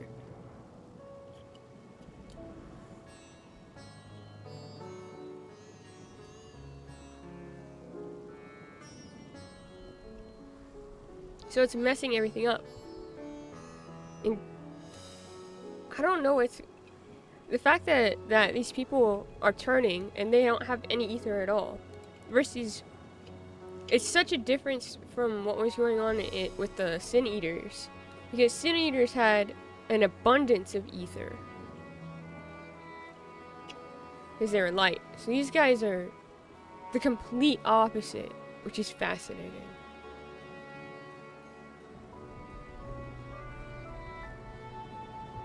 Isn't ether an actual occurring thing? Like, it would have to be sucked out of them for that to happen. Ether is in everything. So ether's in, like, they were talking about how ether is even in the air. We're consistent of ether. It's like atoms almost. Oxygen. But makes up like the world. So it's so But they're talking about the celestial ether. So there's different kinds of ether, right? That we learned from the Watcher. So the celestial ether is what's causing this because it's a weakened state. And wherever it's at a weakened state, we have this. I'm getting Tales of Arise flashbacks, except people turned a mana turned into metallic puddles. With constantly diminishing supply of ether in the environmental environment cause people to have their personal ether osmosis out of them. So there's been several instances where you're drained the What's interesting is that, so we know that Alice, when she's curing the temper, she uses her ether as well as our ether, and we have to lend her our ether. And by the end of it, she's completely spent, and so are we, because we've used our ether to help somebody else. But we still have trace amounts, or like at least enough to be standing. The people who are being turned into these monsters have no ether at all, according to Y'shtola.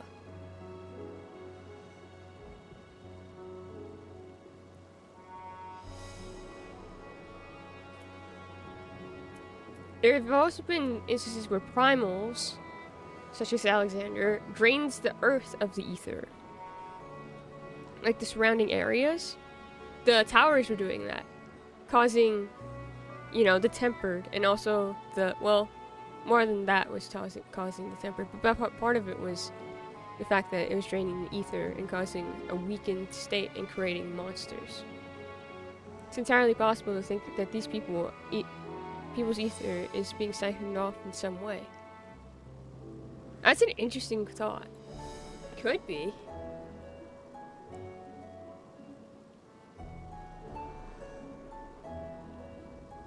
Because in this discussion we just had with Y'shtola and Graha had mentioned that they're not even able to go back to the ethereal sea. They just stop existing. So, how I view ether is very similar to how I view the life stream from Final Fantasy VII, because they talked about the ethereal sea and the life stream in this game, which doesn't help a lot of us. Probably only Patchy understands what I'm saying. Like, everything's made up of the life stream in Final Fantasy VII. That's how we end up getting, like, you know. Anyways, the way that the live stream works is that when you die, you return to the planet, which is like the lifeblood of the world. In the live stream, there is lore that I'm not going to go too into. But it's shown through Advent children that it is possible, if you have the means, to be able to contact those who are in the live stream. Thinking something is sapping ether because celestial ether is a separate element altogether. There must be something that specializes in it. Not unlike the elemental primals, since soul is an element in 12, like life, death, ice, fire, ice. The more I play this game, and the more you talk about 12, the more I feel like I should probably play 12. More recent, close than I think I should. That probably should be like right after 10-2. If I ever get to 10-2 at this point.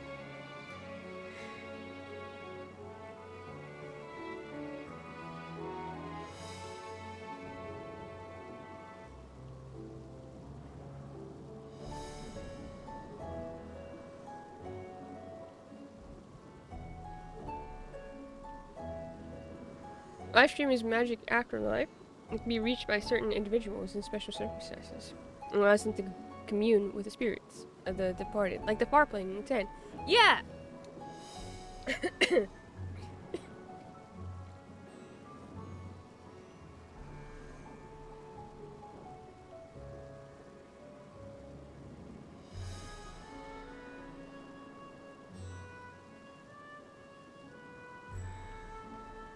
you ever get so excited that the chili, see more water in the bottom was a good thing. Yeah. that I have the hot version of the noodles, so the spice hit the back of my throat. so that on top of, so when I got excited about the far plane, spice hit the back of my throat. I've done that before.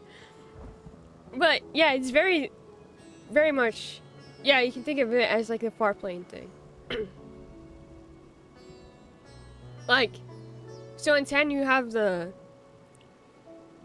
when we're at Xanark and you see all like the little Orbeez. That's supposed to be souls, right? And that's why Yuna dances. So the souls can be returned to the far plane. Fireflies, thank you. That's it. At least that's what I got, unless I'm wrong.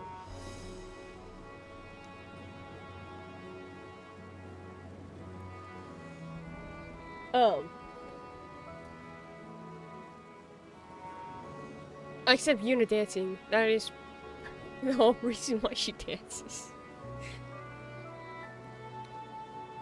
But then when you go to, you can visit the far plane and talk to people.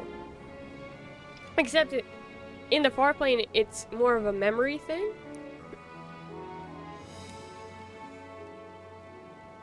If I recall. Than an actual being able to like speak to the dead. I could be wrong, but I remember there being a specific, like,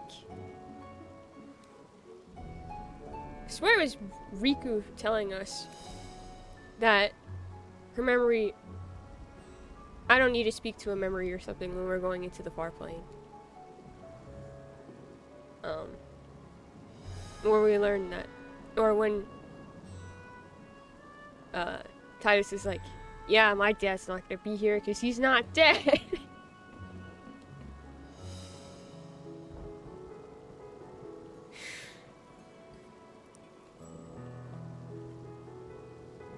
It's just more of talking to like a shade. Think of it like the law of energy conservation. Mass and energy can't just vanish. They either move or change form. So the ether can't disappear. It has to go somewhere. And the monsters didn't have any ether left. That's the form the mass changes into when the ether is removed. And where it's gone is the question. Yeah. Yes. This is a good perspective. And a good way of putting it, absolutely, for Apache. Because that's what I've always gotten from like the live stream and this case. Is that law of energy conservation. Is that you can't destroy it, technically. It's always going to be like, it's a circle or a cycle.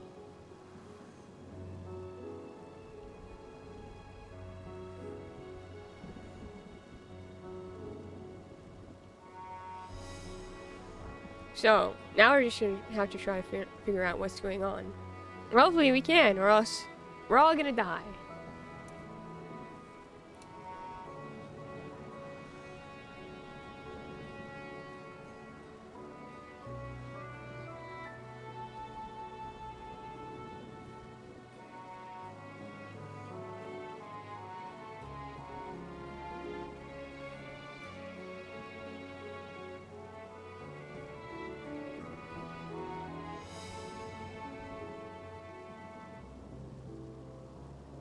If the energy cannot dissipate, and it isn't consumed to catalyze transformation, then it is, was as Aaron said, siphoned off to somewhere.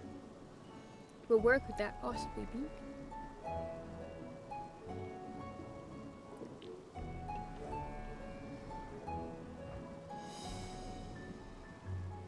This is the big question, isn't it? And do we have the answer to that? Because Amarot never got it. We're animals. Because we never got the answer to that for Amarot. That's why they ended up going with Zodiac, which is really interesting because I feel like primals need a mass amount of ether, so it's like this is the premise of the book I'm writing, so the correlations are interesting if that's what's happening. We'll have to see that. Very cool though. That's cool. All life must end in death. Yet death in turn gives life to gives birth to new life, such as the flow of ether. To think that natural cycle could simply be cut off, the very thought makes me shudder. After so long, so many sacrifices, we finally found a way to cure the tempered. But these poor souls, they vanished without a trace. Is there truly no saving them? I wonder if she would be thinking about that. Austinian and Richa defend Razat Han from above. We, on the ground, must find a means to prevent these transformations, and soon. Worry not. I can see your ether and that of our companions. We have not suffered the fate of those unfortunate souls. Well, I knew I am me. I am me, he said. Look, games about death. Tune back in. All I was hearing was death and life. I do think that that's going to be a big theme in this part of the game. Fatchy. Hey, Hungry played Tales of Symphonia. There's so much death. The stillness in the air puts me ill at ease. I must be wary. Endwalker is about death? Big if true.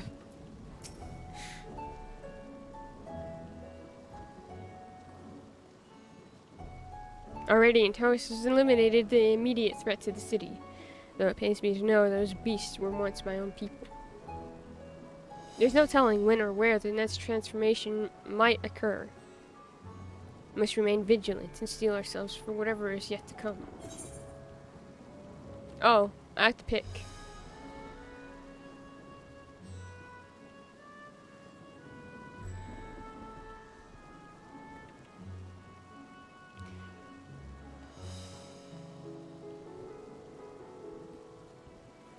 Should I get yellow, or brown?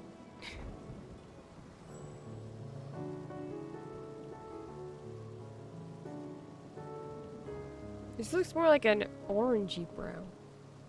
Or an orangey yellow. You can see the little dots on the sides. That one, that one, that one. 1, 2, or 3. Which ones do you have? I don't have anything. Brown is just really orange yellow, so maybe yellow. Which drug test you?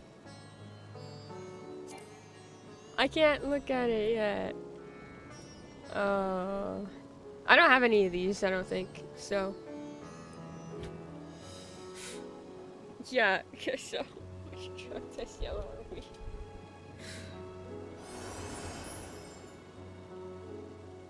Or I can just take the silver piece. I usually just grab one of these because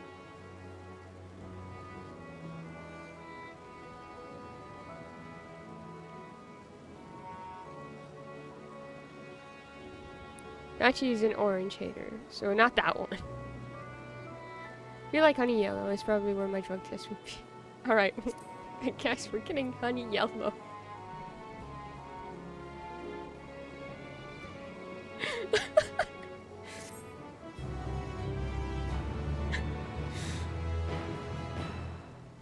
I do want to do that dungeon again with Y'shtola once. Not right now, but I want to see her reactions. See if she changes anything. The blasphemy unmasked. And one's burden is heavy indeed. Yet he need not bear it alone. Yes, talking about colors in a normal way, comparing it to drug tests. Well, did you expect us to say it in a regular way? To ask.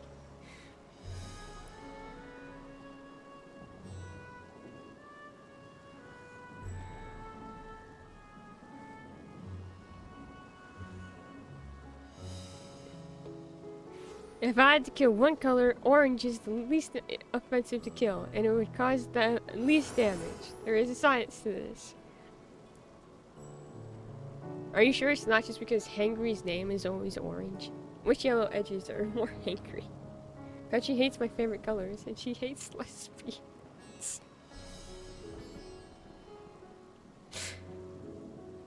If we kill off orange, how am I going to have my second favorite shoes? We can't kill off orange. Who's gonna tell us victorious jokes? I can't believe this. Patchy wants to put the end to victorious jokes.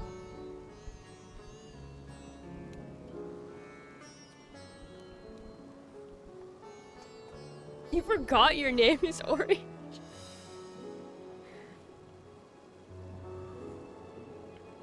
Forgive me, my friends, but I must return to Megadura for the time being. There, I can better manage this crisis and dispatch my troops as the situation demands. Oh, I did not mean to pin that.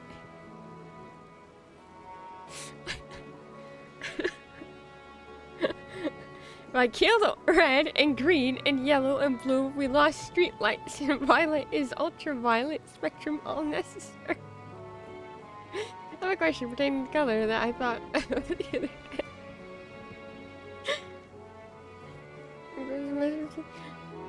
Minor crisis the situation demands. In that case, we shall carry on out an investigation of our own here in the city. Mayhap the residents can tell us more about the first of the transformations and the conditions under which it occurred. If we can ascertain what exactly triggered these tragic events, it may give us some insight as to a possible solution. Time is of the essence. Let's split into 3 groups. That way, we may cover more ground. Aise and I will see to Pax's path. Thancred and Ystrol and pray make for Dharma. I leave Artho to Graha and you, Venona. Any information you can gather on the first blasphemy or the manifestation of the final days here in the city would be most helpful. When we have completed our respective inquiries, let us reconvene in front of Megaduda, that we might share what we've learned with the satrap.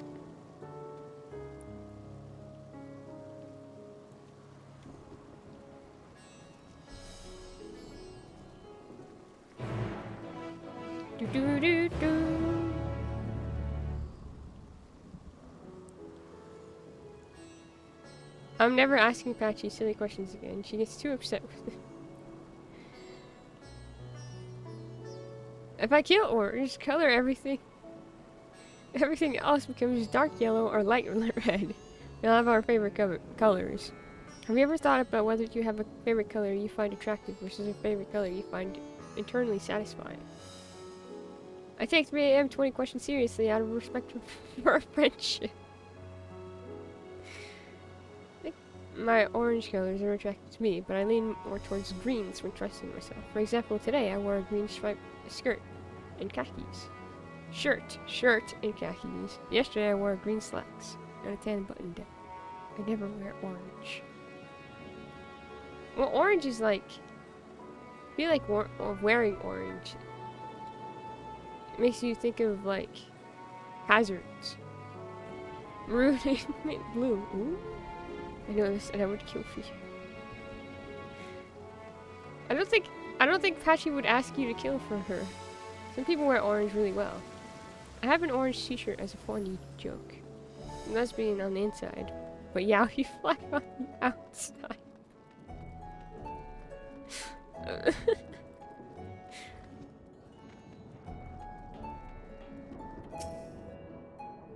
I still cannot.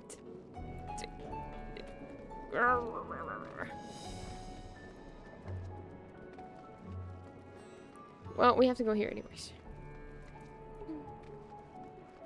Okay, Graha. I got paired up with you.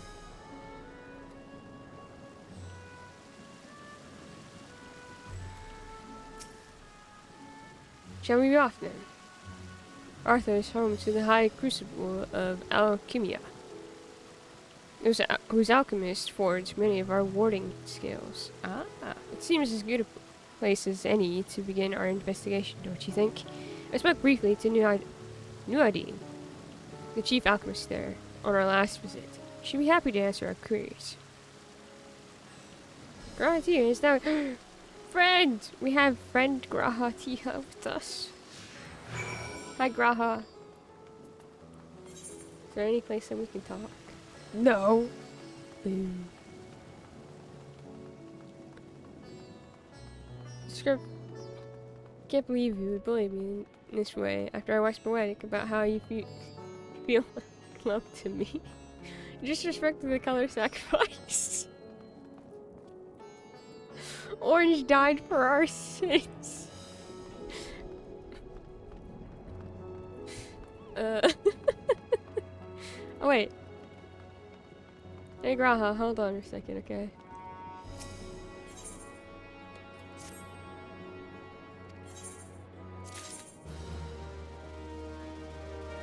Thanks.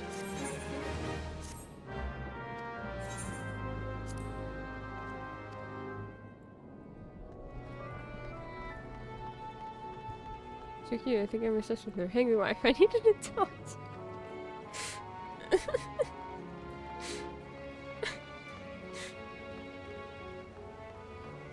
Please help.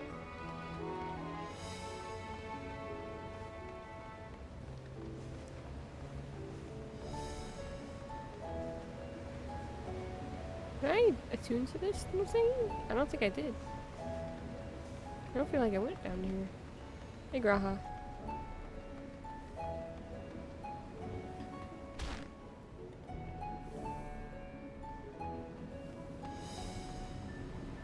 Oh, there he is. Oh, he jumps with me. I see. Just to clarify, is that maroon that you find attractive and mint blue that is internally satisfying? I can't wait for someone new to come in and just see walls of this. Like, what have I ever walked into? What do you see?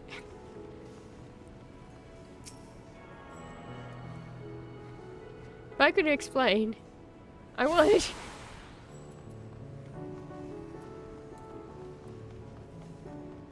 But I don't think I can.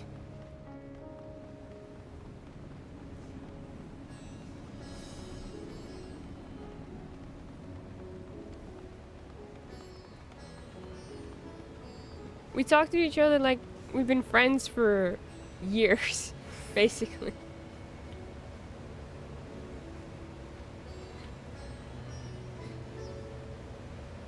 You too can join in and talk to us like we've been friends for years. All it takes is to come into chat and then somehow survive the first 5 minutes. Ah, I remember those red eyes. You were with those scions who commissioned the scales from us, yes? Or welcome you back to the High Crucible. What brings you here in these troubling times? Well, Hagerwack is younger than me. Second of all, I think you mean Hagerwack too, because that'd be you.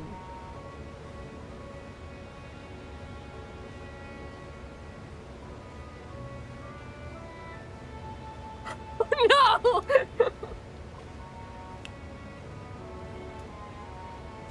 All of Hangry's messages have been deleted for Oh no. How do I get Hangry back?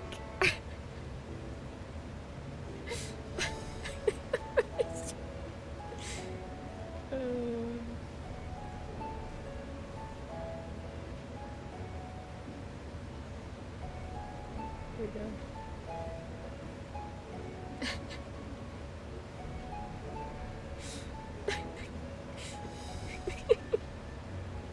Welcome back, Hangry.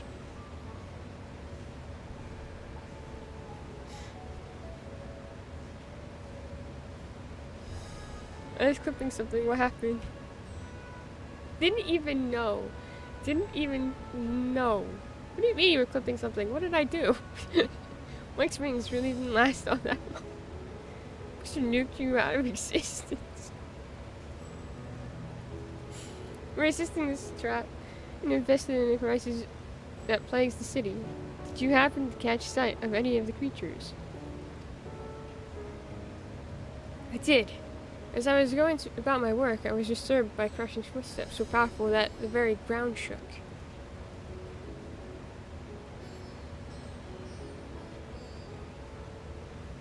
It unmodded you?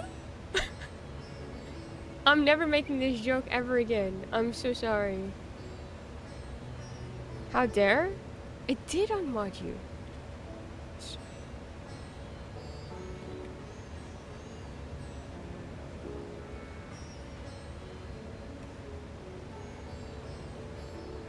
That was not worth the joke.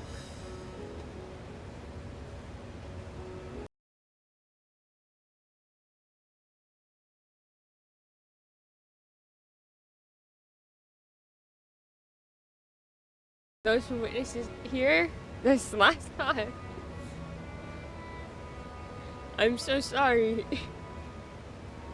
Angry, that your sword was taken away from you momentarily just because I was like, you know what'd be funny? Is if I just timed it out Hangry for 2 seconds for hitting on Patchy.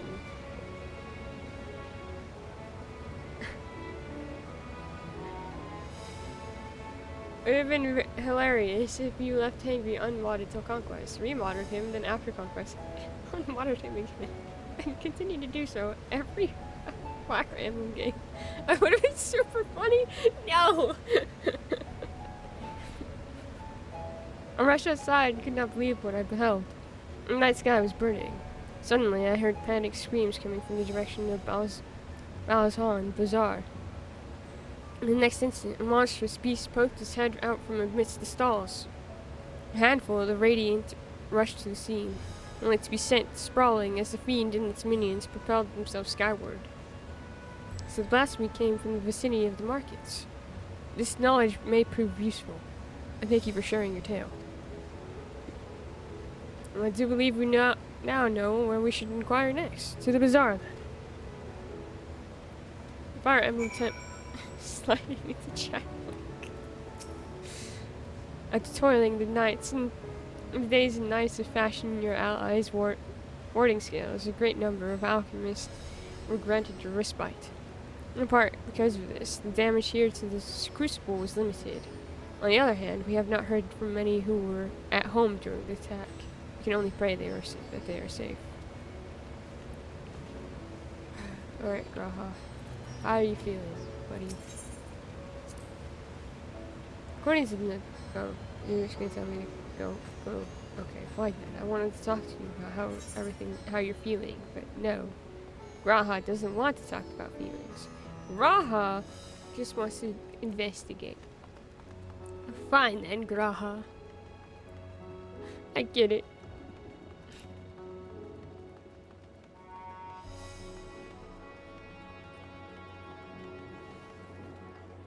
Can I please attune to this?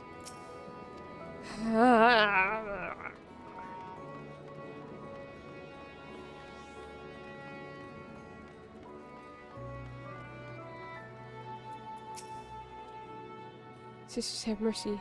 What's happening in the world? What am I to do? Is nowhere safe? Settle down, friend. The danger is past, at least for now. If it's not too painful to remember, could you tell us what you saw? First I heard the screams, then a horde of ravening beasts came charging towards us. One of them was huge, bigger than a Marid, throwing people about like ragdolls. It was eating them. I hid under the counter, saw others do the same. But the shrieking and wailing kept getting louder, more voices in the throng. Beasts or victims, I couldn't tell. I knew not what was happening, I still don't. That is enough, my good man. You were brave to share with us your tale. Many of your fellow merchants are safe. The High Crucible, too, has survived, mostly unscathed. Pray, stay close to your friends and loved ones, and rest your body and mind while you're able. What nightmare is this? When will it end?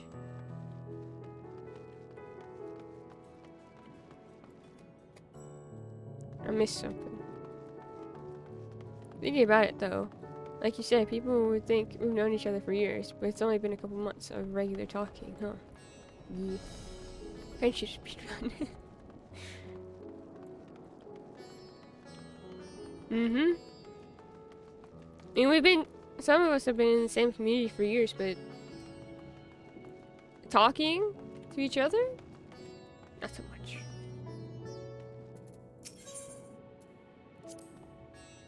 This is the Thavnarian weave. I must say, it bears a resemblance to the traditional fabrics of Corvos.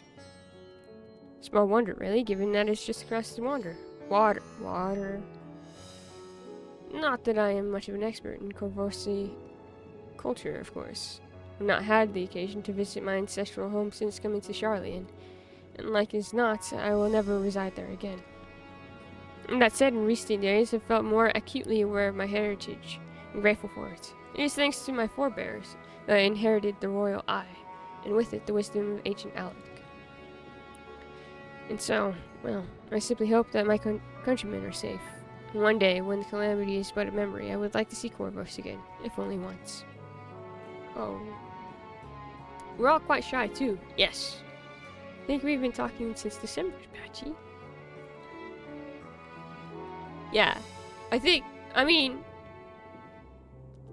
don't know how noticeable I was in chats, but I know that I talked way more in chat than in any Discord.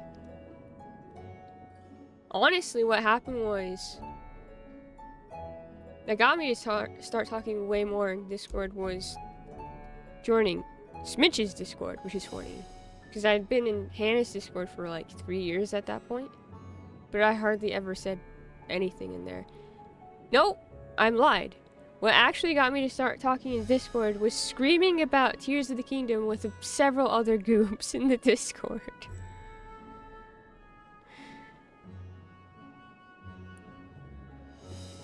And then that got me a little more comfortable, but then getting into Smitch's Discord, he couldn't get me to shut up.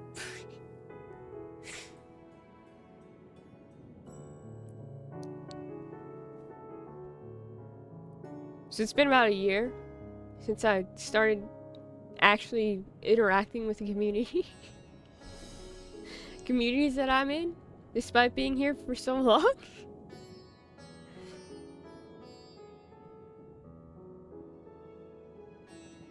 To be fair though, it's talking 3 to 5 times a week for little hours. With much we all encourage comfort. It makes sense that we would seem so close. It's true. Not regularly, because it was a lot of fan art spam and then a gap in between. In Smitch stream, it made me a lot more comfy to talk. Smitch just has that like natural ability, huh? Smitch has got us in the new server where we all yapped more. I think it helps to have like, it's just like we started with a smaller group of people, I guess. And that grew. At least for me, that's how it helps me. To get like, okay, I can handle this many people. And if I mess up in front of them, it's not the end of the world. Kind of thing. It took me a week to actually talk in Smitch stream. I would lurk and not say anything. It's okay. You take your time, as much time as you need until you feel comfy. I remember seeing you in stream though. I think you were in and out for a bit around P5, and more later that year. Yes. So around P5 I was, around this time Hannah started Persona 5, the second time. She tried it twice. I was there for the first time. But the second time she tried, I was in and out because I had student teaching. So oftentimes when she was online, I was teaching. Or doing something. Oh, this is my new ability. It's pretty. This is an attack to target and all enemies nearby it with a potency of and 60% less for all remaining enemies. Restores MP. So I'd go in and say hi sometimes, but I wouldn't be able to stay.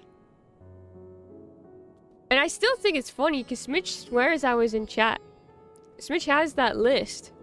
And I was in chat to say hello to them when they first joined the community. But I'm like, I hardly remember any of the streams that I was in for Persona 5 during that time. Because I was so out of sorts.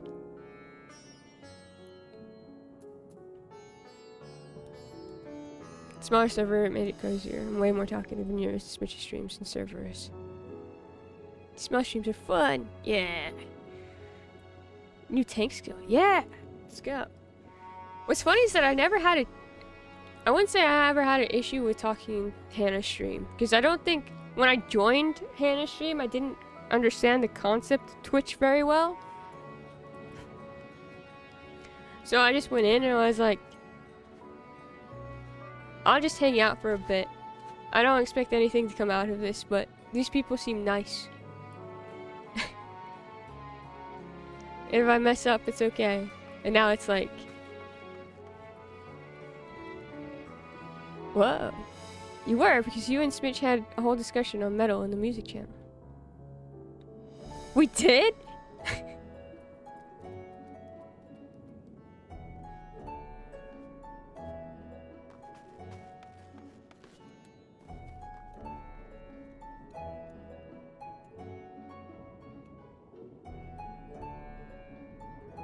Persona 5 stream that Smitch joined in, there was a big music discussion. A bunch of us were doing music sharing after.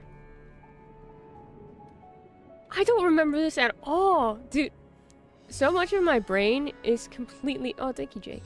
I really think my brain has decided not to think about that time at all.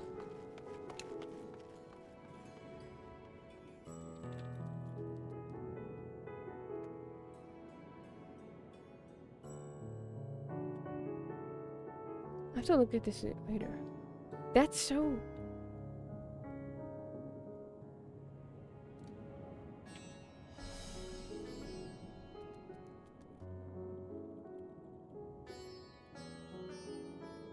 wild, though. I don't remember that at all.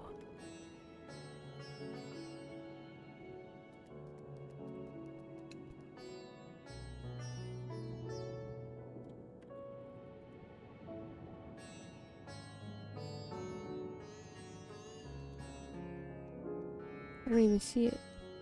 Now I'm looking for it.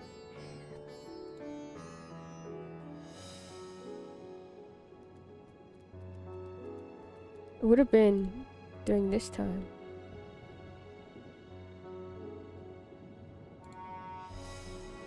No? This is not something I should be looking up on stream. But now I'm like, really like, I don't remember anything.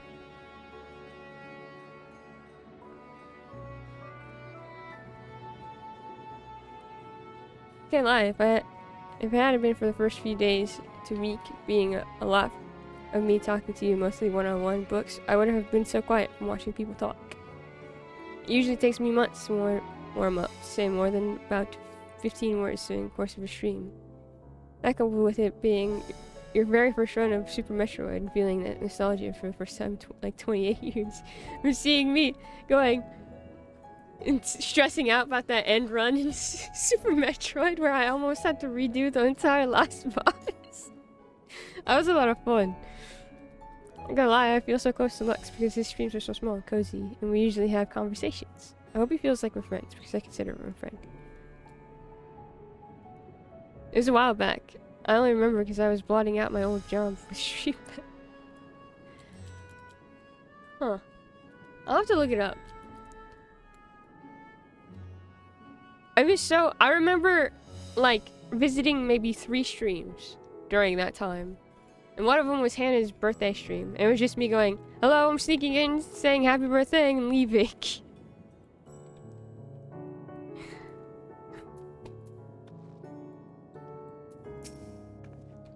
Forgive me, but my shop's closed until further notice. Needless to say, we've more pressing concerns these days. We've come not in search of wares, but information concerning the enormous fiend that tore through the bazaar. Did you perchance witness anything? Afraid not, my friend. I was there here the whole time, so I only saw its little minions made a mess of the place. They did. Well, that was all going on. The great big one tore through the west side of the bazaar. I had better luck asking there. It was so fun to see you, even if it was super stressful. I came by accident and stayed because you made such a difference in my life. Big love, you all. I'm super happy that you're here too. I can't imagine chat without an Aaron in it. It'd be sad. There'd be a hole. An Aaron-sized hole. Who would fill the Aaron-sized hole?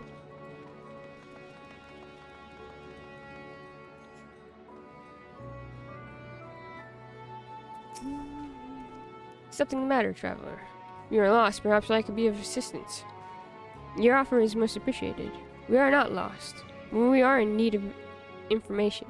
But you know anything about the gargantuan beast that rampaged through the bazaar? I saw it. I saw it all. No, I wish I had not. I was going about my work when all of a sudden a piercing scream cut through the air. I turned around and there was this fiend. Its massive body bursting through the entryway with the force of a tidal wave. And then it was gone, as quickly as it came. That is the extent of what we will learn here, I think. Shall we take a moment to consider our findings elsewhere?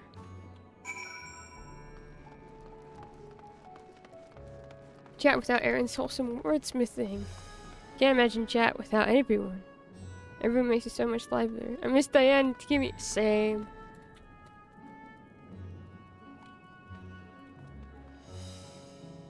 It feels different without them here. Judging by their accounts, the transformation had already occurred by the time the beast reached the bazaar. It tore through the west side of the bazaar and headed towards the Aetheryte Plaza. In other words, the blasphemy may have first appeared in this vicinity. That being the case, the people in that Mahane can surely tell us more. Where are we going, Graha? Over here?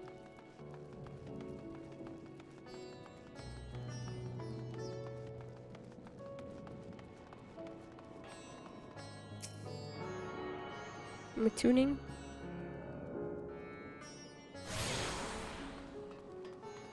Jump. Jump. Going after that enormous beast, are you? I saw it. Including the very instant that poor bastard transformed. Damn the gods for putting me there. Started over there by the window. A few men merchants probably, talking and drinking. Conversation must have taken a turn for the worse. Next thing I know, their leader, I suppose he was, buried his head in his hands, and black mist was swirling about him. Then his old body burst apart, and there stands a hideous, slavering beast, massive and foul, all gaping maws and bulging eyes. His friends start shrieking. Then the black mist comes again, until the change takes them too. Stuff of nightmares, I tell you. Nightmarish indeed. Incidentally, do you perchance know who those merchants were? No. I'm a decorator by trade. Not much use to mingle with their sort. Saw Muleo, the barmaid, chatting with them, though. She might know something.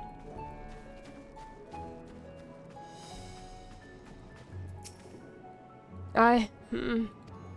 Oh, pardon me, I was just... Anyway, take a seat wherever you like. We're open for business as per usual. I would not be open for business as per usual after everything that just got... Oh, look! There's the hunt board for this place. Even after repairing all that damage, it'll take a while for business to pick up again. You mean the blasphemy? That's what the Radiant have been calling it anyway. I saw it too. We all did. I was standing here at the counter as Marie poured me a drink when suddenly there came this dreadful sound, like a pained, angry groan. It was unlike anything I ever heard. I turned around in shock, and from an ominous cloud of black mist rose the creature, enormous and ghastly to behold. As for what happened next, to recall it sends shivers up my spine. Some stroke of fortune, I was able to slip outside before the beast got its claws on me. But the sight that greeted me offered no solace. The blue sky above turned red as blood. Red as blood. Jeez. Rud? What is Rud? Turned red as blood. Marie, myself, and the other survivors clung to each other for dear life until the radiant host came to our aid. Wait, did I hear you correctly? The beast manifested before the sky began to burn? I'm certain of it. The windows here offer a clear view of the sky, and I saw nothing out of the ordinary until the beast appeared and began to rage. Well, that's new information, huh? Even if you're not here to drink, why not stick around and make the place look less empty? I only ask that you keep mind the carpet, or maybe a few bloodstains concealed beneath.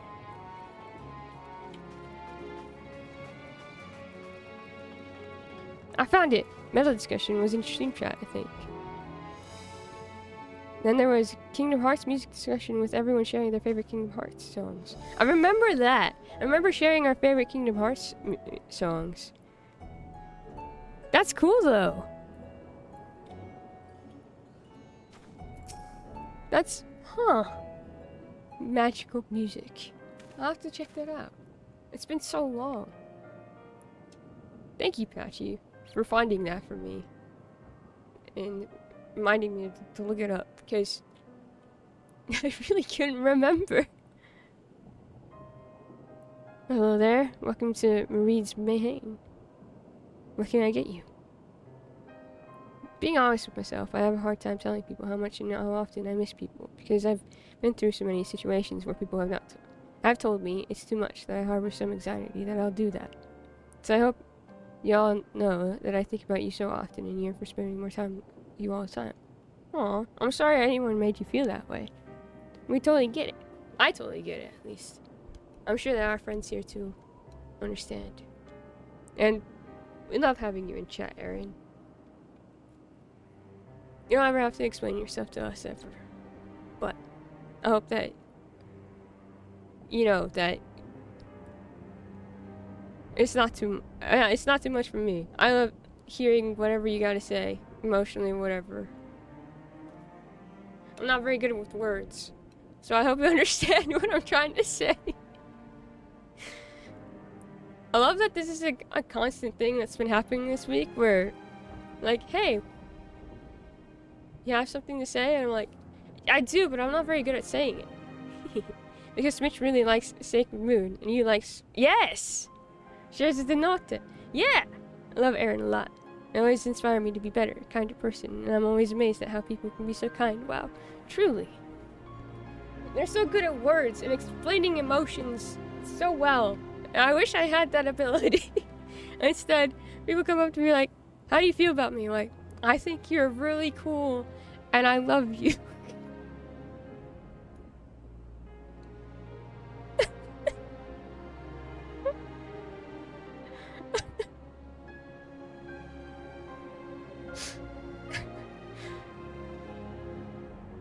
Hello there. Welcome to Marie's Mayhem. What can we get you? Sorry, I'm going to read that again. We've come not for libations, but rather for information. You're Mihil, yes. We're investigating the so-called blasphemy of the satrap's behalf. We hear it was one of your customers, merchant, that first underwent the transformation. What can you tell us about him? He was something of a regular here, especially of late. Kalzar was his name. Ran his own consortium, dealing primarily in the exports of Tavnarian specialties. Where have I heard that name before? It's through him we met Matsya.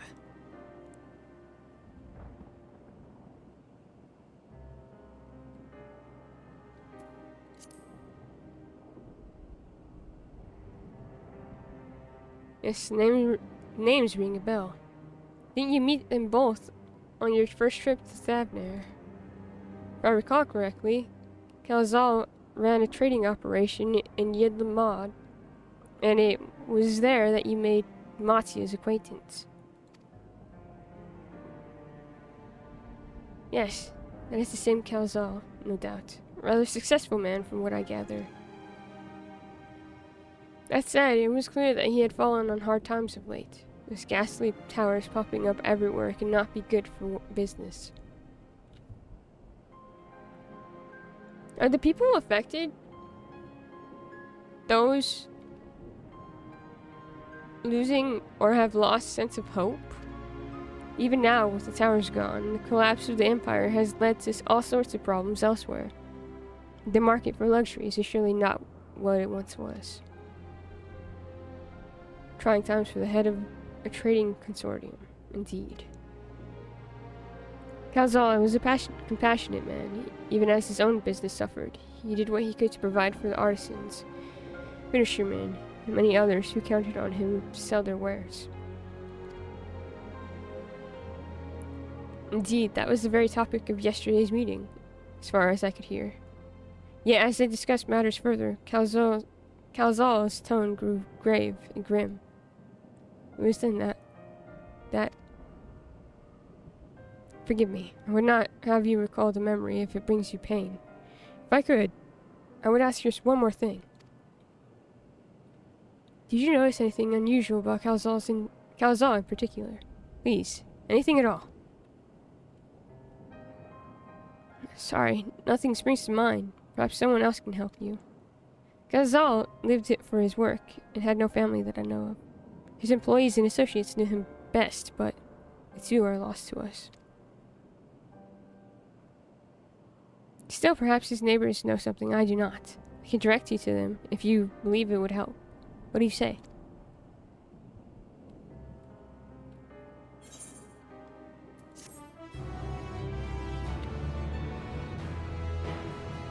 Never too much, and often when someone says you're too X or Y, it's because they don't have spoons to handle anxieties, which is fair.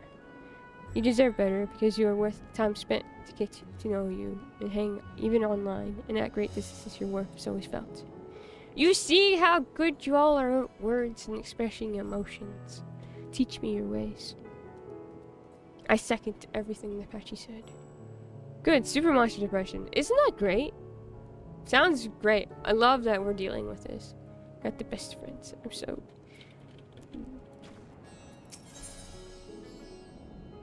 Miss the apocalypse. Emilio has information that should serve you well. Okay, hold on. Before I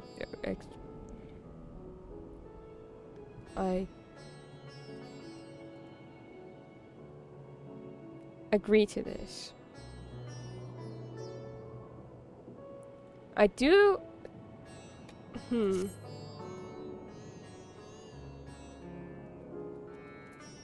I might call it there for today. Shorter stream today. Just a bit. Just looked at the little Endwalker progress bar, and it says I'm only 35% completed. Endwalker. First of all, you've been talking and locked in for 6 hours. Well, I've been typing and I don't have to talk on the spot like you do. Just cause, I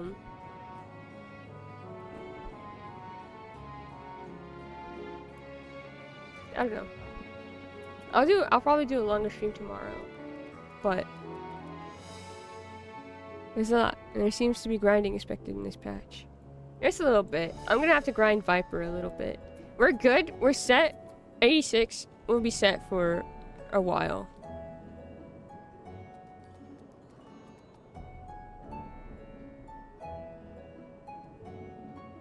We have, let's see, 1, 2, 3, 4, 5, 6, 7, 8. We have 8 quests before we hit 86.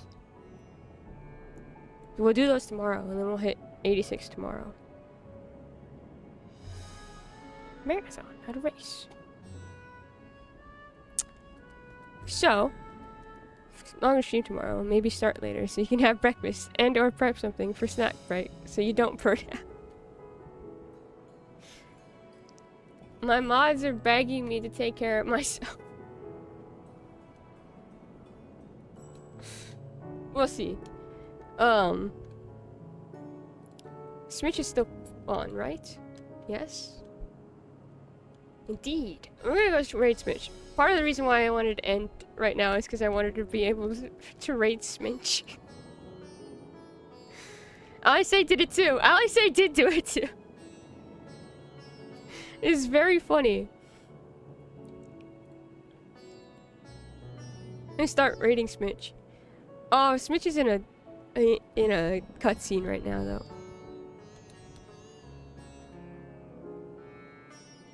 Would you like to talk for several minutes until the cutscene ends?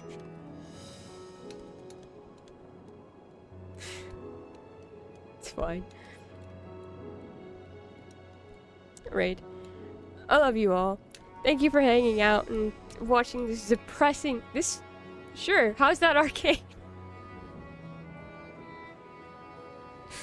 Oh, Patchy. We're gonna go from Endwalker into Arcane, and I'm gonna be sad.